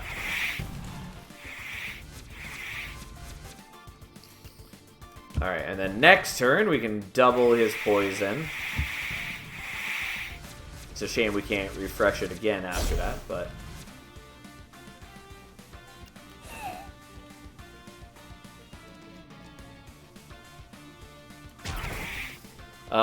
Teraton may end up taking some damage here, and therefore I probably should have done something different, but I went for the greedy play. It also doesn't actually matter. Yeah, anyways, he ended up with enough block thanks to the Siphon Seed, which is what I was counting on, but it just wasn't totally reliable. Anyways, he's running this turn. We're doing a massive amount of damage, finally. Doesn't really matter, because we're not actually killing him, and the fight counts as a success regardless. Like, as long as we don't die to him, it counts as a victory. Well, we brought him down to almost half health, and if it went on for any longer, we would have done dramatically higher damage. Yeah, Full Bloom is pretty decent for us. Turn 5 stun is also kind of good when we're poisoning. I do think we probably want that. The only issue is I don't really have space for it. I can probably take off Venomous Guard. But being able to refresh Overdose means that later on in a fight, we can just, like, burst an enemy down. Which is maybe overkill, but it does seem good. Yeah, I'll take it. The Cursed Scarab is nice enough, but...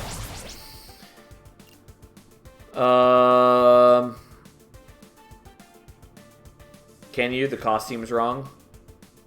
I'm not sure what you mean.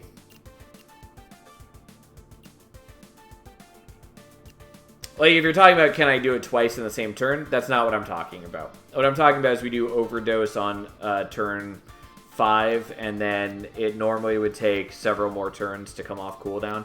And so then I can use Full Bloom on turn 6 to then use Overdose again. It's not, like, perfect.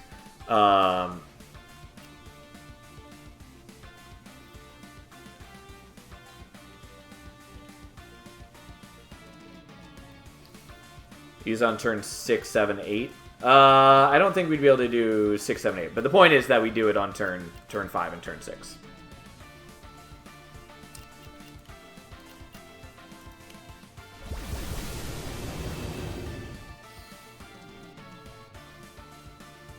Just because doubling that is quite good. I don't think it's, like, absolutely necessary, but, you know, it's a thing.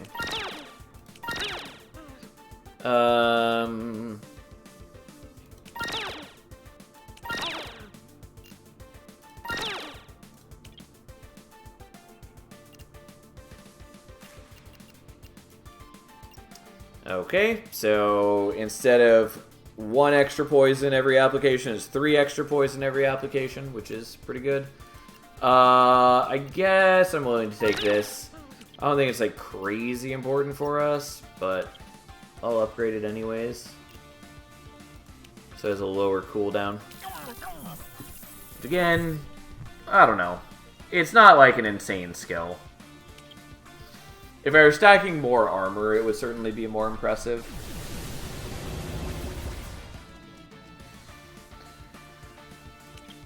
Okay. Yeah, so that's a lot of damage. Well,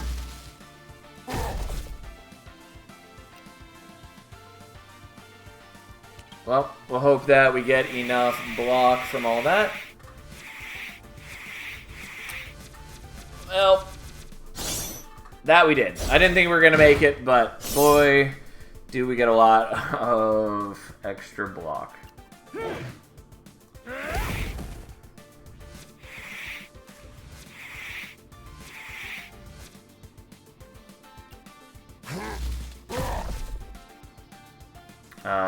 There is a good chance that you take damage because you're taking 9 already, which means it wipes out your block.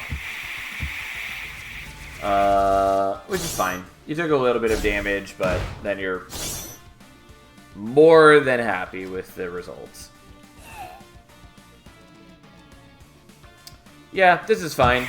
We'll just generate an obscene amount of armor.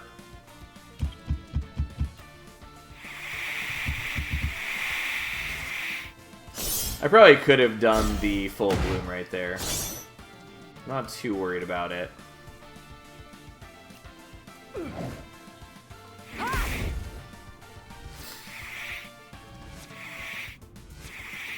I mean, I could even do it right now, but hey.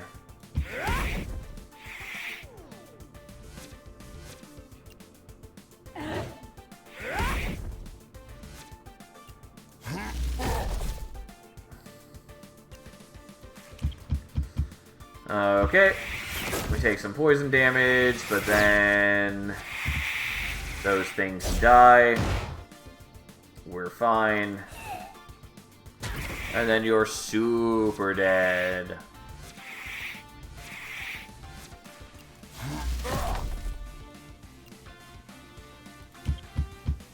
I definitely did not block when I was supposed to block there. Definitely was not paying attention, totally spaced out on the fact that I was going to take a bunch of damage from the poison and the corruption. That was on me. Oh well. From 600 poison to the 3200 poison. Yeah, way more than it should have been. Meg Smasha. Spacing out is not a good strategy. Yeah, for how often I do it. You know, you would think it should work better for how often I tend towards it. Anyways, deal 100 damage to target enemy. Rage applies 3 times. Okay, so we found the heavy blade of this game. Goes up to 7 times multiplier. Like, it's a little weird because there are also already a bunch of multi-hit skills, which essentially are already, like, multiplying rage bonuses like that. But it's fine. It's whatever. Maybe for the single combat, but it's good for troop morale. Fair enough. I really hate this picture. I think it's just so ugly. When a hero deals damage to a target with 30 plus poison, deal bonus damage. Not important to us. Start of each turn, if an ally has less than 30% HP, this hero gains guard and armor, or more rekindle. We're just going to take the ornate gem box, get that sweet, sweet economy boost. I have a bunch of skills that do not matter to me.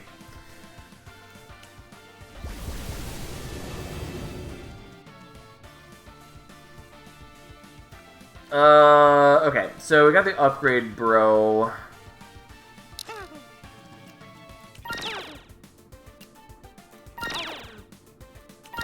I totally wasn't even paying attention to what decoy was. I'm gonna hope that it wasn't important, because I definitely didn't look.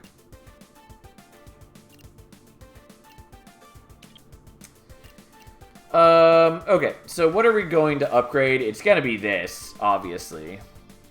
Or I'm not, sorry, not that. It's this. I forgot that I had 2 epic skills, and then as soon as I clicked on it, I was like, that's not quite right. I mean, like, this is still good, but, you know, this is better. I'll just sell some of these right now, even though I don't really need to.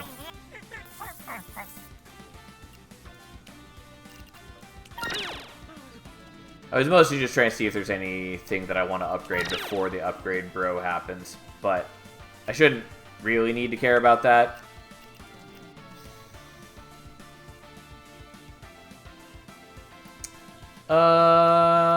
I guess let's upgrade the Poison Nova.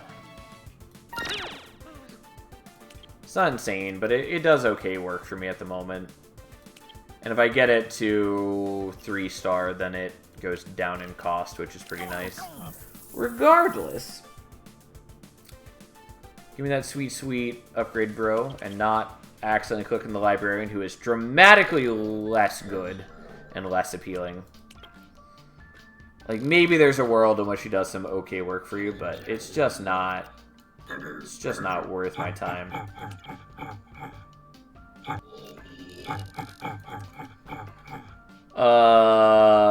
There's just also basically no reason to the duplicate option on that. This shouldn't be too bad for us, because we get a lot of free block. We have a number of effects that just happen at the end of turn anyways. I am sad that I took so much damage like an idiot, but hey.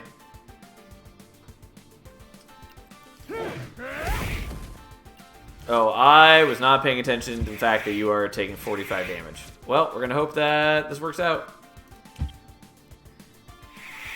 I mean, applying the poison did get me a bunch of block, but...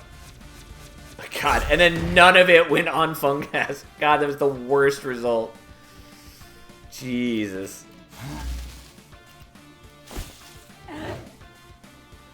I mean, that's pretty good.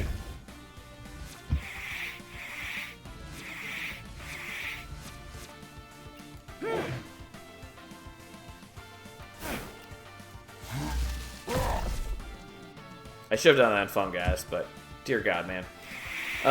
Please put the block where it needs to go. Yeah, okay, we're good. I need to just stop making dumb mistakes, though.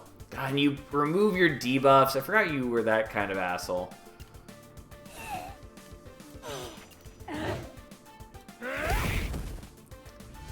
$3 a.m. I mean, yes, but I've also only been awake for like 4 hours.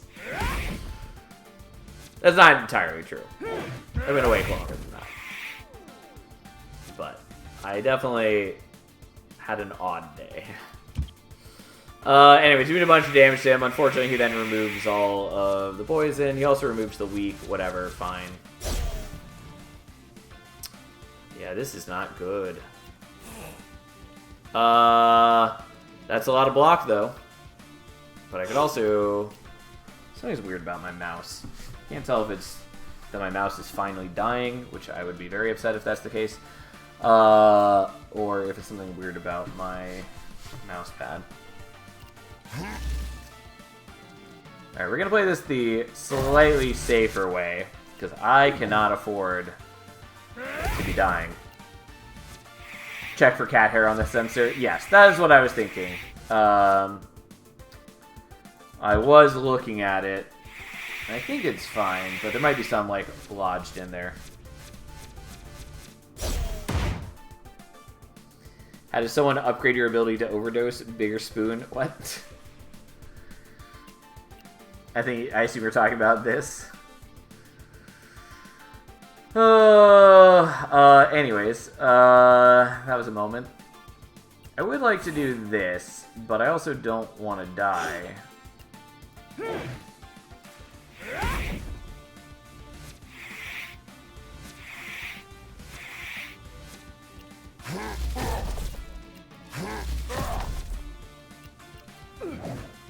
Oh yeah, and you stun after 4. It just hasn't been relevant for the rest of this fight. Anyways, we'll double his poison next turn.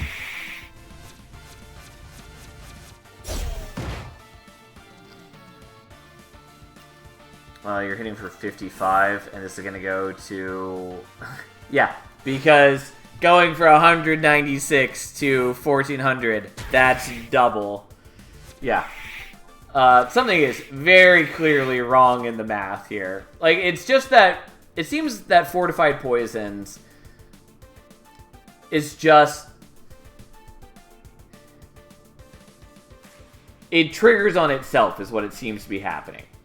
Which is very clearly wrong. He's also just way too strong. Like, it wouldn't be as big an issue without Overdose, but like, it is just... it's very much not as intended. Yeah, I mean... Curse Scarab, again, pretty good, but I think we just want to take another Fortified Poisons and try to upgrade it all the way. It is fun to make poison number go up. I mean, you're not wrong. It is. Also, my mouse is driving me a little crazy, but we'll see. Aha,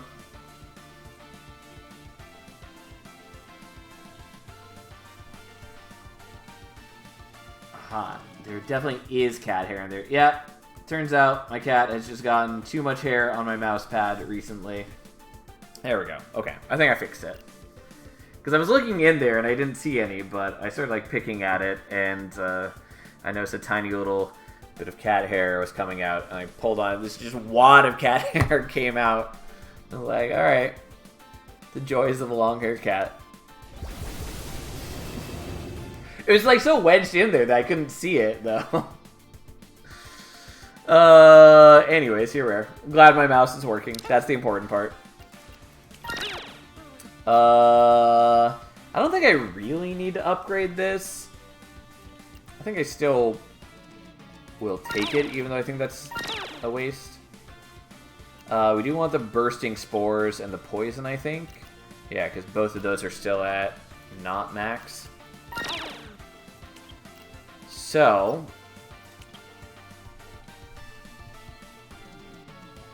I used to have that problem with husky hair. And that dog was not allowed in our room. Yeah. A long while ago, I had a friend whose family had collies. Like, they usually had 2 collies.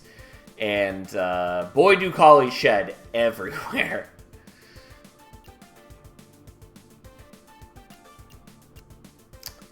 I don't really need to be selling these yet. Getting the other...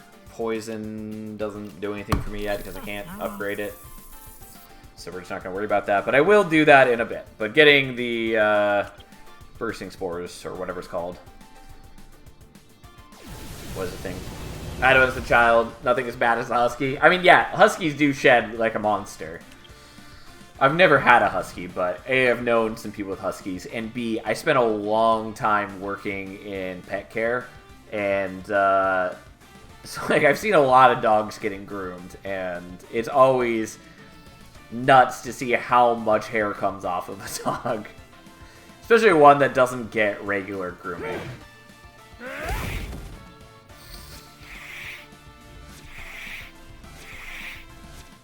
Yep, don't you love it that our 8 damage, or 8 poison skill applies 82 poison?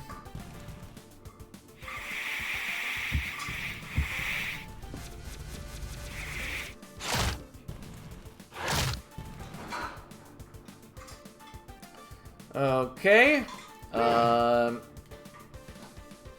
Yeah, let's even out the poison a little bit.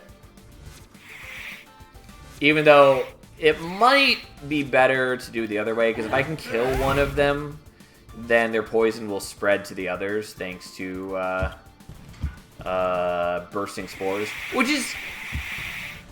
like, this is a great skill, even if it didn't spread the poison on death. It's a little weird to me that it does do both. So 244 and 192. I think it's just better to do this. But we're going to do the Venom Nova and do it on both of them.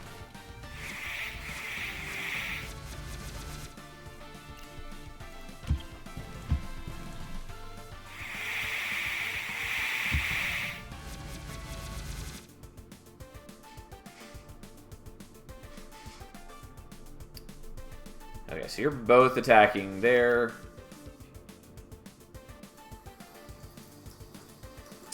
It's also weird that the cooldown seems not to be applied until the starting of the next turn. I don't know if... Anyways, I don't know. It's fine. So... if I do this, you're then going to die. Which means the other one's also going to die because the poison is going to spread on death. Because it's weird that it goes in order like that. It feels like it should resolve all of the effects first. Like, it's in our favor that this is the case, but it does seem weird at times.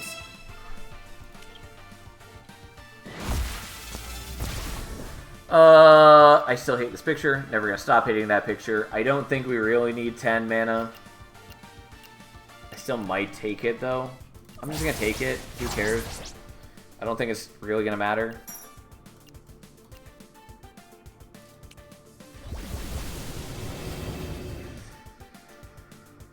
Okay. Wave Splitter... depending on how it applies, might ruin us, but I think it's going to be okay.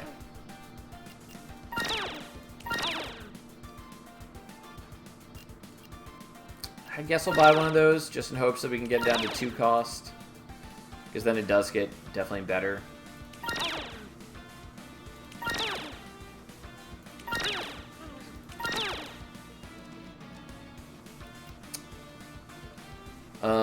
Whenever an enemy takes poison, apply corruption. Specifically poison damage.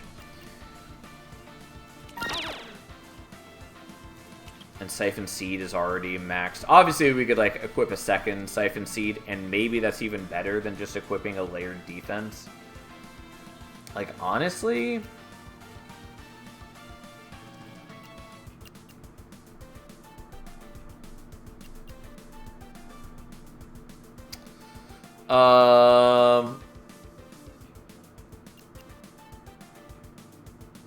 it's probably better for us.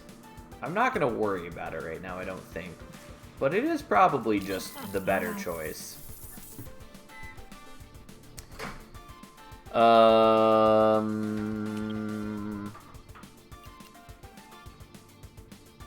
and I don't have enough for the poison anyways. For some reason I thought I was going to upgrade it right now, but nope, it's too early. That said, we're going to take the cleanse just in case I actually do need it. Just because this guy mirrors debuffs. And I think last time I did this, it didn't mirror something? Maybe it was corruption that it didn't mirror.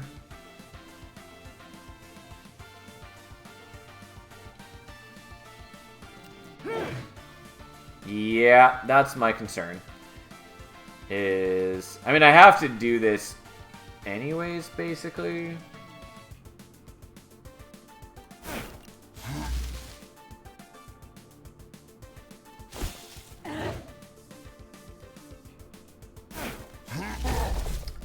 Do that.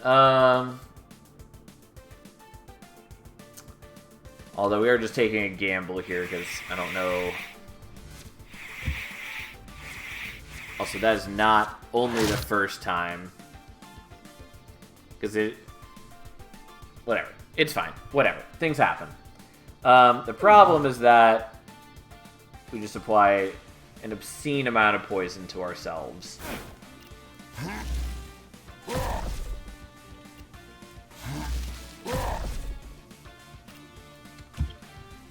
Which is why I was afraid of going for this fight. It might end us. Yeah, he does take some damage, unfortunately. I do have heal potions, which is a thing.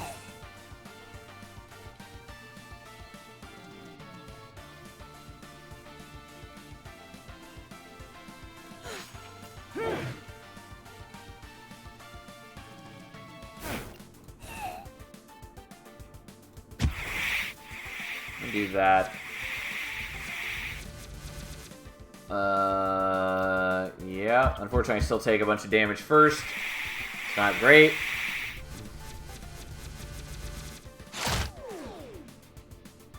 When doubt, we can use Corrupt Flask to trigger the effect. That is fair. I did totally space on that. Also, did I not equip the cleanse? I thought I did. I see, obviously, that's not here, but it failed to swap. Well, fuck me, because that was the whole point, was to prevent this specific instance.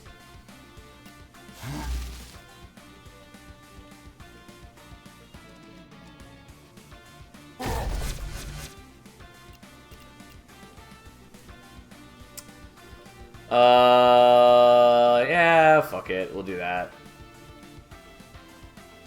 Although it doesn't seem like that mirrored. Yeah, for some reason it doesn't mirror corruption like it should.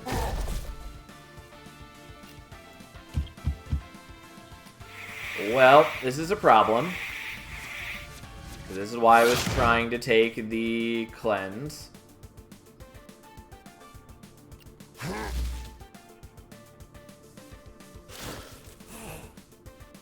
So, like, I can do this, but then he dies.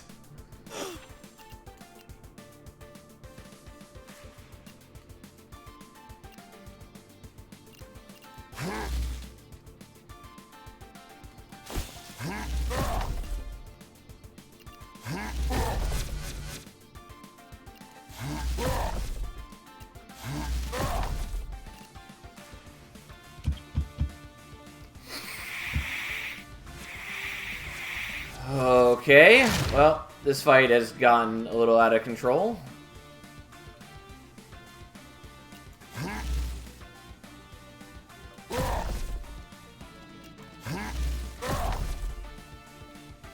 But I only need to block the poison that's coming in.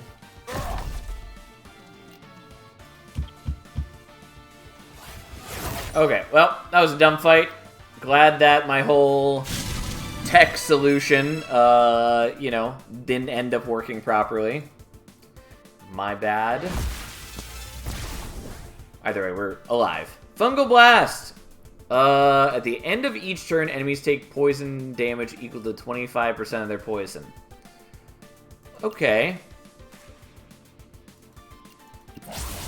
Sure. So you just take 25% extra poison damage.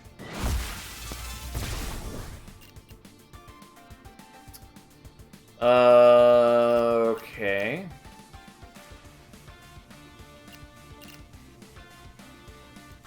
I'll just take the Hungry Grubbling, not that it's terribly necessary for me. Yeah, a bit annoyed that we fucked that up. Also, I don't know what I want to do with the Fungal Blast. We probably just want to swap it on instead of the Full Bloom for the moment. Yeah, that's fine.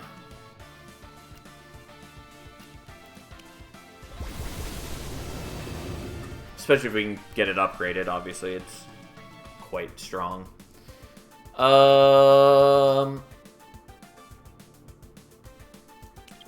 Yeah, we'll go here.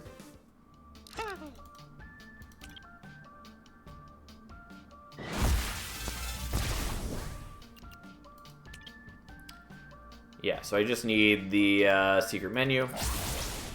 Again, a little weird to me that it's always the same three. Whatever, it's fine.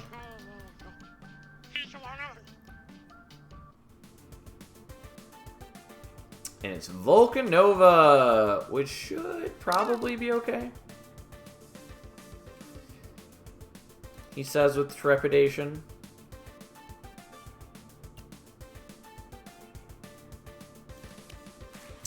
I should maybe buy some healing potions for the moment.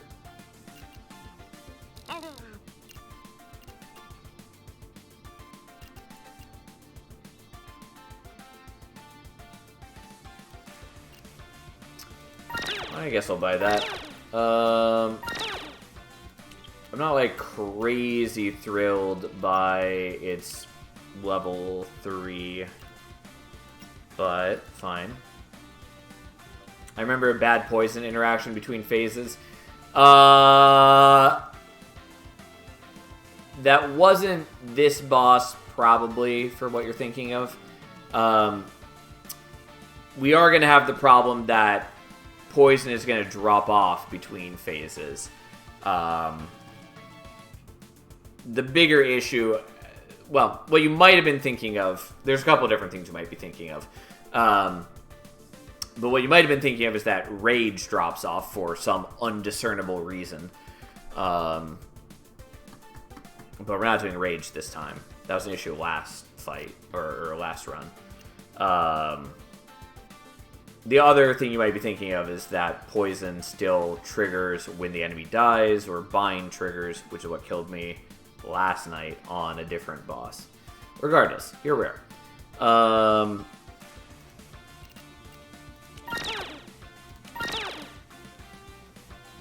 Don't think we need another Venom. No, I do want Venom Nova, because that goes down in cost. We talked about this.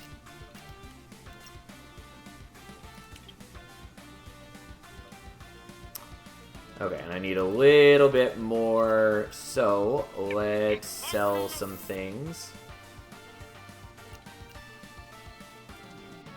Yeah, we don't need those. We have too many other things already. Alright, so this costs 2, which does make it dramatically better now. I do want to upgrade this, but I don't have enough. Okay. We'll see how we do against Volcanova. I think we'll mostly be okay, because mostly what he does is he punishes high teams that attack multiple times. Yeah, I don't give a shit about being weakened in the slightest. Does not bother me, which again is an indication that the curse system is bad. I will never stop harping on that. Alright, let's try not to get Volcanovad. I think we'll mostly be fine, especially if we stall out the first phase till we get up to like 5 energy.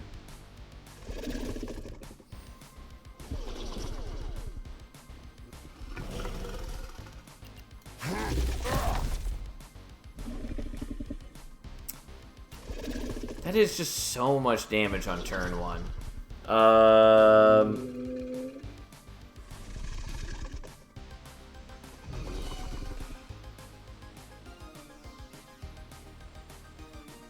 Like, obviously some of it's because I have the corruption, but that still seems a little crazy. And like, yes, I'm aware that's because I took both the corruption and the rage, which is why it's doing so much. I can't exactly see my health. I think that's 37, which means that we are at 61. So I should survive this, even if I don't get the... Just to be safe, we're going to heal a little bit, just because if he dies right at the beginning of the fight, I lose. Probably. And yeah, unsurprisingly, I got a ton of extra block. He still does take some damage. Not crazy bad, though.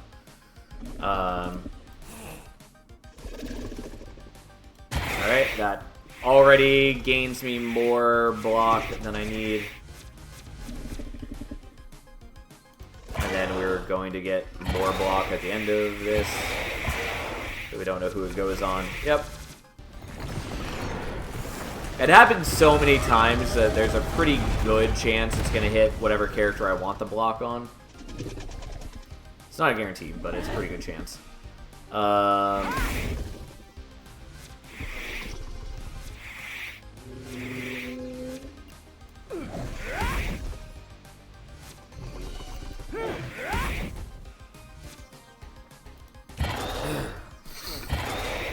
Okay, look at him go.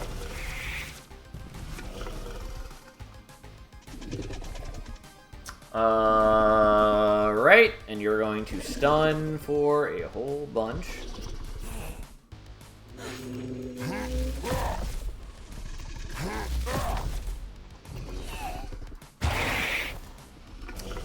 It is fine. We're not getting through this fight particularly quickly, but that's sort of to our benefit, like I said, so that we can build up our our energy going into phase 2. Yeah, so this also might have been the bad poison interaction you're talking about, where I can't see what he's doing, because it looks like he's doing nothing, because he's dying right now. But what's actually happening is he is doing something. Yeah, I did forget about this. Yeah. But so he is doing something. I just can't tell what it is. Which is really stupid that that's the case, but fine, whatever. And yes, I could have done this, but I guess it only has a 1-turn cooldown now. I just didn't want to trigger its cooldown, was what I was trying to avoid.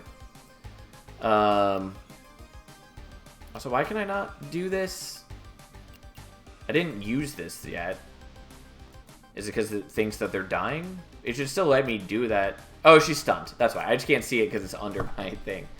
Yeah. Anyways, yes. So he dies. He then comes up. He immediately attacks me, which is stupid that that's the case. But whatever. Fine. At least we know that that's how it works now. I have enough block that it's okay. Cure all debuffs. Go fuck yourself.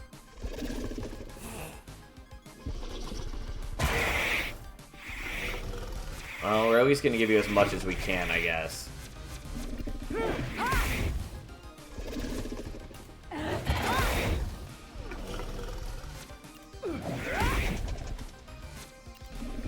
And she did deal some damage, which applies a weak to him, which is, you know, something.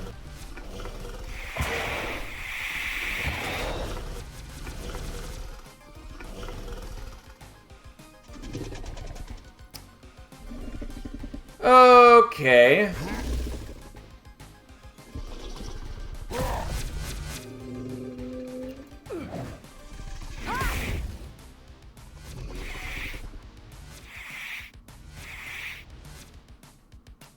Yes, we are taking more damage now, which is concerning.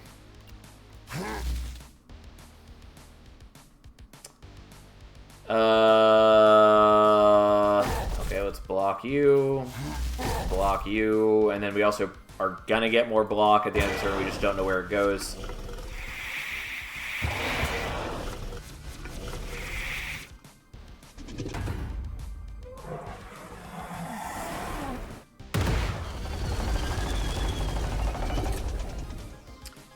You're gaining 5. That's fine. We'll just pop you up to a clean 942. And then we'll add a little bit extra on there as well. I did have to do in that order, though, because I needed this to get the benefit of the fortified poisons. So there we go.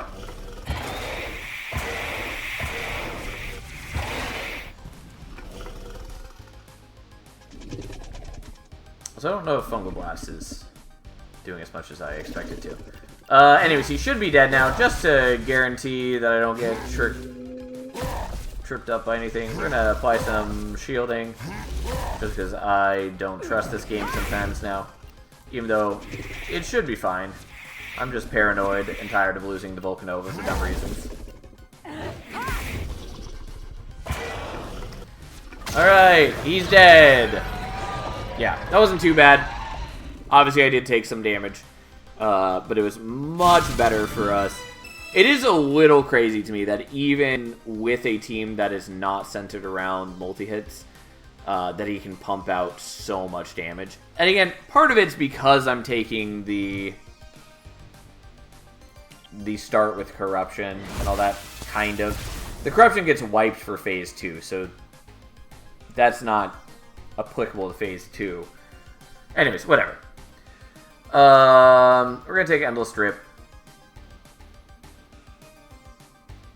Yeah, that's what we're taking. Which we do want to upgrade. We're gonna wait on that, though.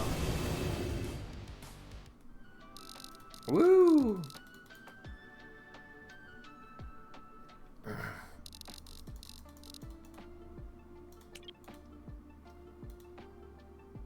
Alright, we now have another slot, which is pretty important.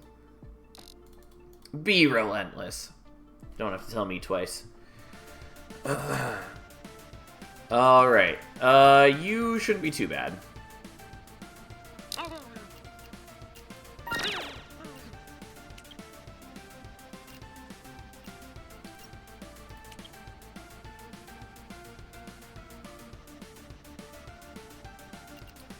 Do you still want to upgrade that?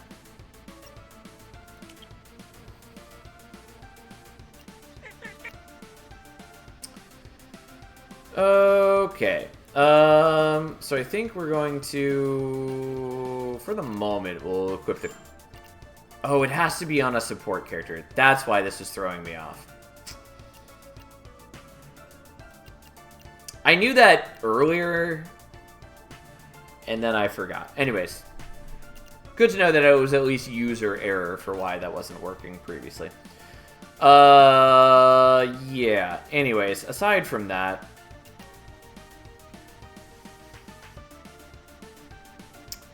I don't think I really want to sell things. I did forget that I have 2 of these, because I didn't really need to get the second one. Regardless, here we are.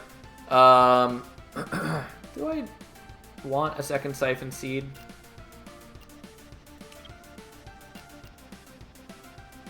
It is good, but I think we'll leave it. I think for the most part we're fine without it. I don't know. I still maybe want to swap it out with Teraton's, like, shield the whole team. If I can get it up to 3-star, a second one of them would do just so much work for us.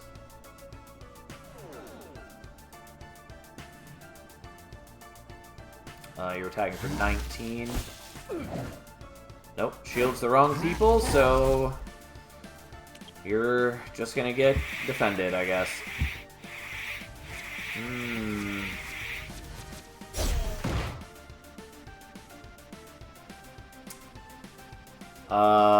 Not entirely sure why I took the poison. I guess it's because the Fungal Blast dealt damage to you, and I guess maybe you crit on some of the poison damage. It's not entirely clear. Again, the game could use a little better visual clarity for these exact reasons. And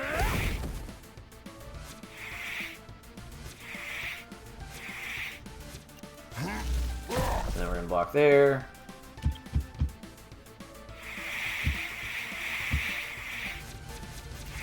So I wonder if the weak is affecting Fungal Blast.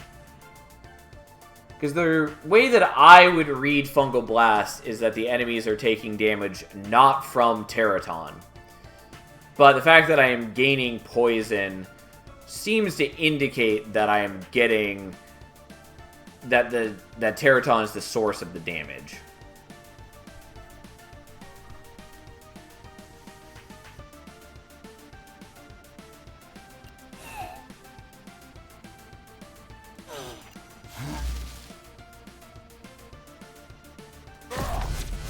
It's a bit overkill, but here we are.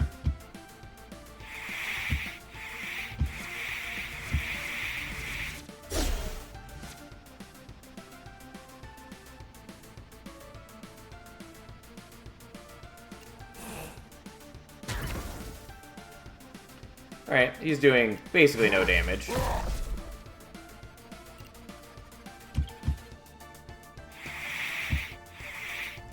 This is why we equipped the Cleanse. Like, in the ideal world, I shouldn't be building up any poison to his effects. But that's clearly not how it's coded. So we'll live with it. Anyways, he's dead.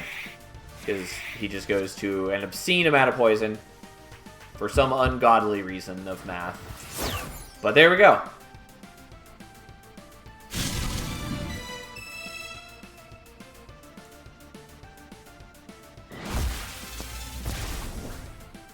Big Mama. Again, she looks way cooler in the armor. Start of each turn, if the hero took unblocked damage last turn, gain 10 block and guard. Gotcha. We're not going to use that. Also, it feels weird to have the same art from their passive reused. That's the case with at least Gramps' passive as well, and his level 20 skill. Increases the block amount, that's fine.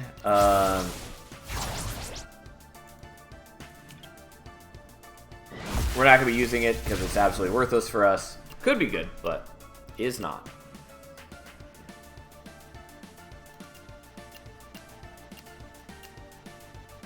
And this does go down in cost, which is nice.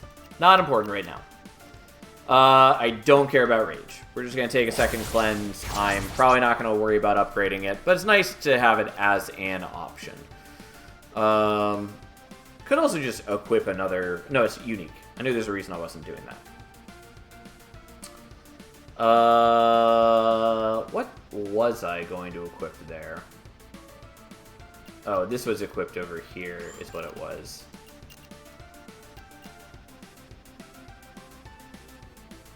And then I guess I was going to equip this. Doesn't matter tons. I probably just want another of the block things. Yeah, we'll take another Siphon Seed, I guess. I'm only going to use it if I can actually get it all the way upgraded. Also, I am going to upgrade that Poison to max, even though that also seems maybe unnecessary now. It does make it better. It's not dramatically better. Another Bursting Spore is also pretty good, but...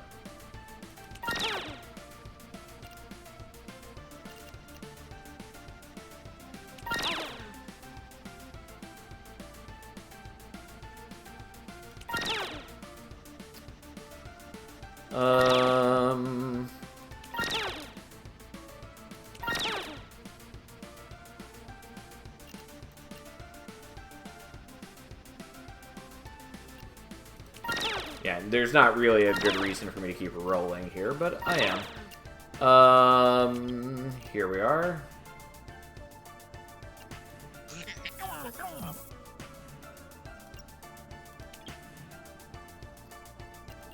Okay, and we'll do that.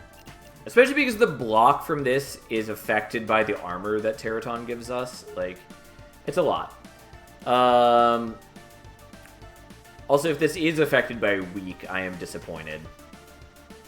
Because it shouldn't be the case, but it does definitely seem like Teraton is counted as being the source of the damage.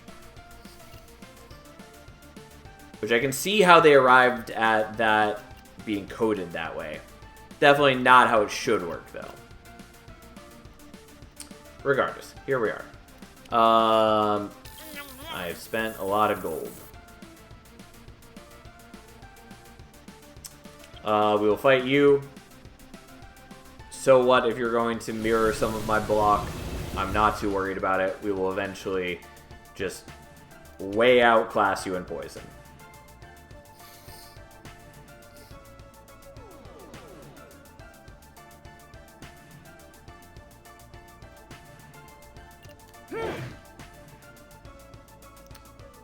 Uh, 90 poison right off the bat. Yeah, I'm willing to do that. Obviously, I'm not blocking enough yet, but I'm willing to take a bet that we'll get enough block by the end of this.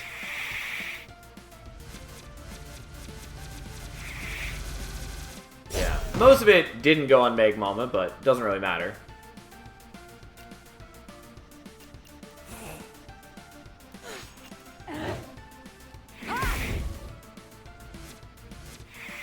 Yeah, this still does give more poison than doing the Venom Nova. At least when done at the beginning of the turn with the fortified poisons. Yep. Unfortunately, the dodge does seem to be blocking our poison damage, which is a problem. I knew this was a possibility. We can get around it in a variety of ways if necessary.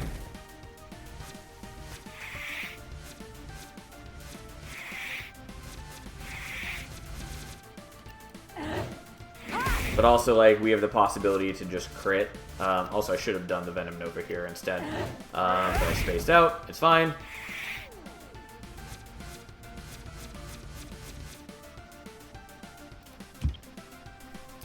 Yeah, so long as we crit, it will get rid of the dodge early.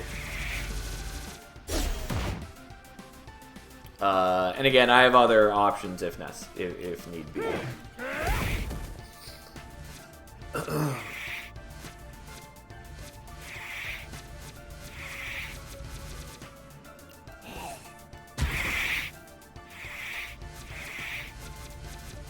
Oh no, he's applying 5 corruption to me. This is one of those enemies that feels like really undertuned because it spends most of its time just like applying corruption to you. And the corruption doesn't matter if it's not doing any damage to you. And like, yeah, it copies some of your block. Which I think is also not working correctly. But that's another matter altogether.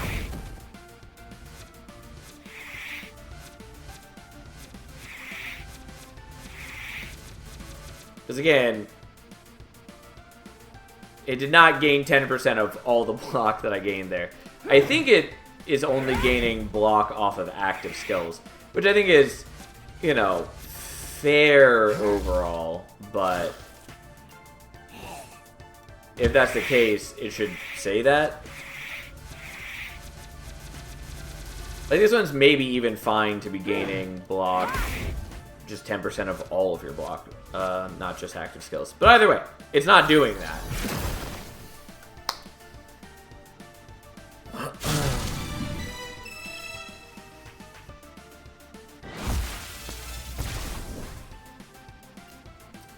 Here to start with 3 dodge. I would take that, except that I assume dodge is still going to be bugged with block, and so I'm not... Like, I automatically gain some block at the end of the turn, so there's no point taking this if it's going to get wiped out by the block that we have. I'll just take this. I very much doubt I'm going to upgrade that all the way, but it's at least technically a thing I might use.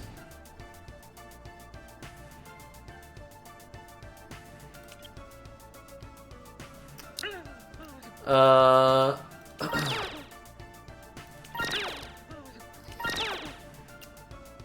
Siphon Seat we have is only rank 2. Yep. So I want that.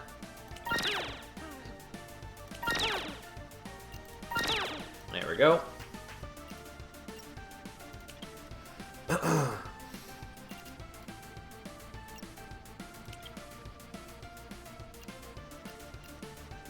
Alright.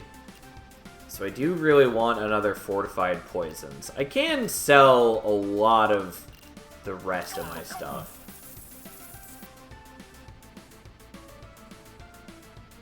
Oops. Almost clicked on the wrong thing. Yeah. Anyways, here we are. I think this will not be too big an issue.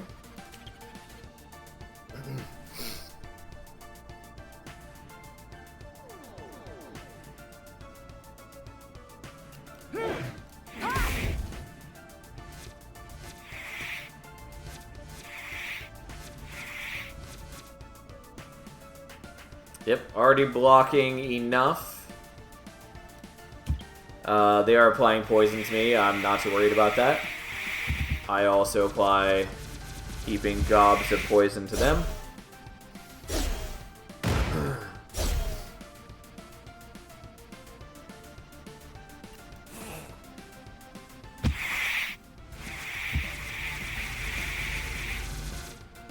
And then I go to 96 armor, 120 armor, 56 armor. Yeah, like the amount of armor that I generate is just... It's simply too much. I do think they need to tone down armor generation. Or they need to... like, increase the ways in which enemies can deal with high block. Also, I really did not need to put poison on this guy if I was going to do the Venom Nova. What? There can never be too much armor. You say that. You say that, Rip.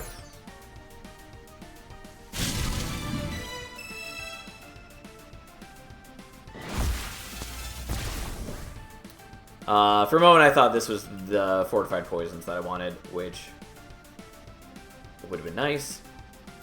I don't think we're going to be using Venomous Guard. We'll just take the Cleanse. Technically, I can get it up to not max rank yet, but it doesn't matter. I don't really care.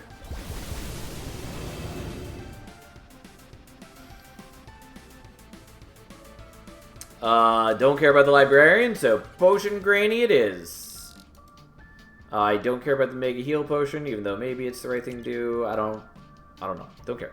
We're just taking a relic. Healing potions heal for 10% more is so underwhelming.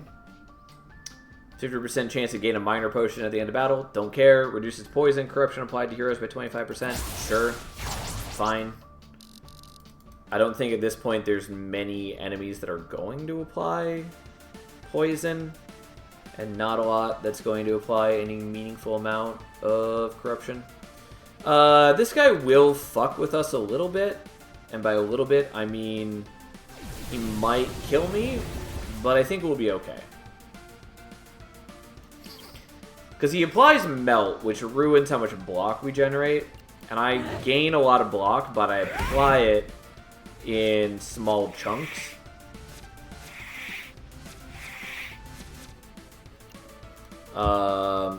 Nonetheless, he only applies Melt whenever he's dealt damage is a chance, so I don't do a lot of, like, distinct hits of damage. So I think we'll be okay.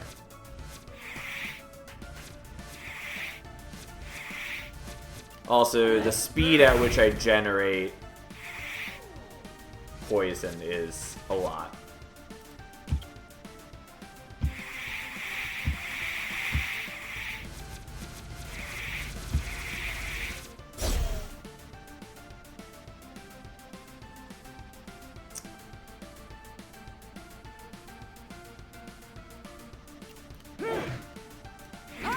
Sure.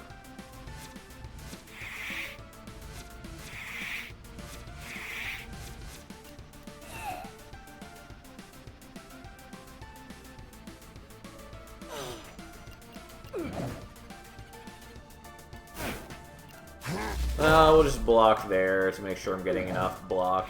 The chances that we don't have enough block are very slim, but hey.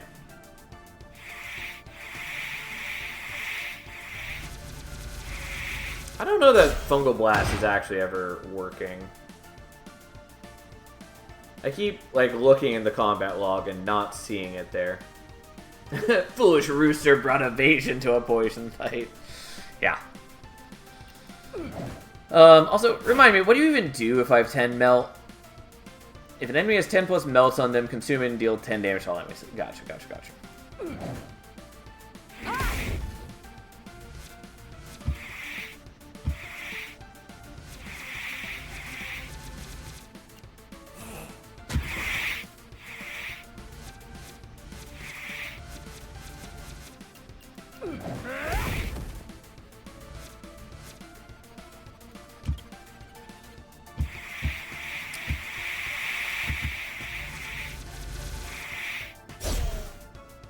Yeah, it definitely doesn't feel like Fungal Blast is doing anything. Which, if that's the case, is very disappointing. Like, it's fine, I guess, but it is disappointing. Fine in the sense of, I don't actually need it, and also, the game is already bugged in my favor regardless, with the way that Fortified Poisons works.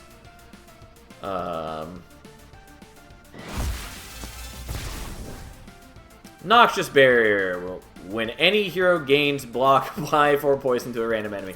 Alright, well, we're gonna swap off Fungal Blast, I'll tell you right now.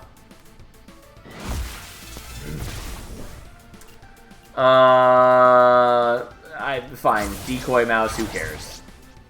I don't need the other things. There we go. Enjoy. I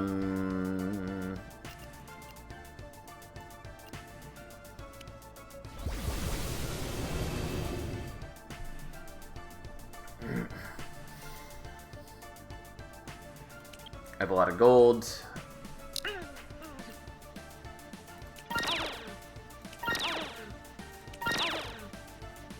I don't think Toxic Trap is at all appealing. It's just pretty, like... Yeah, the extra poison is good. But you should, like, never let your block be broken. And also, I don't want my characters taking damage. And, like, if my block is never getting broken, sure, it will maybe take a little longer to end the fight, I guess. If I'm not getting that bonus poison, but who cares? I could take another Siphon Seed. It honestly would probably be pretty good, but I'm not going to.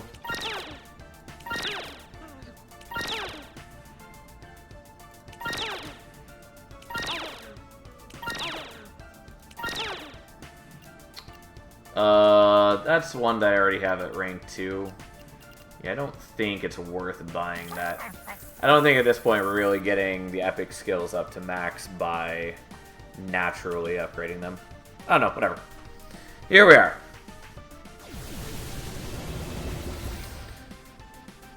Okay. 1,600 for times and material alone. Yeah, it's a lot.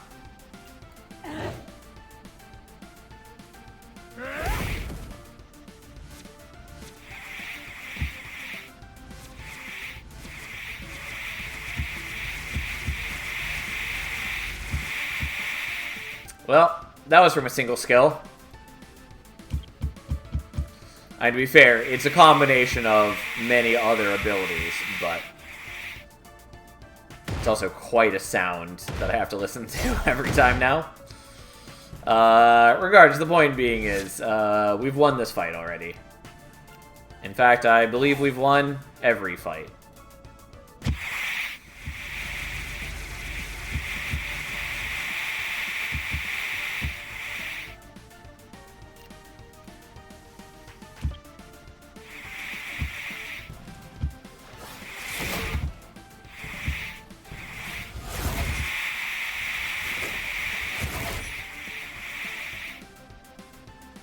Well, that happened. Goodbye, my friend.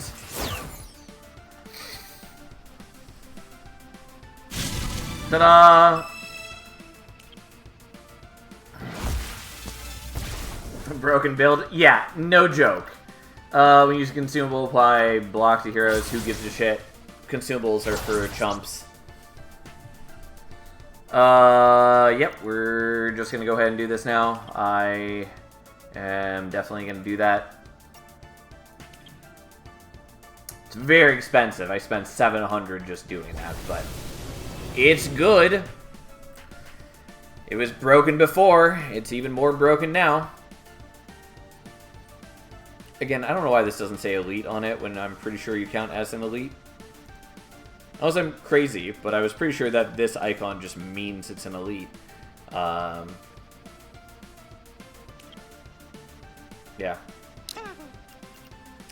Yeah, I don't think we care about buying the Endless Drip. I mean, I kind of want to buy it, even though the likelihood that we do that is very low. You know what? I'll waste 300 on it. There's another fortified poisons that we don't need now. I do have a lot I can sell here, though.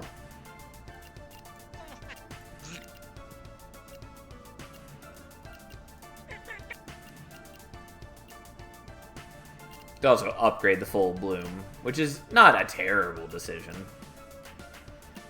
So I hate that whenever you're holding something, his stupid speech bubble and hands obscure what's in the corners here. Oh, anyways, whatever. We have a lot to sell, but doesn't matter. Alright. Again, we've already won, even though we're actually quite a few fights away from the end of the run. Because there's like 2 more fights, and then the boss, and then we have all 3 generals, and then Ragnaroth as well. Even though Ragnaroth is not a fight.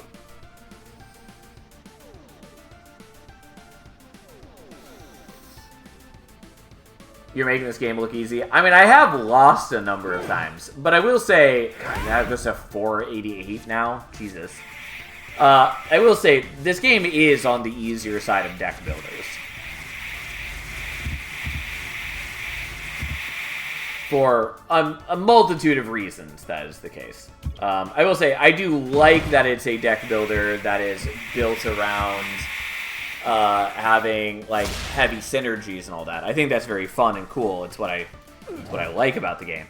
But I will say the tuning is definitely off, where it's like, unless they just want this to be a very easy game, and I think they do to some degree. But nonetheless, for the most part, like, the balancing is sort of a joke. Like, and in a couple ways. Like, again, most things are not that hard. And then there's a couple things that feel way overtuned. And on the player side, there's some things that feel, like, wildly better than others. We'll take another Hungry Trebling. It doesn't really matter.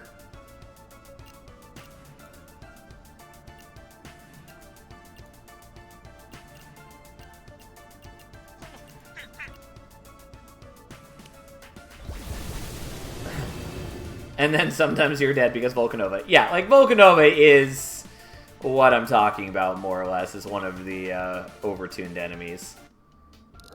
Like, he's beatable, but, like, he's very punishing, and especially with certain builds.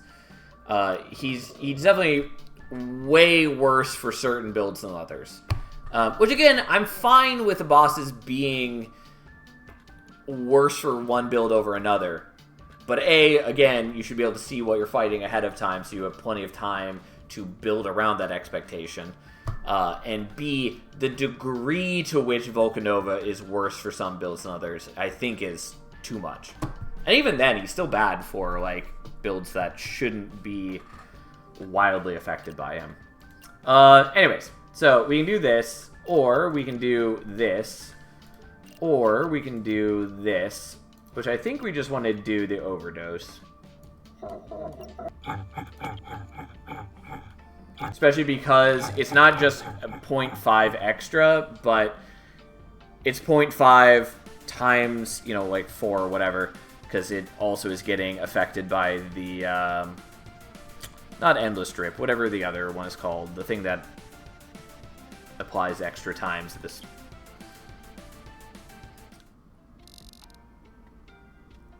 I guess you see so many skills you don't use that you can prepare for Volcanova regardless. I mean, sort of, yes. And I assume that's part of why they don't have a preview so far. But you still have to spend a lot of gold investing into your kit that, like, if you are... Well, a couple things. One, certain characters don't have a ton of options. Like, Koa, who I keep wanting to call Kai for some reason. Like, Koa, most of his skills hit multiple times, including his passives. And he doesn't have much piercing built into his kit. And so, like, yes, technically you can take away his multi-hitting skills by the time you get to Volcanova. But the chances that you, like, have a workable build that still is strong enough to beat Volcanova when you strip away all the stuff you've invested into by then is not great. And, like, yeah, at a high level, maybe there's ways you can hedge your bets on whether you're going to fight Volcanova or not, and you can prepare a B plan. I still don't think that's great. And, again, I do think the degree to which it punishes certain characters and builds is just too large of a gap compared to, you know, the other builds. Which, again, I think would be mitigated at least somewhat if you can see what bosses you're fighting from the beginning of the run. Because then you can know that you don't want to be building into multi-hitting Koa. And you can do other things with your time. Or you can at least, you know, make an informed decision. Anyways. Rage, Armor, Corruption, and Poison reduced by 20%. No. Block gains are reduced by 20%. No, even though realistically it probably isn't going to affect us. Damage dealt is reduced by 20%. I don't know if that applies to Poison. I'm still going to take it, even though it's disappointing.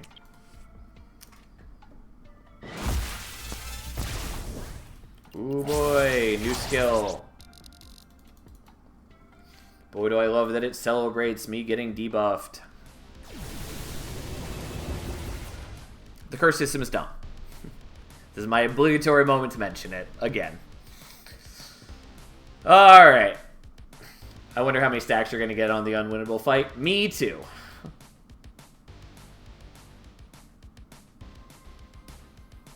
I don't remember how many turns the unwinnable fight goes on.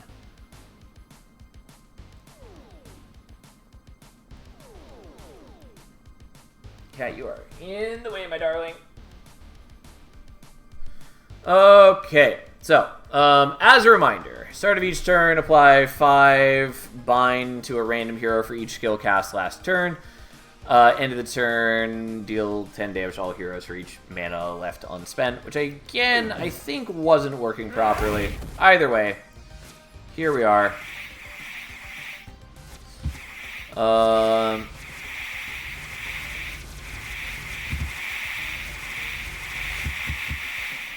Solid 488 off of 1 skill. So, that's a thing.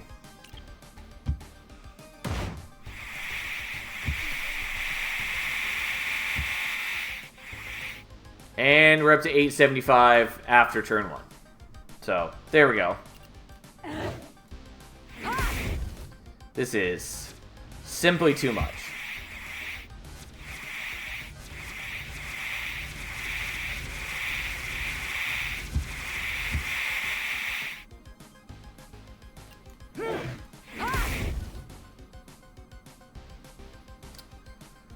Okay. Oh no, you're hitting me for 12. However, shall I manage? Oh no, 1 corruption. My concern is palpable.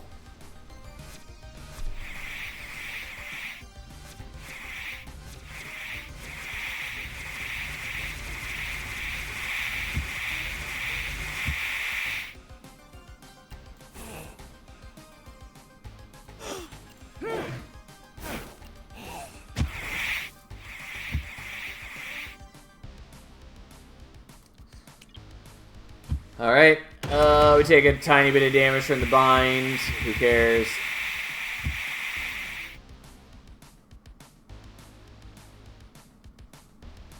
It's weird that there's no sound effect when it webs.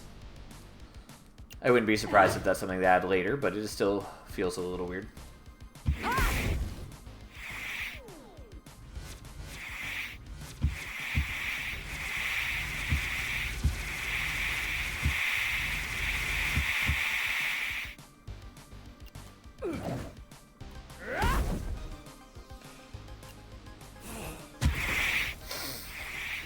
Okay.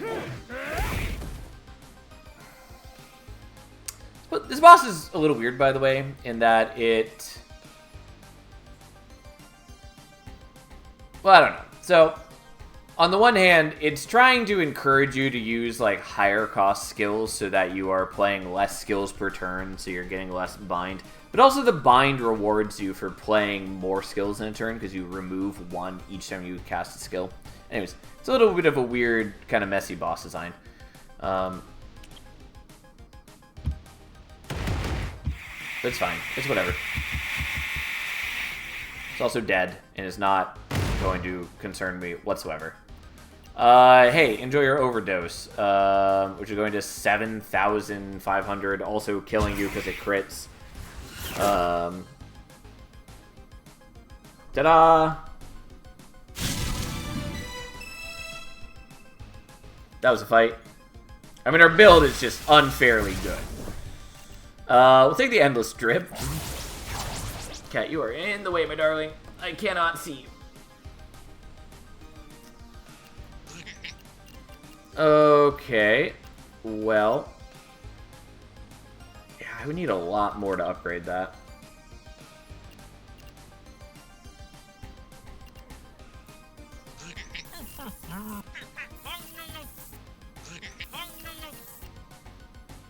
Well, I guess let's see what we get first. Impressive work!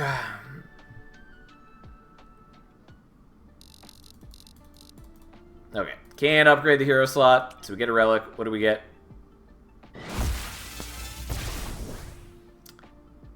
Yeah. I know these are not the only 3 options, because we've seen the heart as well. But it does not feel like there's many options here. And again, these are not anywhere close to comparable with the getting a hero upgrade slot. Either retaining the armor, just because we block, and rage doesn't matter to us, and the corruption is pretty inconsequential for us. I did forget there's an upgrade bro here. Or maybe didn't know there was going to be an upgrade bro here.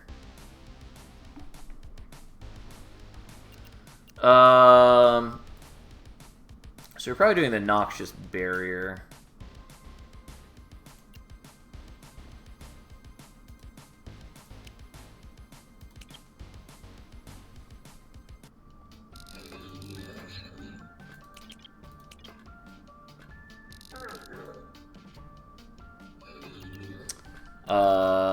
Noxious Barrier.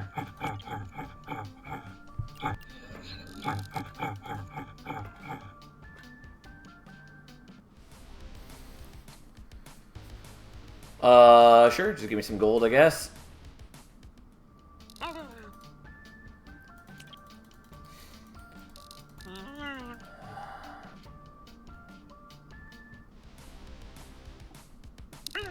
Yeah, I know, it's the last time. You can help me, yada, yada, yada. We're aware. Cat, you were in the way. You were laying down so nicely. I do kind of want that mana potion. I don't need the mana potion, but I do kind of want the mana potion. So first off, let's sell that and that. I don't think we need the full bloom either. We're going to get rid of the Fungal Blast, though. We're going to get rid of the Grublings, even though they only sell for 20. But there are no enemies for me to kill except for the bosses now, so these just don't matter. So we can upgrade that.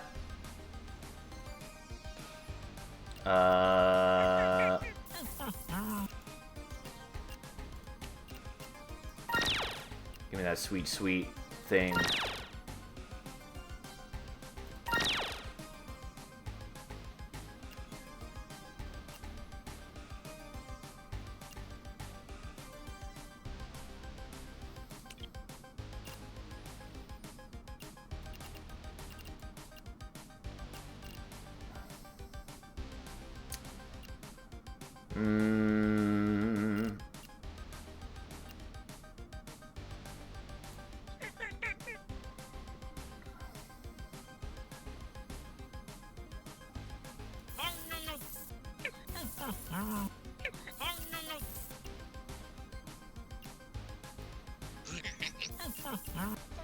I really don't need any of this. I mean, I could have upgraded the full bloom or whatever, but who cares? None of this matters. Not in the slightest. Anyways.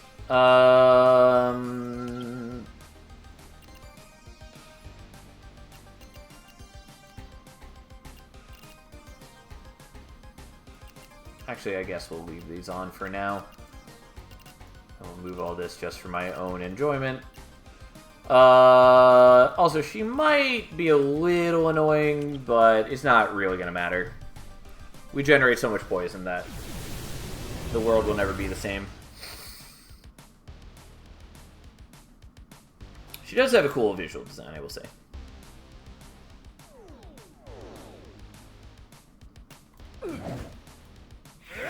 Alright. 564 poison right off the bat.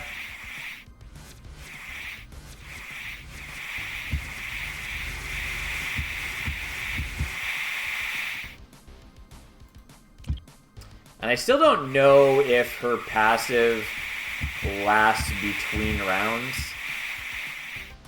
I think maybe I'll test right now, finally.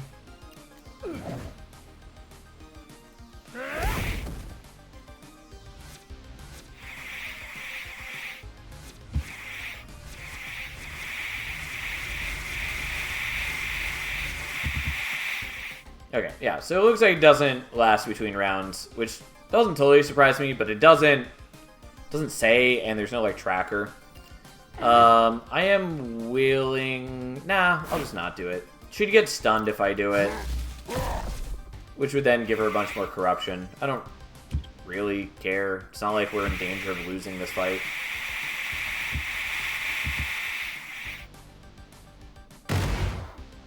It's a little interesting that the generals are given to in a random order.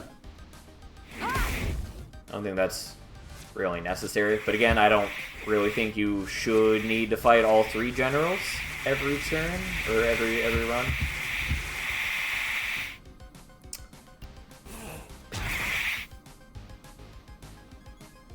Alright, she is most of the way dead already.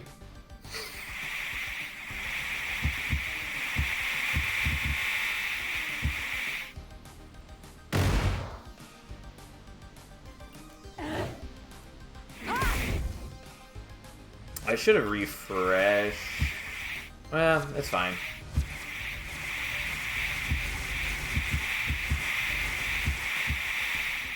I guess I can still do this to avoid the Kira says.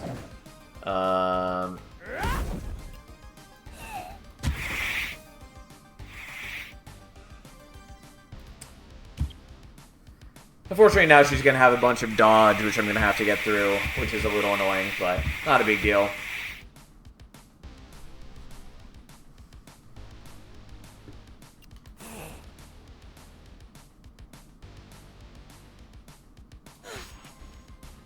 I cannot see how much poison I've got on. Is that going to 30,000? Is that what's happening there? Yeah, that's what's happening there. Because, like, there's no way that's going down from 4,000 to 2,000.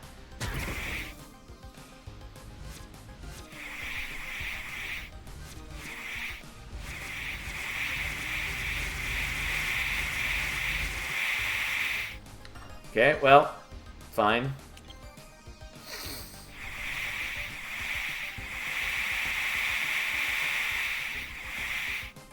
At least some of those poison applications crit. They don't do, like, any meaningful damage, but they do crit, which gets rid of her dodge a little bit.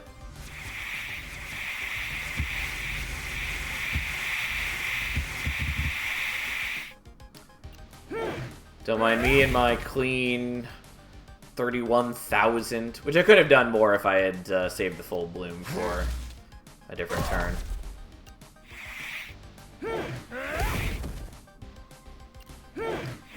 Oh no, we got stunned. However shall I manage? And yeah, it looks like the poison damage is affected by me doing less damage from that artifact. Which again, doesn't really matter. I still did 25,000 damage to her on that single turn. It's a little disappointing, but it's not a big deal. I get the feeling you were not afraid to lose. Not particularly, Rip. Also, it's weird that the bosses say that they give 700 gold, and they don't.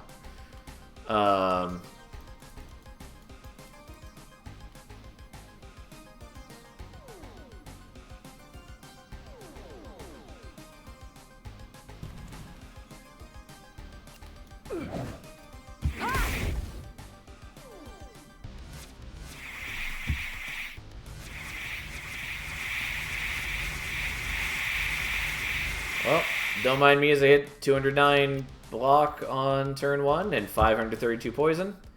And again, his damage gate does not prevent him from taking all that damage. War's passives just lie, so that's a thing.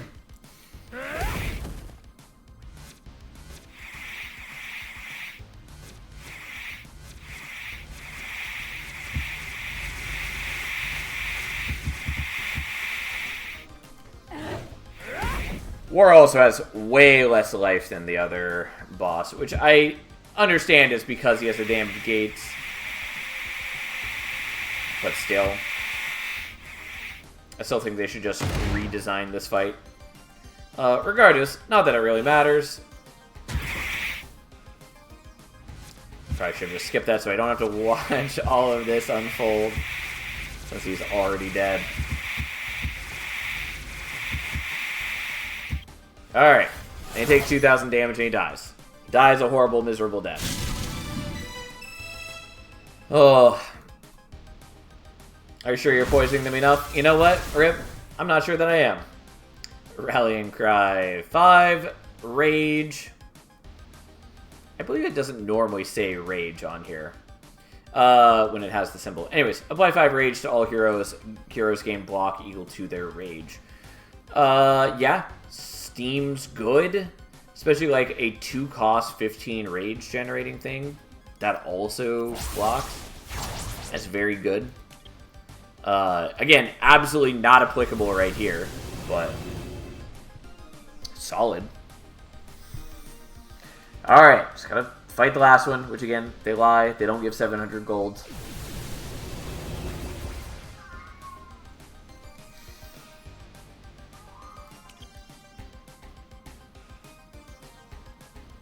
Oh no, 2 corruption. However, shall I handle that? And 2 bind.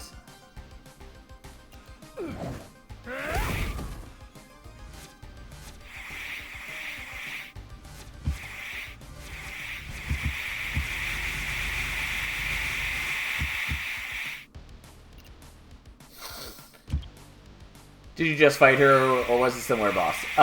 Did not fight her.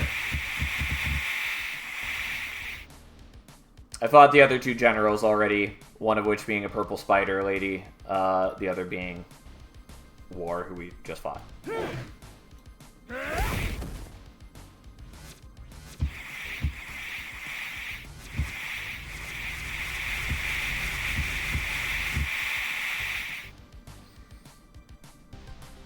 Okay, my old man eyes must have thought another one looked like her. Fair enough. And they've all got, like, similar design motifs. But, yeah, we did not fight her yet. Yeah, we did fight her in the previous run, but that was, like, 2 hours ago.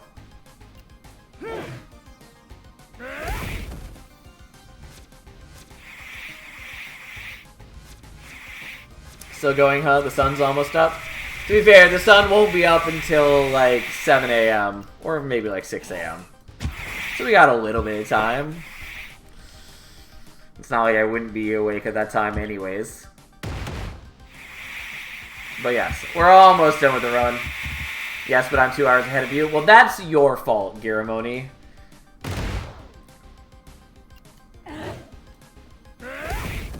Only heathens live in Central Time. Or Mountain Time. Whatever time zone you're in.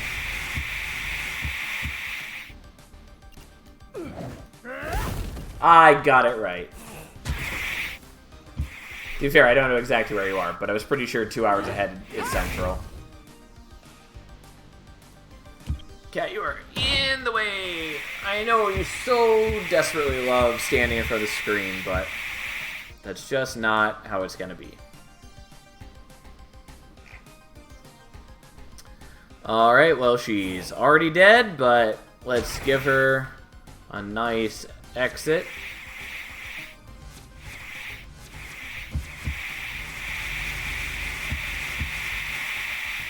Yeah. Like, I'm going to tell you right now, Overdose and Fortified Poisons would already be good if they didn't... if they weren't bugged. But the fact that they are bugged makes them just ridiculously strong. I mean, it takes till turn 5 before I can use Overdose. But, still. Why is this boss getting thousands of poison at once every turn? Because of what I do with my kit. We just have so many poison multipliers, basically. So, applying 1 poison ends up applying like 7 poison instead. And I have a bunch of things that apply poison a bunch of times. Because, like, I have... like, Fungas applies poison, like, 3 times at the end of the turn. I gain block on every character when poison is generated. I apply poison whenever I gain block. And so it just is a chain reaction of things, essentially. Okay, so we were swapping in this, and this. Beautiful. Yeah, it is pretty cool. Like, again, it's clearly bugged in that some things are not applying in the ways that they should. Or at least not the way that their tooltip reads. But, yes, it is quite a thing. Alright, and then the non-fight. Look at us go. I don't think there's anything else I was supposed to switch in.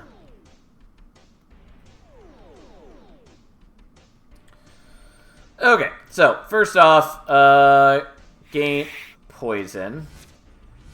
Which it didn't occur to me that that was going to be copied as well, but it did.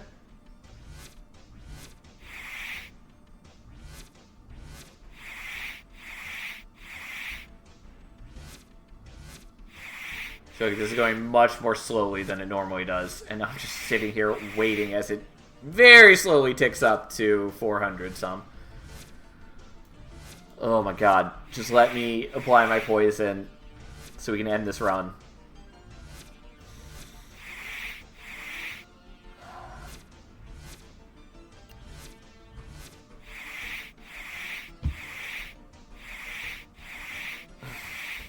This is infuriatingly slow. I'm assuming this is because we use the potion instead of using a skill. And, like, I guess the speed up is not triggered unless you're using an ability. Like, I'm sure it's just an oversight in the code where it just doesn't think that it needs to do that. Feels like a bug? Yeah, this is definitely a bug. Oh my god. It's like 560.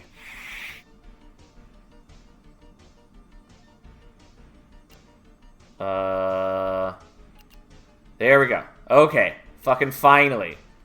Have another potion. Have another potion. Have some more potion. And a little bit more.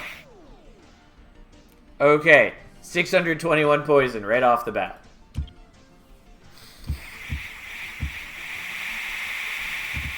Unfortunately, we do 20% less damage. I'm not too worried about it. We did hit 1,000 poison turn 1.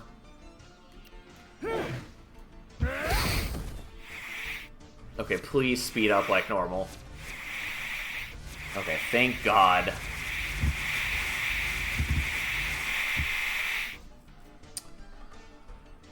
Oh, okay.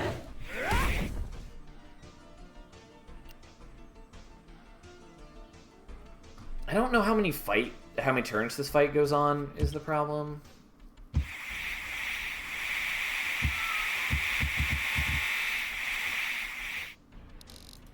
think it's like 6.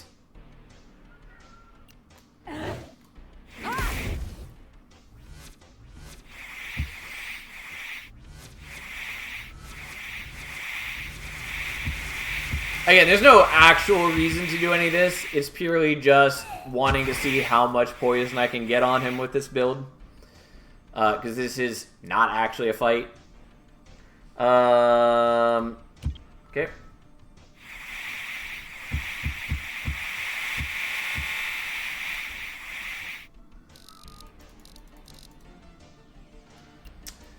Okay, and so now we use the potion so we can get to 6 mana, so we can use the overdose.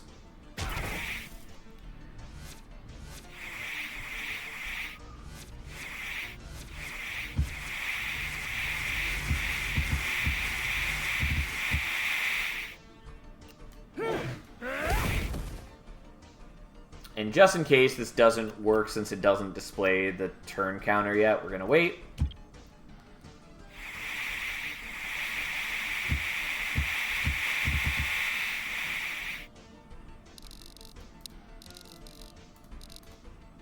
No, I didn't get to do it a second time. I was afraid of that. Goddamn. Well, unfortunately, there's no way I could have... Like, unless I got another mana potion, I couldn't have done that any faster. I really wanted to do it another time because he had 23,000, and so it would have gone to, 100,000 plus. Which would have been cool. Absolutely unnecessary, but would have been cool. It's weird to see the damage dealt being attributed to them when they weren't really the ones dealing damage, but fine. Regardless, we did it, and we finally unlocked Terrafe, and now we only need to unlock Inferna, because God forbid they allow me to unlock characters at a reasonable rate. Also, again, it's so weird that they have done it in such a way where you unlock attackers last. And so for most of the time I've been playing, I have had a bunch of tanks and I sort of 2, well, I guess 3 supports, but mostly 2 supports at the time. Anyways, I've had a bunch of tanks, a couple supports, and I have mostly only had 1 attacker. I did get it Aquanaut yesterday, finally, but still, it's very bizarre to me. Anyways, the best place to remove a weed is at its root, and Terrafe knows the twisted roots and knotted undergrowth better than anyone. Good talk. If it was not a scripted loss, you might have had a chance of eating the HP. I mean, yeah, if it weren't a scripted loss, I would have been able to scale up to a ridiculous degree. Especially if I had upgraded the full bloom to refresh the overdose more often. But it just didn't matter to do so. Anyways, I should go eat and sleep, but... Well, not sleep, but eat nonetheless. But we're first going to check things out. Again, she looks way cooler with the armor. She still looks lame regardless. Probably my second least favorite design after Fungas. Regardless, we're going to upgrade that. We're going to upgrade that. We'll get you counter swing and have some HP, I guess, even though I could just hold on to your upgrade points.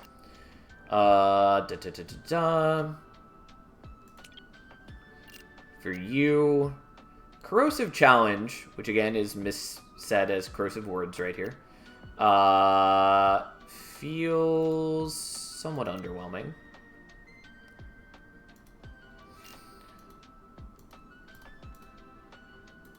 What is your final ability? Crushing Roots. As long as you spam on it, eventually you'll get to see what it does. Got 7 mana? Legendary. Applies stun to all enemies and deal damage equal to 40% of their current HP. Yeah, I see why. But 7 mana is just so much. Anyways. Sure. I guess we'll unlock this. Fine. Like, the taunt is okay. It's just also not insane. And again, Bursting Venom, Bursting Spores, one of these things is not like the other. Regardless, we definitely want you to have max rank on that. And we'll upgrade this as well. But starting with that is nutty. Like, again, the meta progression is a little too strong.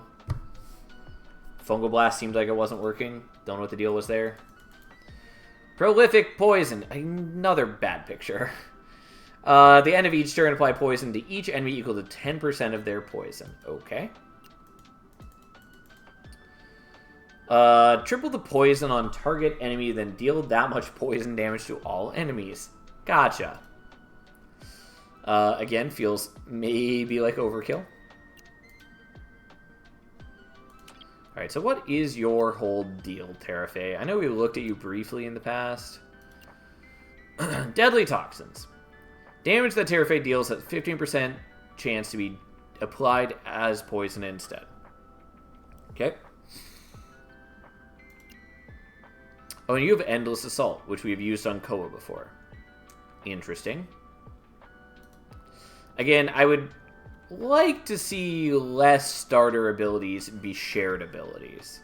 This one I at least don't mind as much because it's not, as far as I can tell, doesn't start on anybody else. Unlike Defend, which is on like 3 characters.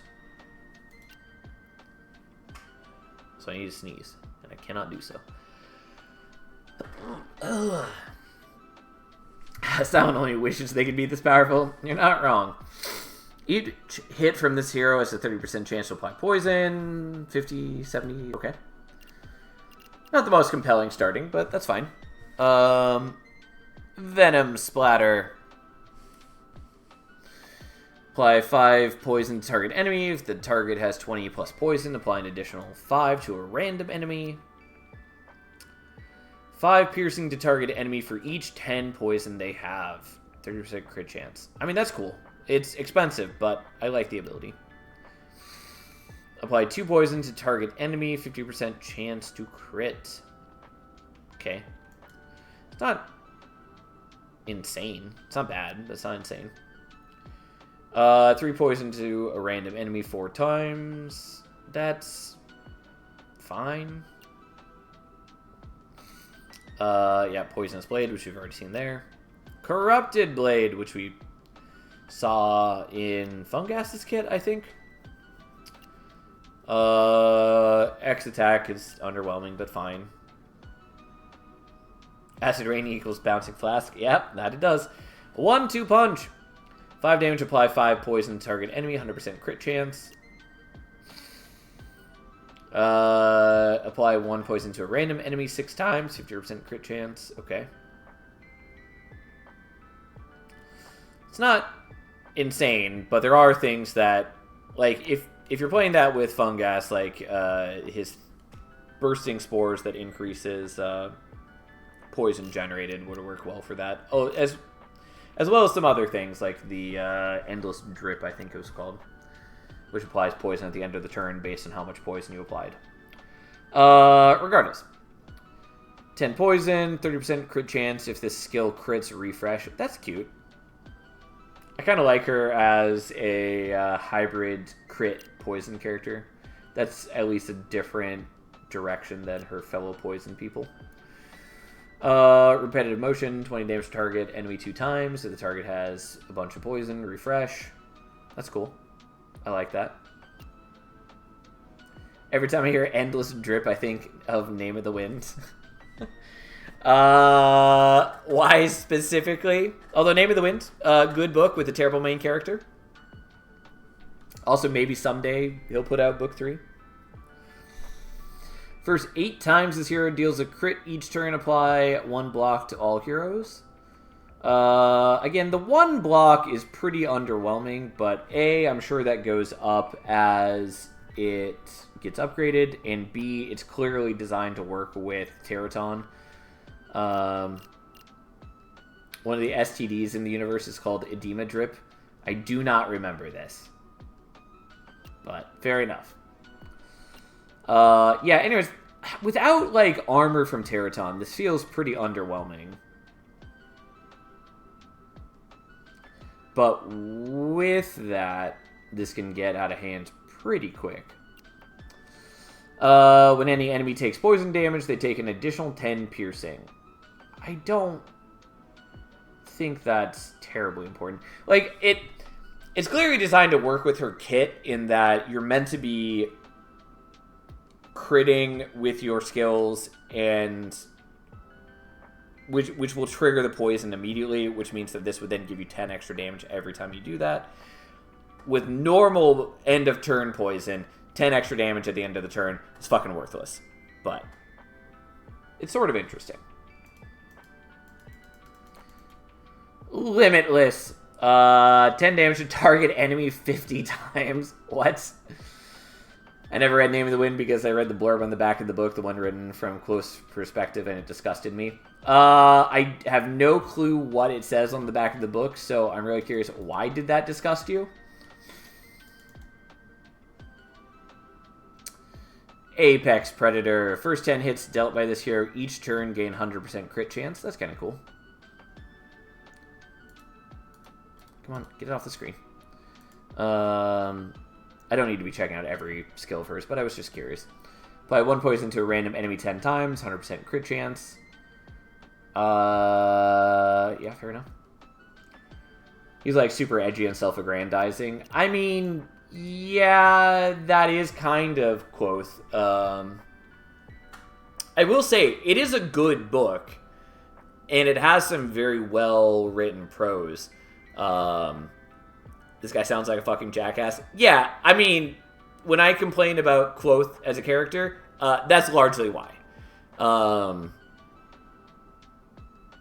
Because, like, he is an asshole, and so is the female lead. And it's written in such a way to justify both him and her in a way that does really irk me.